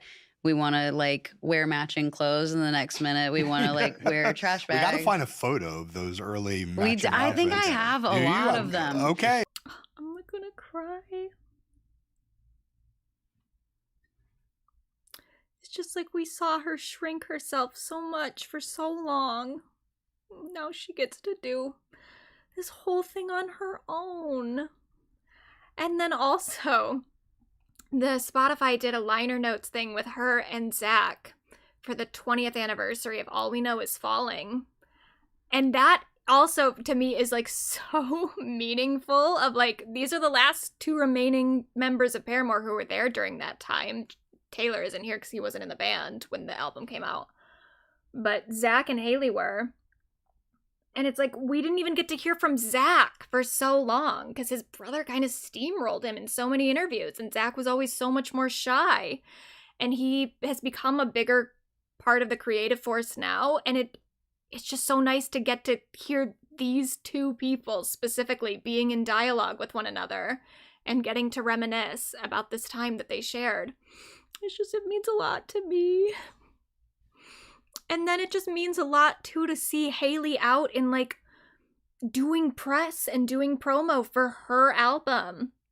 She did release the 2 albums in the pandemic, but those were released in the pandemic. So this is the first Hayley Williams era that we're getting of her doing stuff by herself. And it feels so fucking good. And she's gonna go on tour by herself. For the first time. She's never been on tour by herself. She's never really even performed by herself. Even when she would like do guest spots on other performers, for other performers, it's like she's doing guest spots. She's there with other people. This is Hayley Williams by herself. Good Die Young presents like her own fucking company. And she's on magazine covers by herself. She got Artist of the Year with the alternative press, and she doesn't even have to feel bad about it. She can just be on the magazine by herself.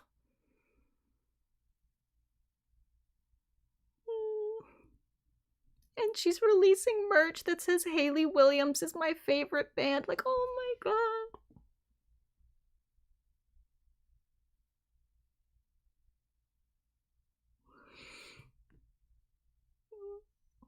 I really am. Like,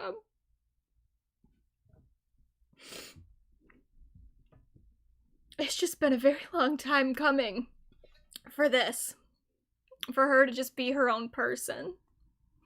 And she's so good at it. The album is so good. I love you, Hayley Williams. And I always have. And she's nominated for Grammys by herself. She's got Best Rock Performance for Mirtazapine. Best Rock Song for Glum. Alternative Music Performance for Parachute. And then Alternative Music Album for the album. I'm very confused of why she's in Alternative Music Album and not like, I guess maybe it's, I don't know, it's like Glum is considered a rock song, but Parachute is an alternative music performance. What does that even fucking mean?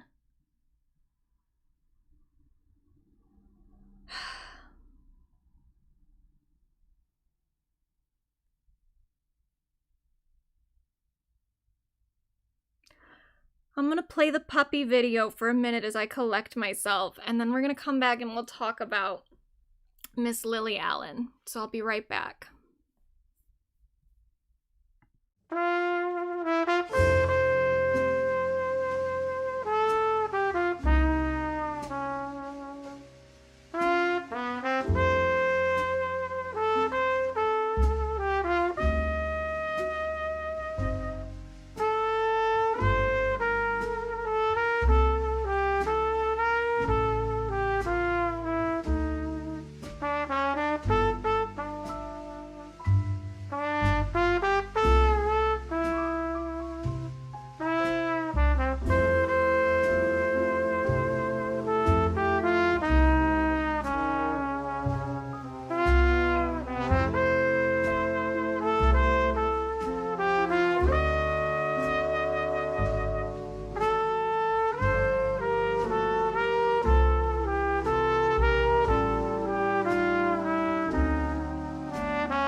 Okay, I'm back. And I'm not crying anymore. Hope I don't cry for this one. I probably won't. This one is definitely upsetting for some reason. For some reasons, so. But I have less of an emotional connection with Lily Allen as I do for Hayley Williams, so I don't think I'll cry. But I do like Lily Allen. I have liked her.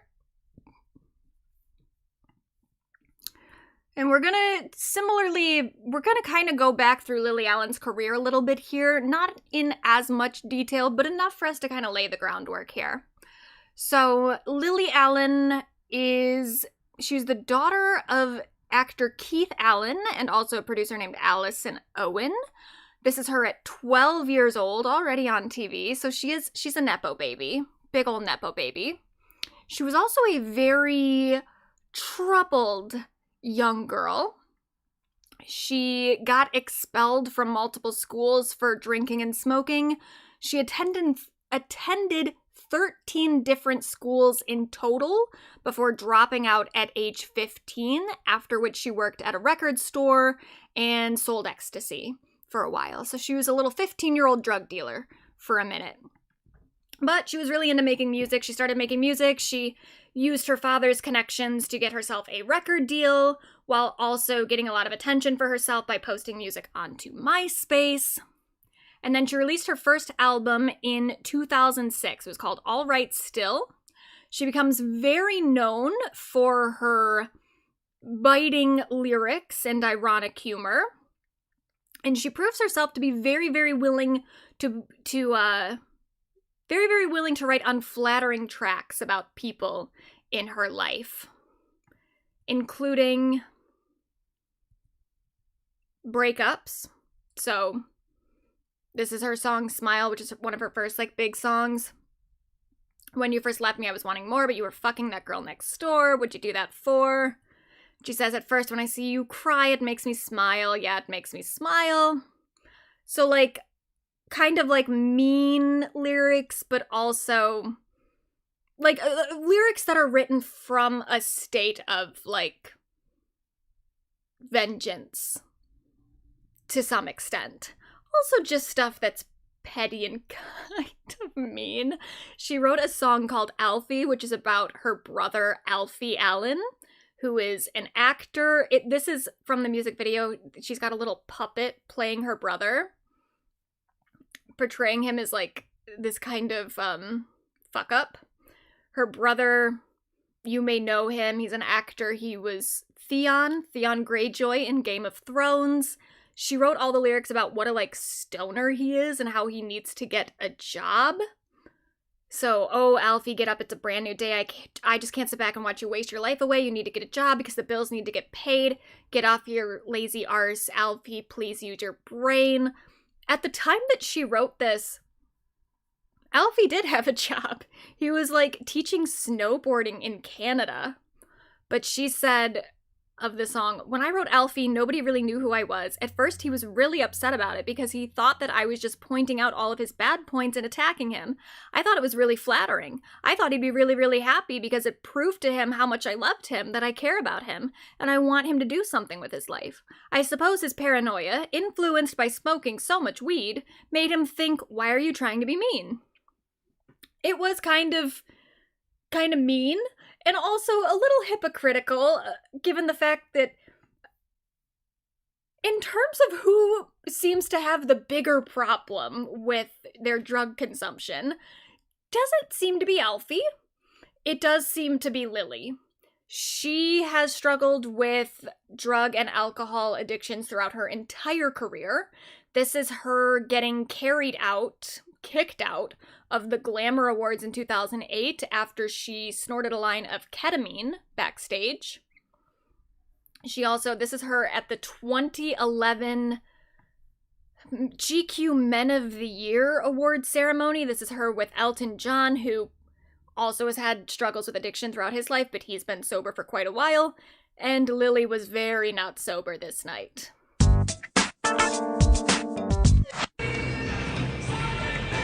Wow. Now, we reach a very special point in the evening. Well, you going to have another drink? Felton. You know what? I'm 40 years younger than you. I got my whole life ahead of me. I can still snort you under the table. I don't know what you're talking about. No. We don't usually do this, but we can... Felton, All right, actually. all right. Seriously.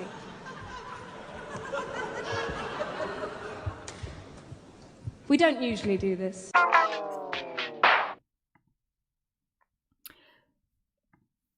So she's a mess. All the time. If we went through like every incident of Lily saying or doing something that got her into trouble, we would be here all day. But we can just sum it up as she's a fucking mess. But she releases her next album, It's Not Me, It's You, in 2009. It's very good. It features songs like Fuck You, which, you know, she's not very subtle a lot of the time. Ever. This one's about George W. Bush. But again, a lot of songs are about her own personal life. So this is a song called Not Fair, which is about her getting into a relationship with someone who's very nice and very respectful, but who just sucks in bed. Is just not good.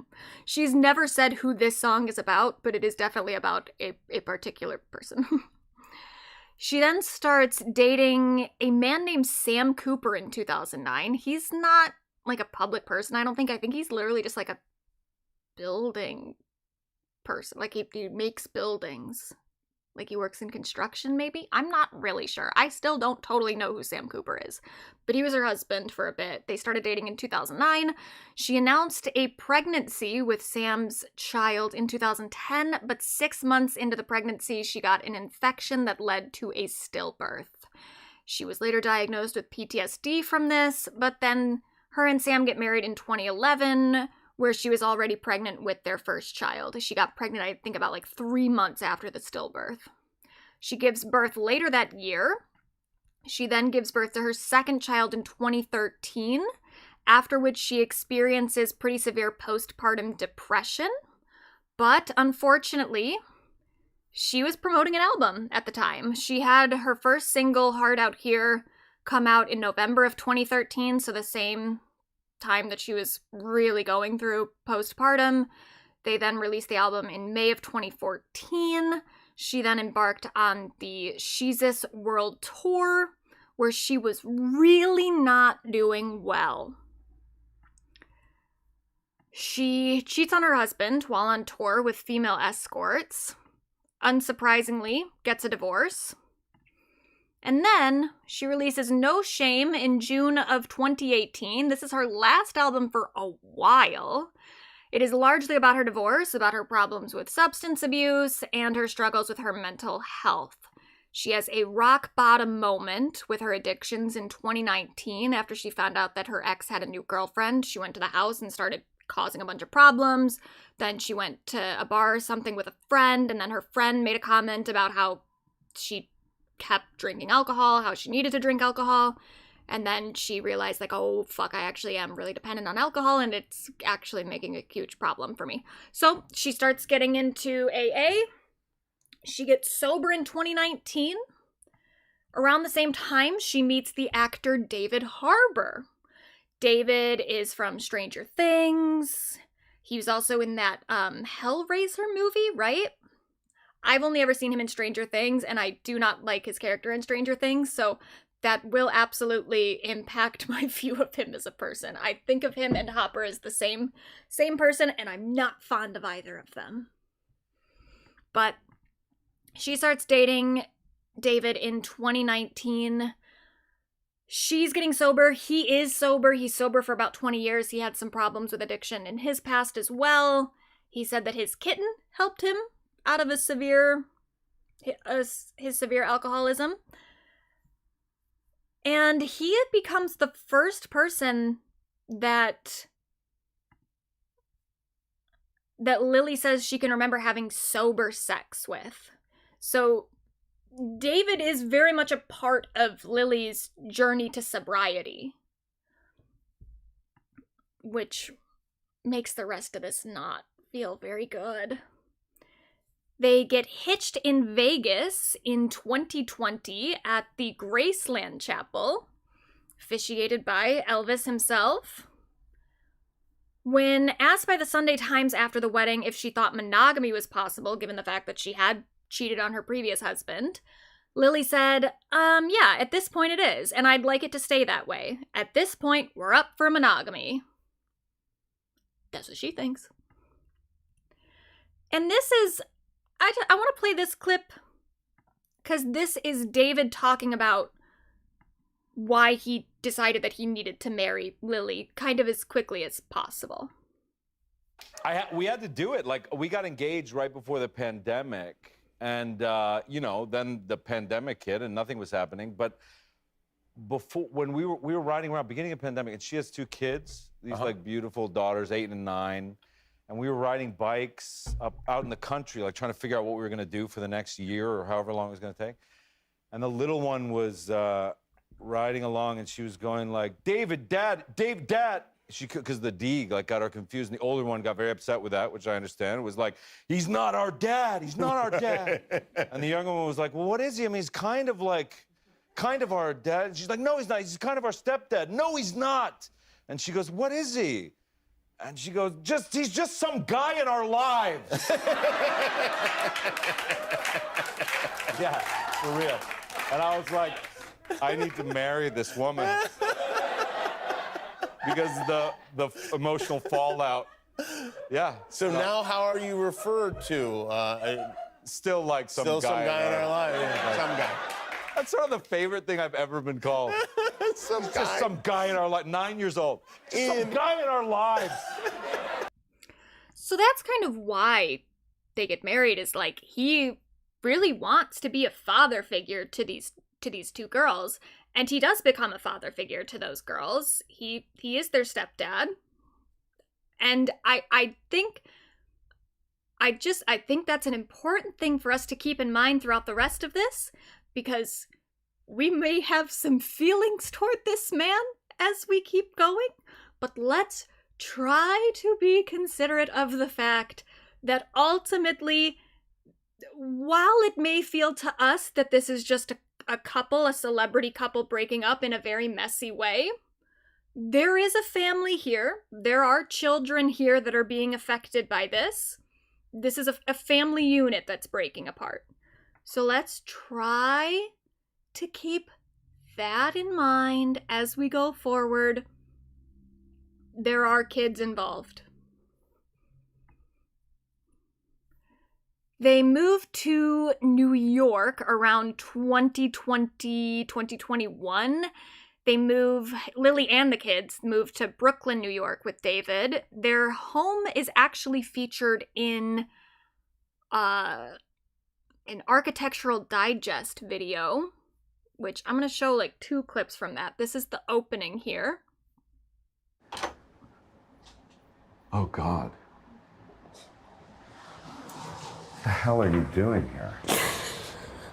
I mean, last time I was single and I was living on the Lower East Side, I have a family now, kids. I mean, this is so embarrassing. You look good, though. Come on in. So that's just kind of that's the vibe that David Harbour has. So I just wanted to show that part just because I thought that was a little uncomfy. Just kind of, me out, but it's fine. It's just a little joke, I guess. But there's another moment in here when they're in the closet that feels fairly significant. You know, one of the cool things about having like a smaller-ish bed area is that you can make your closet, or your wife's closet, bigger than the bedroom area. So this is like, I don't know, you've had good closets in the past, right? Nothing like this. This is amazing. Yeah. I love like I built it. I know. I've been it was in fact so built by hard a with Brazilian company called Florence, who we are very grateful for. They did a really, really good job. It's all like panels that are like, I hate to read into that too much, but what a reaction. That sigh that he gives. Like, he's so annoyed that she's talking. This is, like I love like I built it. I know. I've been it was in fact so built by hard a with Brazilian company called Florence. He's pissed. He's furious. Maybe that was just a bad moment. I don't know, but it's like that's like the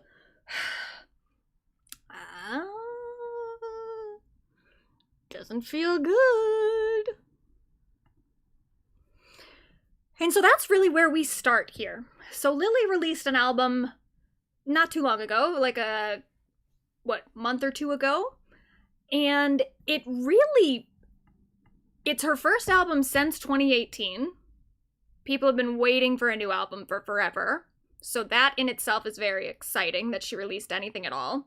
She had talked about releasing some album in like 2020, but then whatever album she had been working on, she said that she just didn't connect to it after a while. Like she was just in a different place of her life the more that she went on, and she just kind of scrapped it. So fans have been waiting for an album for quite some time.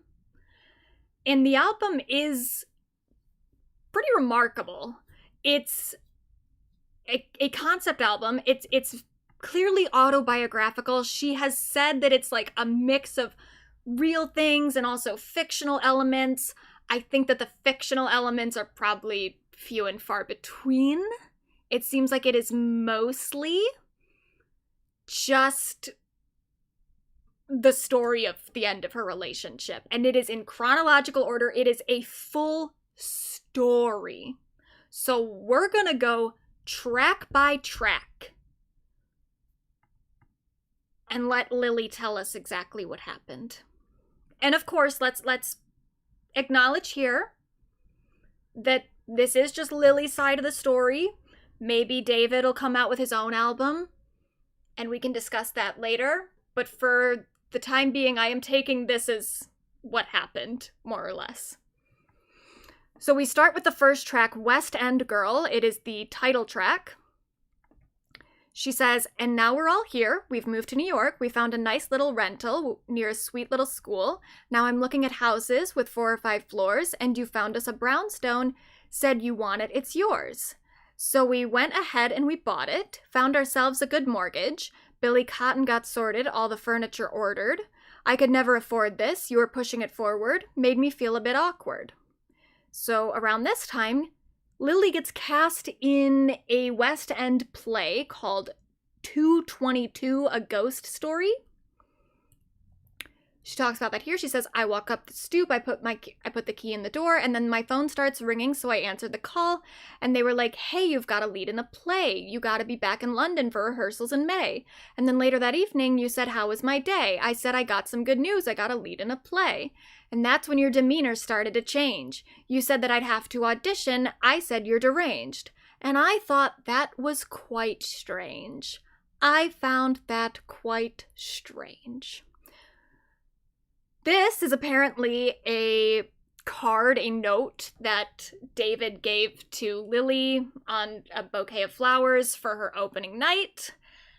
It says, my ambitious wife, these are bad luck flowers, because if you get reviewed well in this play, you will get all kinds of awards and I will be miserable. Your loving husband. Well, unfortunately, Lily did very well. And she did get all kinds of awards. And he did seem miserable. So this is...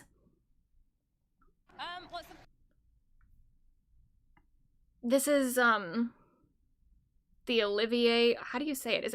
It's like Olivier Awards or something? I don't do play stuff. But she gets an award for her performance. And this is them at the award ceremony, outside of it.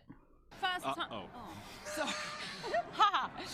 it's the first time that I've been here because it's not my usual industry or crowd. But yeah, I'm just really, really, really honoured and happy and humbled to be here and to be nominated. It's just like beyond. So yeah, I don't know what's happening really, but I couldn't be happier. Is it your first time as well, David? Yeah. My first time what? At the Olivier's. Or first time around me? No. What did you? She said, is it your first time here But the Olympics is. I've done about 100,000 plays. Never been recognized. Congratulations, darling.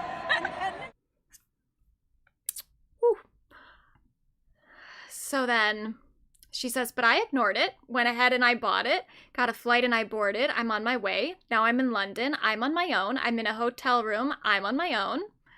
Now I'm a West End girl.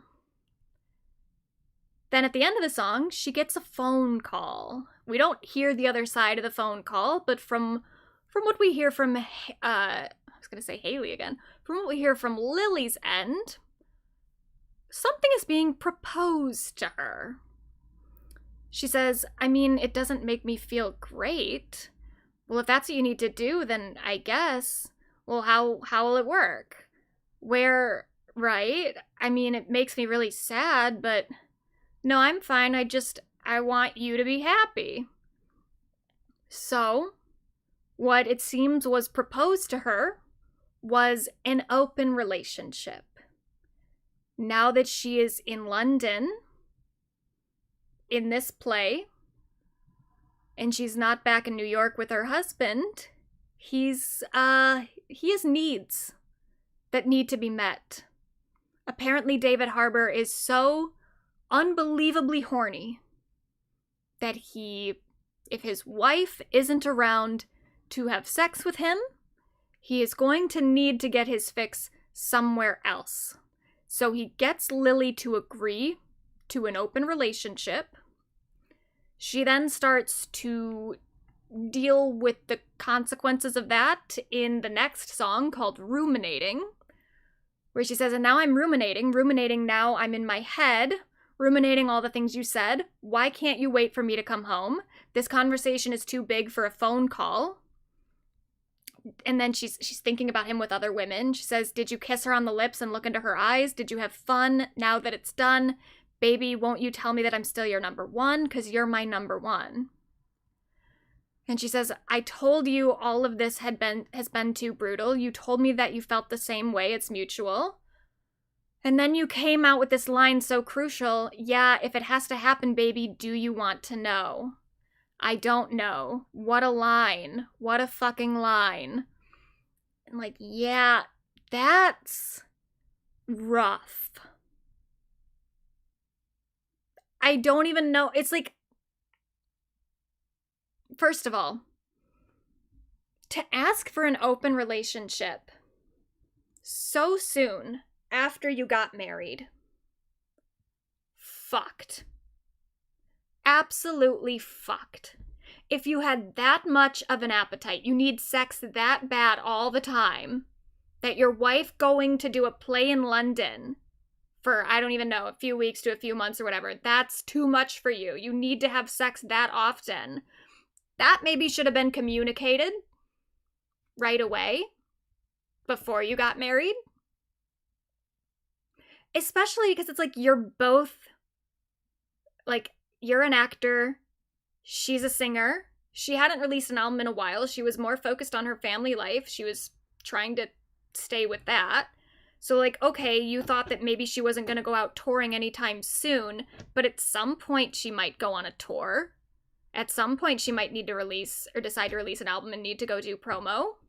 And you're an actor, so, like, at some point you're going to be out on location filming something. Like, you don't have a lifestyle where the two of you are even expected to always be together at any given time.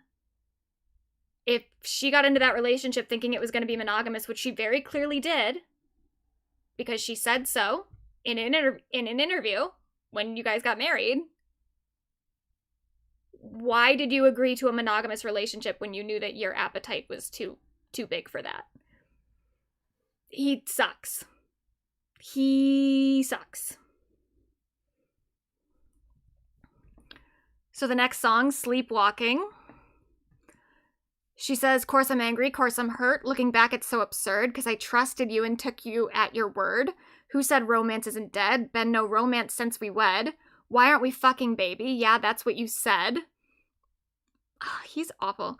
But you let me think it was in my head, and nothing to do with them girls in your bed. You won't stop talking and I'm just sleepwalking. See your thoughts forming, baby, stop it. It's 3 a.m. And I don't know if you do it intentionally, but somehow you make it my fault. You don't stop talking and I'm just sleepwalking. And she says, I know you've made me your Madonna. I want to be your whore. So she's expressing that, like, he feels like he can't get all of his sexual fantasies with her. And so now he's relegated her to this kind of sexless position in his life. And it just sucks. It's like they just got married not that long ago. Baby, it would be my honor. Please, sir, can I have some more?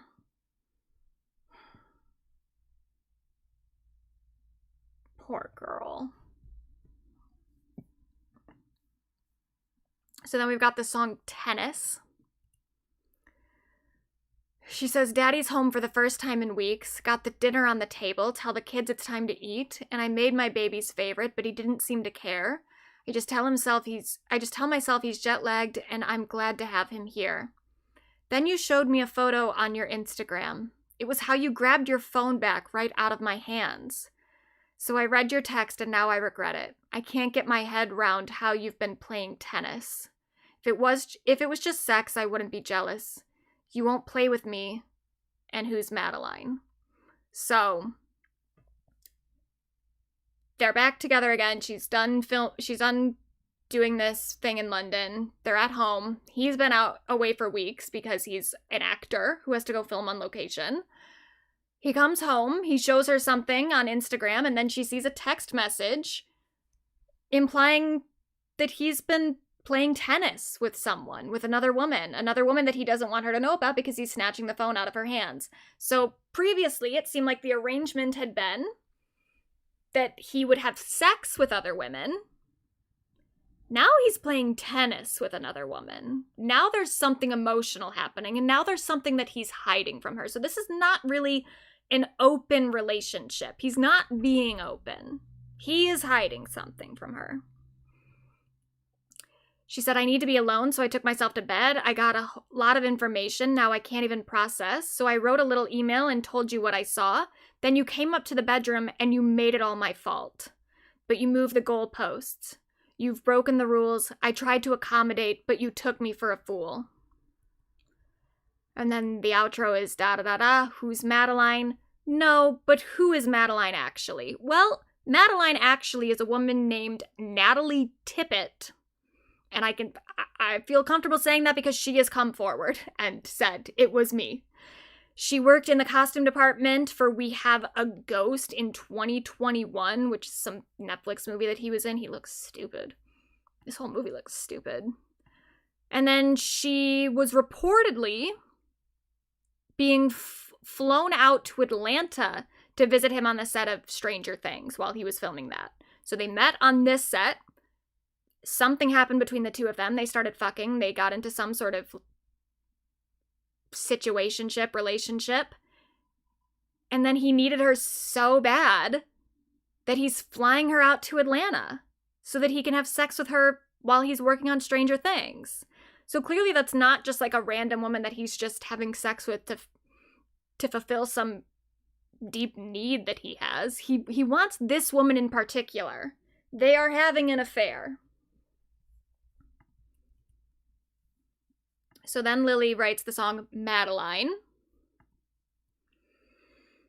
She is kind of talking to Madeline in this instance, or actually Natalie. She said, I know none of this is your fault. Messaging you feels kind of assaultive. Saw your text, that's how I found out. Tell me the truth and his motives. I can't trust anything that comes out of his mouth. No, I can't trust anything that comes out of his mouth. How long has it been going on? Is it just sex or is there emotion? He told me it would stay in hotel rooms, never be out in the open. Why would I trust anything that comes out of his mouth? Oh, why would I trust anything that comes out of his mouth? And then the chorus, we had an arrangement, be discreet and don't be blatant. There had to be payment. So apparently when they had this original talk about the open relationship, he's supposed to just be having sex with sex workers. There has to just be some sort of like payment involved. So there's no emotion. It's just about sex. It had to be strangers. But you're not a stranger, Madeline. And then she gets a text message response from Madeline. And she says, hey, he is telling you the truth. Our relationship has only ever been about sex. I can promise you that this is not an emotional connection. We don't speak outside of the time we spend together. And whenever he talks about you, it's with the utmost respect. It's like, well, that's not really the fucking point, is it, Madeline? Lily says, you tell me he's telling the truth. Is that the case or a line that he fed you? Want to believe you, but is it a ruse? Lie to me, babe, and I'll end you. I can't trust anything that comes out of your mouth. I'm not convinced that he didn't fuck you in our house. Do you two ever talk about me? Has he told you that he doesn't love me? I bet he tells you he loves you. I've gotten old, gotten ugly. I wouldn't trust anything that comes out of his mouth. Now, why would you trust anything that comes out of his mouth? Madeline replies again and says, I hate that you are in so much pain right now. I really don't want to be the cause of any upset. He told me that you were aware this was going on and that he had your full consent. If he's lying about that, then please let me know, because I have my own feelings about dishonesty. Lies are not something that I want to get caught up in. You can reach out to me anytime, by the way. If you need any more details or you just need to vent or anything. Love and light, Madeline. Then we get to the next song, which is called Relapse, where she says, the ground has gone beneath me. You've pulled the safety net. I moved across an ocean from my family, from my friends. The foundation is shattered. You've made such a fucking mess. I tried to be your modern wife, but the child in me protests. I need a drink. I need a Valium. You push me this far, and I just need to be numb. If I relapse, I know I stand to lose it all. Can you bring me back when I'm climbing up the walls? If I relapse, I know I stand to lose it all. Can you bring me back when I'm climbing up the walls? It's bad, dude. She just got sober not that long ago. In 2019, he's the first person she's been with since getting sober. He was a part of her, journey to sobriety, and now she is being hit with all of this. And yeah, I'm like, I can't believe she didn't relapse. She doesn't. She manages to stay sober throughout this entire thing. But this is I think this really would this would test somebody for sure. Then we get to, what's this one? Oh, this is Pussy Palace. This is a good one. So, she says, don't come home. I don't want you in my bed. Go to the apartment in the West Village instead. I'll drop off your clothes, your mail, and medication. I'm already on my way, heading to the station. Stuck on the F. There's a problem on the line. I couldn't be more stressed. I'm losing my mind. Up to the first floor, key in the front door. Nothing's ever going to be the same anymore. That's when I realized something don't feel right. So she's about to discuss David's Pussy Palace. And a lot of people did think that it was that original Brooklyn townhouse. It's not. She says very clearly here, this is an apartment in the West Village. Luckily, he did an architectural digest for that one too. Oh my God, Architectural Digest. It's been a long time. I've missed you. You want to come in? So here it is. Here's David's Pussy Palace. Just do a little look through. You know, looks like a normal, nice little apartment. Don't know why he has so many fucking homes in New York City. This isn't even, there's another one too. There's a third one that we know of. I don't know if he still has that one, but he did. At least as of 2015. So that's something that I learned throughout this entire thing that I didn't know. If you're in New York City, David Harbour is probably kind of close by. He's everywhere. We talk about, Katy Perry having a lot of homes. I think it's ridiculous to have so many homes in general when so many people don't have a home, We have homeless people. We also have people that, just cannot afford,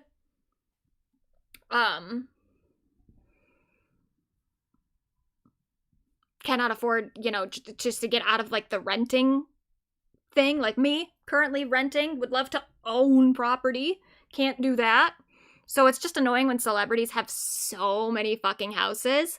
But I kind of get, like, okay, maybe you want a house that's bi-coastal. You want one in New York. You want one in California, whatever. Maybe you have one outside of the U.S. somewhere. I kind of get it. If you have enough money, it's like, what are you going to do, you know? You got the money, get another house, I suppose. It is ridiculous to have at least 3 homes in one city. I know it's a big city, but, like, come on.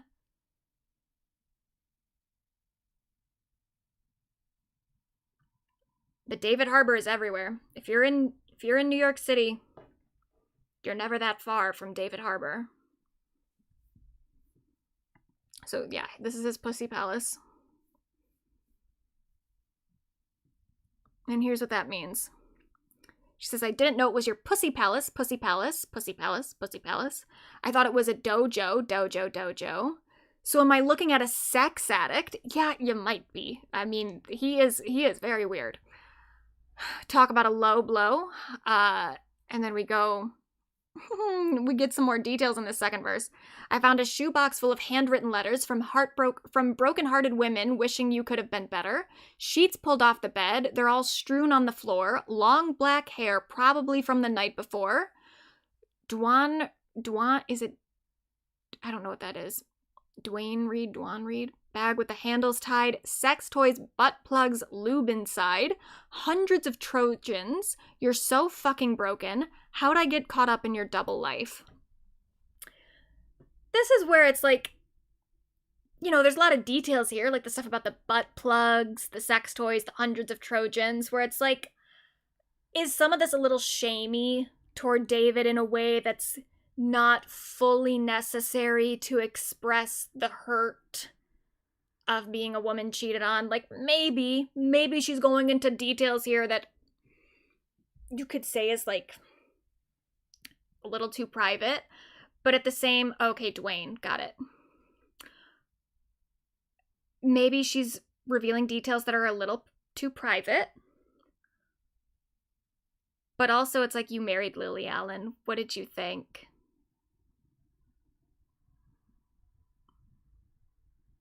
I mean, like, the fucking nerve to marry Lily Allen, to be having sex with so many other women, allegedly, and then not expect her to find out about it, and not expect her to write about it in her music. It's like when people complain about Taylor Swift, and it's like, oh, Taylor Swift always writes about her exes. It's like, well, if you start dating Taylor Swift, you're dating her with the knowledge that she will be pulling from her personal life to write music. So behave accordingly. But with Lily Allen, it's even worse, because, like, Taylor tries to keep things somewhat, like, demure. She tries to keep things kind of classy. She'll put extra metaphors and stuff on top of shit so that there's, you know, Easter eggs. Stuff is a little bit more vague. It's a little bit more about people, like, figuring out what she's talking about, but her never really confirming it. Lily Allen has always written so blatantly, and has always written with so much detail, and is so not afraid of being crass. That's like, yeah, this is what she was gonna do. I don't know why you would ever think that she wouldn't do this. Don't give her a reason to do it, maybe. Or just don't marry Lily Allen if you're such a fucking freak. I shouldn't say freak. I mean, it's fine if you use butt plugs and sex toys. That's not the thing that is objectionable here. The objectionable thing is, like, coercing someone into an open relationship that they don't want to be in, and then also breaking the rules within that open relationship anyway, where you're clearly having sex with more people than you're telling her about, and also clearly involving yourself in other relationships that go beyond just sex. So then on 4chan Stan, she says, I went through your bedside drawer. You know I've never been inclined to have to do that before. Never been to Bergdorf's, but you took someone shopping there May 24. You bought her a handbag. It wasn't cheap. I was in London, probably asleep. Did you go to Montauk for the weekend? Was there an encore? Did it pay dividends? Why won't you tell me what her name is? This is outrageous. What, is she famous? Say that it's over. Do you mean a hiatus? Why won't you tell me? So now this is a fully different woman from Madeline. Now he's having sex with probably another famous person. And she says, what are you scared of? Do you think I'm going to contact her and tell her what for? Gonna get divorced? It's a marriage of convenience and it's her you adore. I think you're sinking, you're protecting a lie, and you don't want her thinking that you'd cheat on your wife. You're such a coward, you can't tell the truth, you love all the power, but you're not even cute, though. I mean, I think that he's a kind of cute that would work for some people. But yeah, don't think you're quite cute enough to get away with this. Then in the song Non-Monogam Mummy, these are all, by the way, from the visualizers that she put up for the album. So it started as like an open sign, and then she said, sorry, we're closed. So, you know, symbolic of her saying that, like, no, we're not in an open relationship anymore. We're closed. She says, I don't want to fuck with anyone else. I know that's all you want to do. I'm so committed that I'd lose myself because I don't want to lose you. I changed my immigration status for you to treat me like a stranger. Why do I feel like such a failure? A life with you looked good on paper. I've been trying to be open. I just want to meet your needs. And for some reason I revert to people pleasing. I'll be your non-monogam mummy. I'm just trying to be open. We fell in love. I landed on my feet. I was the cat that got the cream. We built a palace on the perfect street. You really sold me on a dream. And now I'm looking at my Tinder. Well, maybe I'm more of a hinger. He wants to take me out to dinner. Hope he looks better than this picture. So now she's like trying to be in an open relationship. She's trying to like accommodate this idea of what they're doing. And at some point, she does get found on Raya. This is like a report that comes out from the Daily Mail that like people are now seeing Lily Allen on Raya. If you look at her bio, it says looking for someone to start couples therapy with. So there are a few different things that happen with Lily on Raya. She does have one profile that says Lily, where I think that she is maybe trying to like find other people. I don't know, to like satisfy this open relationship thing. She also apparently does also start a whole bunch of other dummy accounts to try to see if she can find if David is still on Raya. But this doesn't get found until a bit later. Then, this is just enough. She says, I think you're in love with somebody else. Felt you pull away and now I'm blaming myself. You keep me in the dark, telling yourself it's kind. Protect me from the pain. Meanwhile, I'm losing my mind. Look at my reflection. I feel so drawn, so old. I booked myself a facelift, wondering how long it might hold. I gave you all my power, and now I'm seeing through your eyes. But you give me just enough hope to hold on to nothing. Yeah, you give me just enough hope to hold on to nothing. That is so sad. That she, like, wanted to get a facelift for him. And she looks like that. And by her own admission, he's not even cute, though.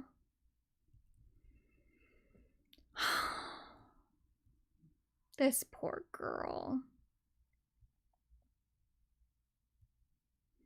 She says, did you fall in love with someone who isn't me? Why are we here talking about vasectomies?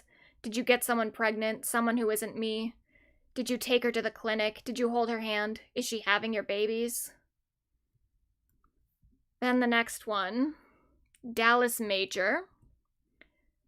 This is where she is, I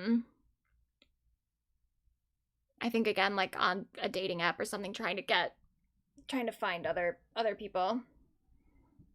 And also realizing how much she just doesn't want to be dating other people. She just wanted to be married. She said, my name is Dallas Major and I'm coming out to play, looking for someone to have fun with while my husband works away. I'm almost nearly 40. I'm just shy of 5'2". I'm a mom to teenage children. Does that sound like fun to you? I hate it here. So I go by Dallas Major, but that's not really my name. You know, I used to be quite famous. That was way back in the day. Yes, I'm here for validation, and I probably should explain how my marriage has been open since my husband went astray. Then there's Beg for Me. She says, I feel embarrassed, I feel ashamed, you're so indifferent, and that's insane. Where's all your empathy for all my pain? My friends all tell me you are deranged. I want to feel held. I want to be told I'm special and I'm unusual. I want your desire. I want to be spoiled. I want to be told I'm beautiful. Why won't you beg for me? And then this is let you W/in. I don't totally understand the stylizing of the title. But this is where she really starts to flip, and she's like, actually kind of fuck this guy. She says, I've become invisible, stuck here in my palace. I'm so fucking miserable in my rabbit hole. Yeah, I'm Alice. And I'm expected to be nice, picking up the pieces. What is it you sacrifice? I'm protecting you from your secrets. Don't tell the children. The truth would be brutal. Your reputation's unstained. God knows how long you've been getting away with it. Already let you in. All I can do is sing. Why should I let you win? So she sounds like she's deciding to maybe wage war. I will not absorb your shame. It's you who put me through this. I could tell myself you've changed, do it all again, be deluded, never get your sympathy. I don't think you're able, but I can walk out with my dignity if I lay my truth on the table. Lie to the children. The ending was mutual. I'll shoulder all the pain. I'm sick of carrying, suffering for your sins. Already let you in. Why should I let you win? You've taken everything. Oh, I guess, yeah, that makes sense there. Then the in is that. I just didn't understand why she was saying in the title, but okay. Already let you in. Why should I let you win? And then the final track, Fruity Loop. She says, you're just a little boy looking for his mummy. Things have gotten complicated with all the fame and money. Playing with his toys, he just wants attention. He can't really do attachment, scared he's gonna be abandoned. And finally I see it's not me, it's you, which is the reference to her old album, the It's Not Me, It's You album. It's what you've always done. It's what you'll do. Forever till you die, it's true. It's not me, it's you. And there's nothing I could do. You're stuck inside your Fruity Loop. Apparently, he's really into Fruit Loops. I guess. So she's just kind of calling him a child or saying that, like, his issues stem from childhood. And then she says, I'm just a little girl looking for her daddy. Thought we could break the cycle. Thought I could keep you happy. It is what it is. You're a mess. I'm a bitch. Wish I could fix all your shit, but your shit's yours to fix. So, that's it. That's the album. That's the experience that she had leading up to her release of the album. Now, she also does have a podcast with Maquita Oliver, who is her childhood best friend. I actually watched one of the podcast episodes recently. I watched Billie Eilish was a guest on one of the episodes. It does seem fun. I haven't watched much of it. But this is kind of a marker a little bit for where we're at. So they're doing the podcast. I think they started in 2024. And then Lily and David, they split in December of 2024. That's not announced yet, but on the podcast, Lily does admit that her eating has become a real issue and says that she is not in a great place. That probably is, looking back, related to her finally separating from David. Then we find out later that she checked into a treatment facility sometime around January. She takes a break from the podcast in January and then gets into a mental health facility. She says that she wanted to die and that she said, I knew that things I was feeling were too extreme to be managed, which, I mean, this is pretty. Again, I think it is kind of remarkable that someone who has had so many struggles with drugs and alcohol before managed to stay sober throughout this entire time and knew that the right thing for her to do was still to, like, get into treatment. I think that takes quite a lot of strength to recognize that. It is publicized in February of 2025 that the relationship is done. They have separated.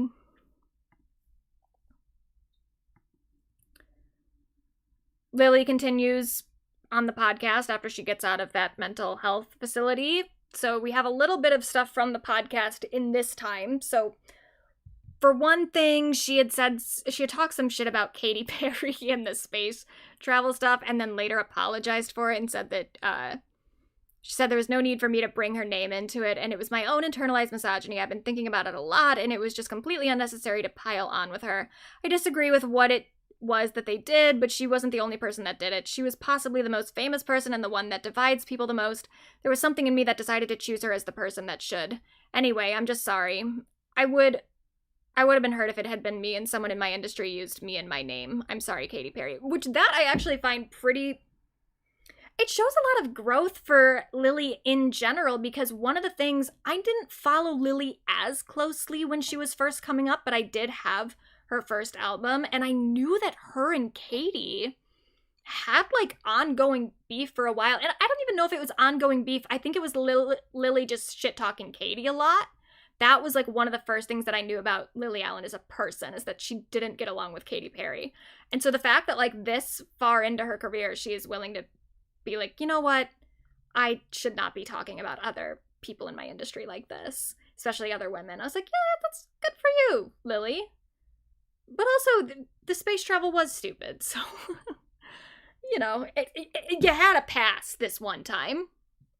But good for you that you want to acknowledge your own internalized misogyny in that way. She also had another controversy during this time because she admitted to not remembering how many abortions that she's had. This was a whole thing. I think Ophi made a video on it. You can go watch Ophi's video. It was stupid. It's like, obviously there was the pro-life people that are just already upset about any woman getting any abortion ever, but then there were also like pro-choice people who were like, she's giving us a bad name. I don't even have time for it. Like, fuck off. And people were like, why would she admit to this? I'm like, well, because she has a podcast and it came up.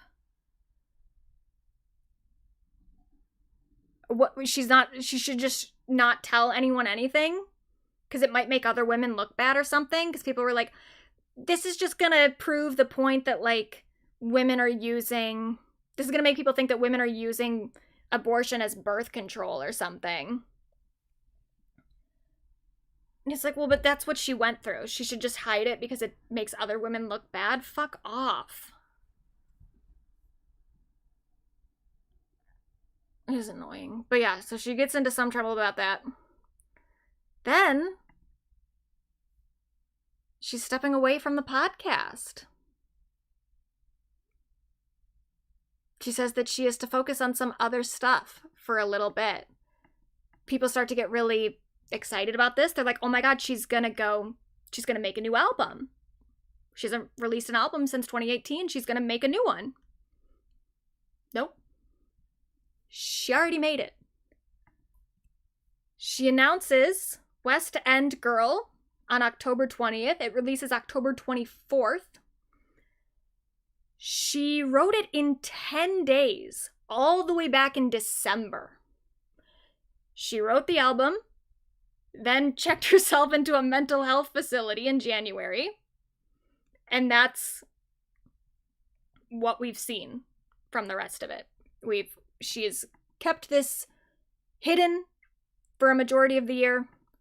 And then it comes out, it hits 93 on the Billboard 200. It gets an 84 out of 100 on Metacritic. Her and David then sell the townhouse. As, you know, as one would. And she posts some photos from the house before they sell it. I do like that house.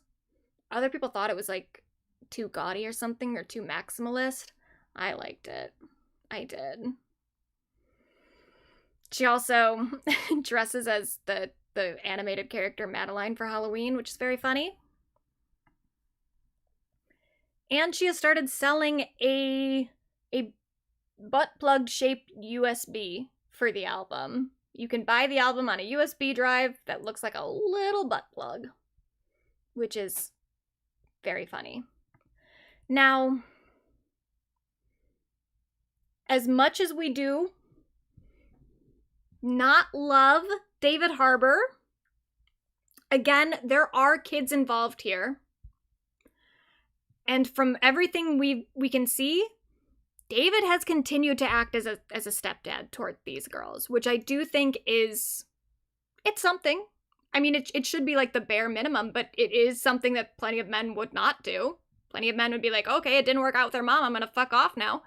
David is still hanging out with the kids. He's taking them to Universal Studios, to the theme park, hanging out with them. He's still in their lives. So they are still a family.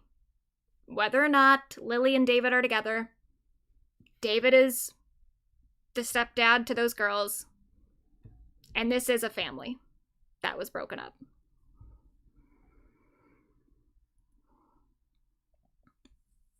This whole thing, though, has turned into a bad person off. So, as you can see from this tweet, finding out Lily Allen and David Harbour were together, then finding out about the situation, then finding out David Harbour is a terrible person, then finding out Lily Allen is a terrible person. This is where the discourse starts to get really, really frustrating for me. Because Lily Allen, of course, does have a very long history in the industry. She has been a very problematic person the entire time. Up until very recently, she hasn't done anything super problematic for a bit. But, yeah, there's a lot that you could say about Lily. And so my whole thing is, like, you don't have to like her. You don't have to listen to the album. You don't have to engage in the discourse about her. That's fine.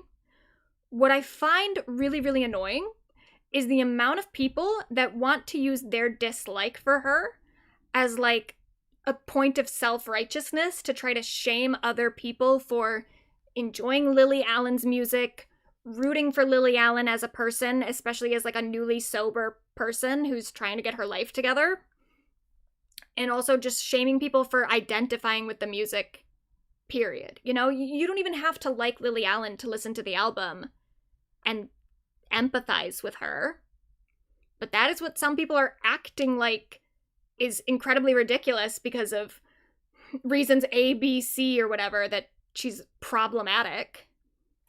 So let's go through some of these reasons. This one is the most absurd to me. This person says, he is evil, obviously, but I feel like it's been memory hold that Lily Allen admitted to repeatedly cheating on the guy she was married to before him with sex workers, and then claimed it wasn't infidelity because the sex workers were all women. She sucks. Okay. So,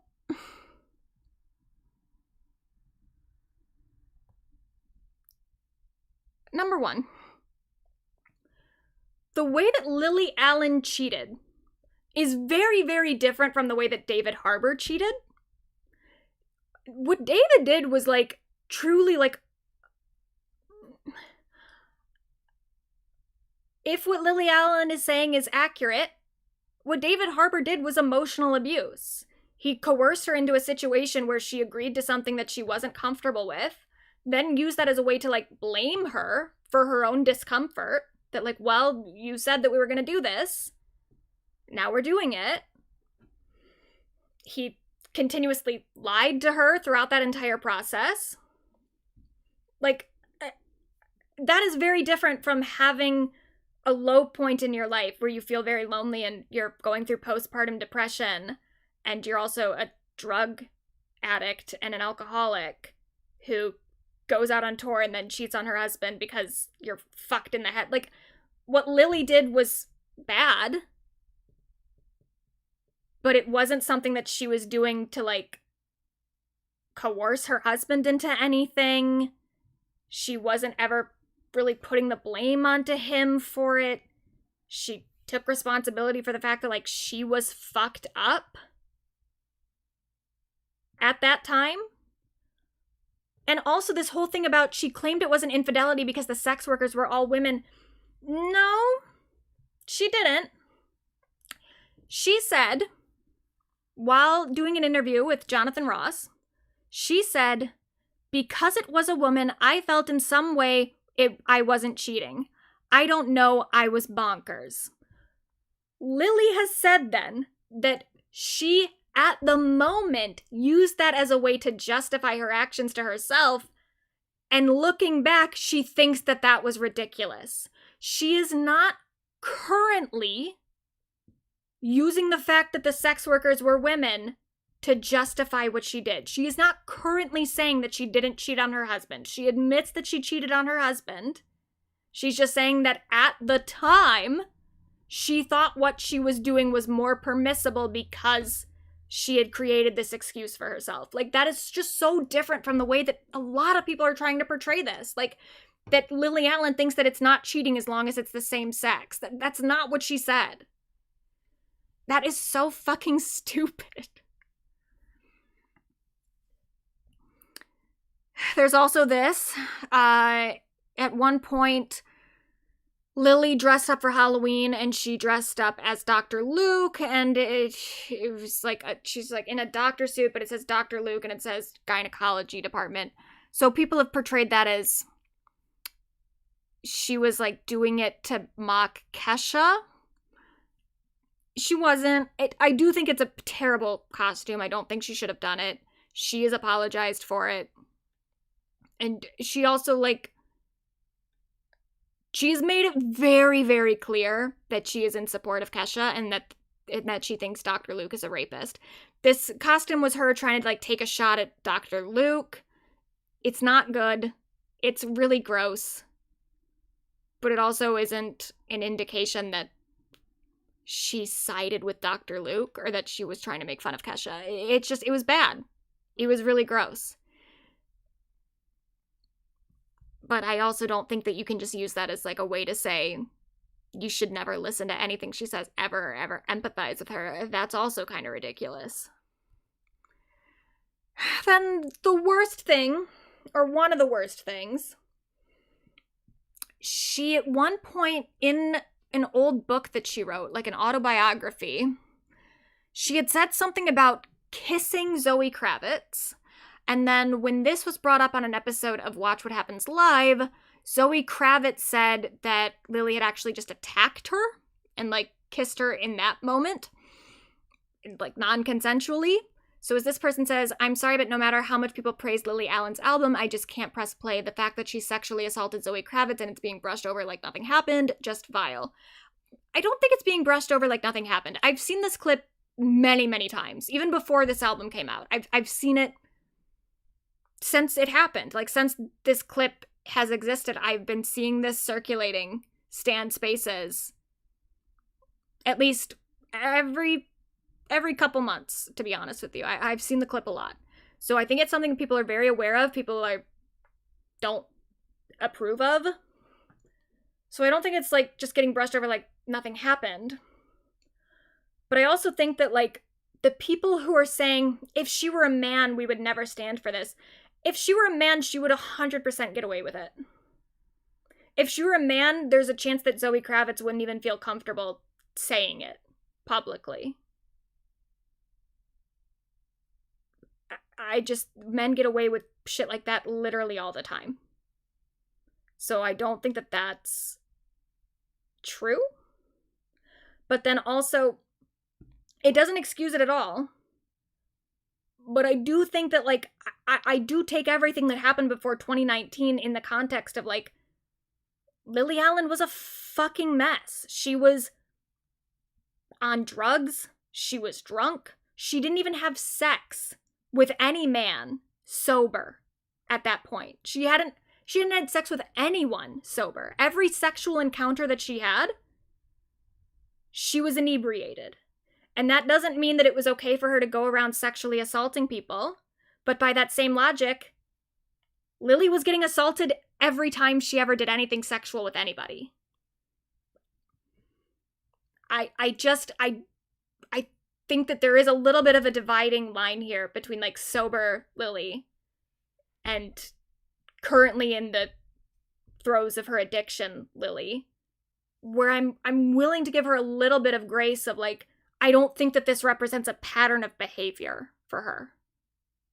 As far as I know, there aren't any other allegations like this. And I do think Lily should take accountability for it. I think that she should say something publicly and also privately. I think she should apologize to Zoe Kravitz. But I'm not going to like throw the baby out with the bathwater in that way, you know? I can acknowledge that this was wrong, that she did sexually assault Zoe Kravitz, and still say that I think that her album is good. You know? They're not mutually exclusive. They both things can be true at the same time. You know, and it's like, again, men get away with like incidents like this all the time. And where I think it like, my bigger issue is like, if it were a pattern of behavior, if I knew that Lily Allen was going around attacking women at any sort of event she was at, I'd be like, okay, yeah, let's oust Lily from the industry. Let's get Lily out of here. She's a danger to other people. This is something that happened one time. And I don't think that she needs to be like completely isolated for it, you know? I don't think she needs to be alienated from the industry for it. But I do think she should say something. I think that she should apologize. But then we also have some of the allegations against David Harbour. So a lot of people have inferred things from his relationships with other women, implying that he maybe has had some patterns of his own. So Julia Stiles is someone that has dated David Harbour before. She has been liking some of Lily's stuff on social media, showing that there's some solidarity between the two of them for some reason. Who's to say? And then also, there are some allegations against David in relation to his treatment of Millie Bobby Brown on the set of Stranger Things. Now, what the allegations are, we don't know. The Daily Mail put out a report that Millie Bobby Brown filed harassment and bullying claims against David. They said it was pages and pages of allegations. We have no idea what the allegations were. The only thing we know is that apparently there was nothing sexual alleged. But we just don't know the details. I did see some people being like, oh, it's the Daily Mail, though. You can't take anything they say as true. It's like, well, if they're alleging that there are documents that were filed at Netflix, they wouldn't lie about that. You know, like that's just so easily disprovable that they wouldn't make that up.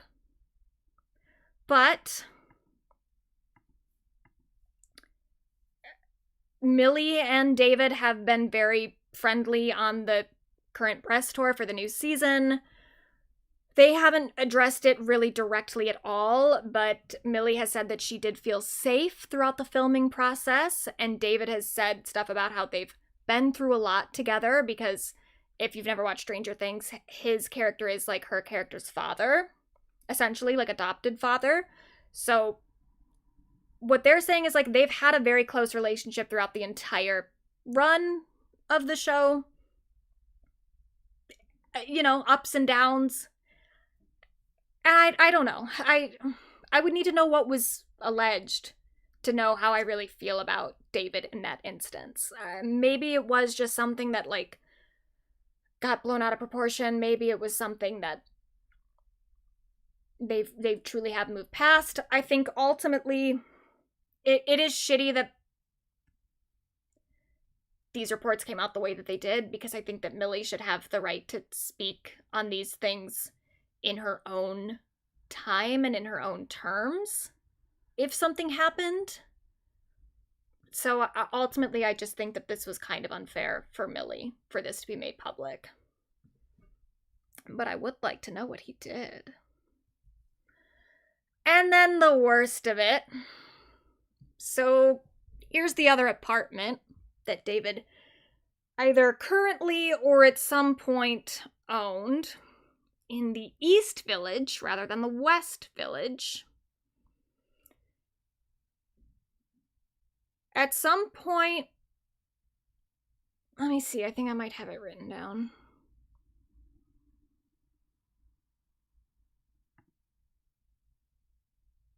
Oh no, I don't have the date. I think it was 2015. A 29-year-old woman named Kristen Croft jumped to her death from David's East Village apartment. She did leave a suicide note. David was not there at the time. He was in Canada filming something. She had been struggling with her mental health for a long time. She had lost custody of her daughter and was trying to, like, get her life back together and repair her relationship with her daughter. So what David said at the time was, she was someone who struggled. She was in the shelter system. I was trying to help her out. I'm very confused. I don't understand how this happened. She seemed to be a lovely person. It's a terrible tragedy. I'm very shaken by this. Kristen's family has since said that she was not in the shelter system, but they did say things indicating that she was homeless at the time, and she had been, she'd just been kind of moving around with, like, different friends and family and living with them for a little bit. And she eventually told the family that she had made a friend who was an actor and that he had a nice apartment in Manhattan. It's unclear how she met David, but she had been networking a lot in New York at that time prior to her death because she was an aspiring hip-hop artist. So it seems like David just met her through that, her networking. And her family doesn't believe that they ever had any sort of romantic or sexual relationship. It was just a friendship. And David was just letting her have somewhere to stay while he was out of town. That seems to be what happened.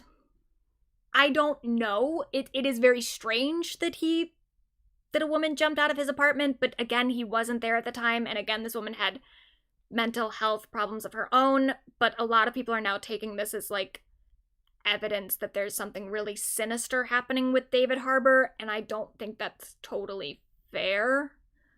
Because, like, he wasn't there.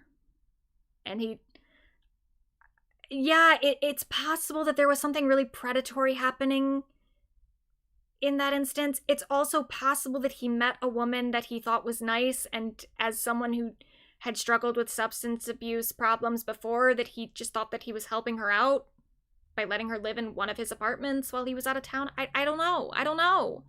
But I don't think that we should be using this woman's death as, like, a point against David Harbour. Especially when the family doesn't seem to really have any hard feelings toward him at all. But I've seen people on Twitter claiming that they were in a situationship, that, like, his 29-year-old situationship jumped out of his apartment. And it's like, well, that's not really what happened. There was just a woman who lived in his house for a little bit. So that whole thing is it's really gross to me. But that's where we're at. The split of David Harbour and Lily Allen has had quite the fallout. David does seem to be a huge asshole. But Lily is also kind of a bitch herself, you know? And I'm saying that in the loving way of I am also a bitch. So, they're not equal. I'm not being like, oh, they're both bad. But, like, you know, Lily is dealing with this the way that Lily deals with this because this is how Lily deals with problems. I don't think that means that we all need to get involved and be like, fuck David Harbour, he should never work again, you know? He can be an asshole and he can have been emotionally abusive to Lily.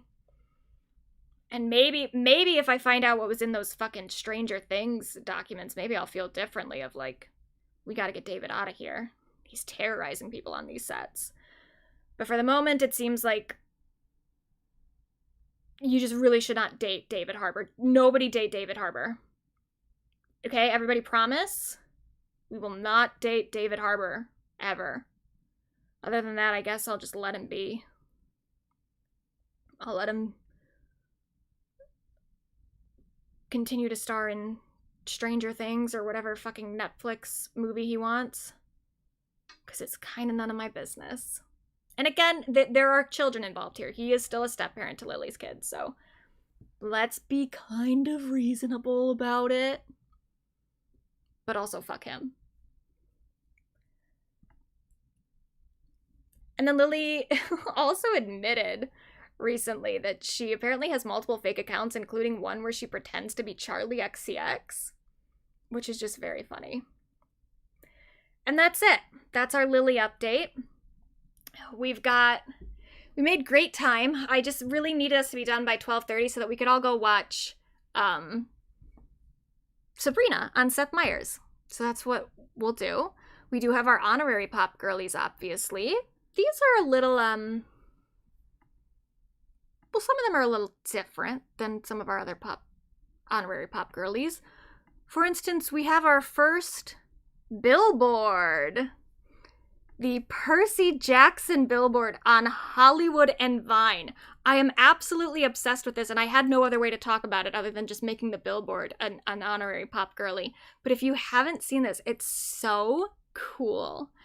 It's a billboard for Percy Jackson, and it's like, it's got water, and then as the the tentacle comes down, the water spills out. It looks awesome. And I'm so curious about how it works, because the water comes down here into this big pool. But then how does it get back up there? How does this thing up here get more water? I don't know, but I love it. This is what we need to be spending money on. I have no interest in the Percy Jackson show, though. I'm sorry. I did read the books when I was a kid, but then the movie really pissed me off, and I haven't really revisited the franchise since.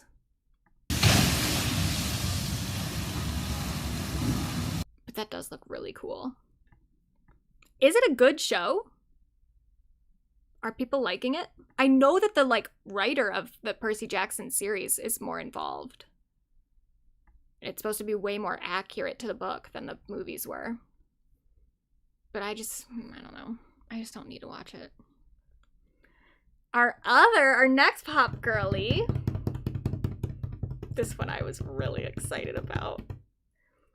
It's the drunk raccoon from the, what is it? Is it in Virginia? This fucking raccoon broke into a liquor store yeah, it is. It's Virginia. It broke into this liquor store, got drunk, got shit-faced, and then passed out in the bathroom.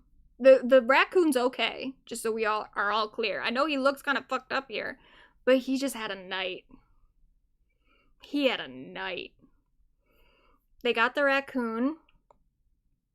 It says, after a few hours of sleep and 0 signs of injury, and other than maybe a hangover and poor life choices, he was safely released back to the wild, hopefully having learned that breaking and entering is not the answer. Little fucking cutie, look at him.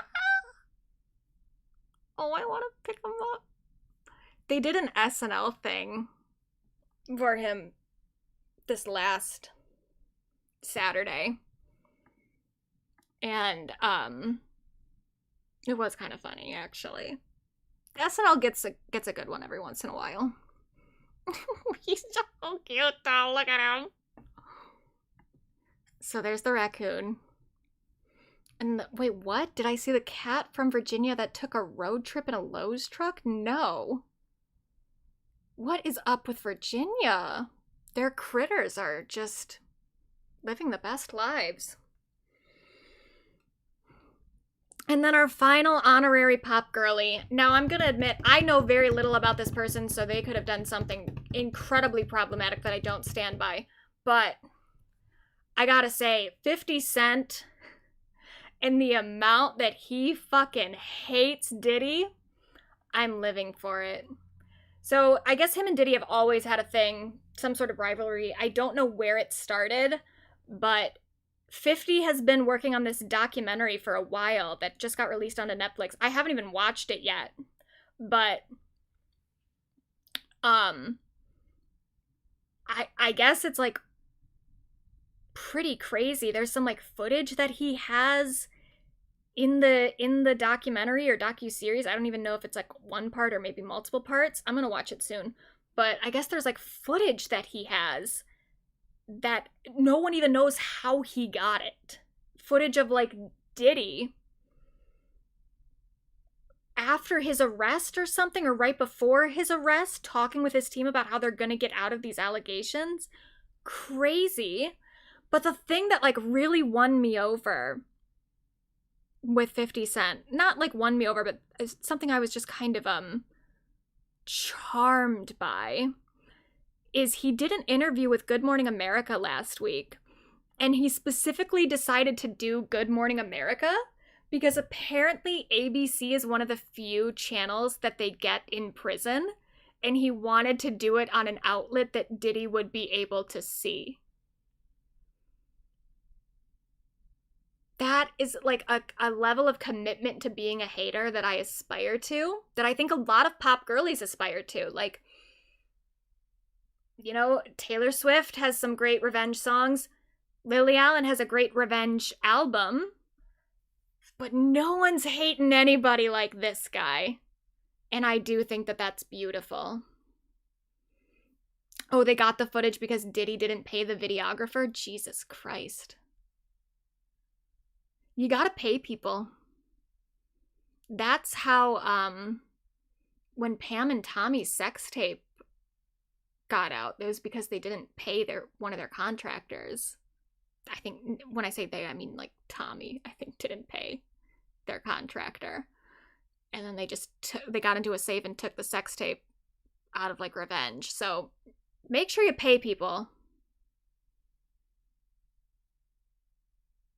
And that's the moral of the story. Pay the people that work for you.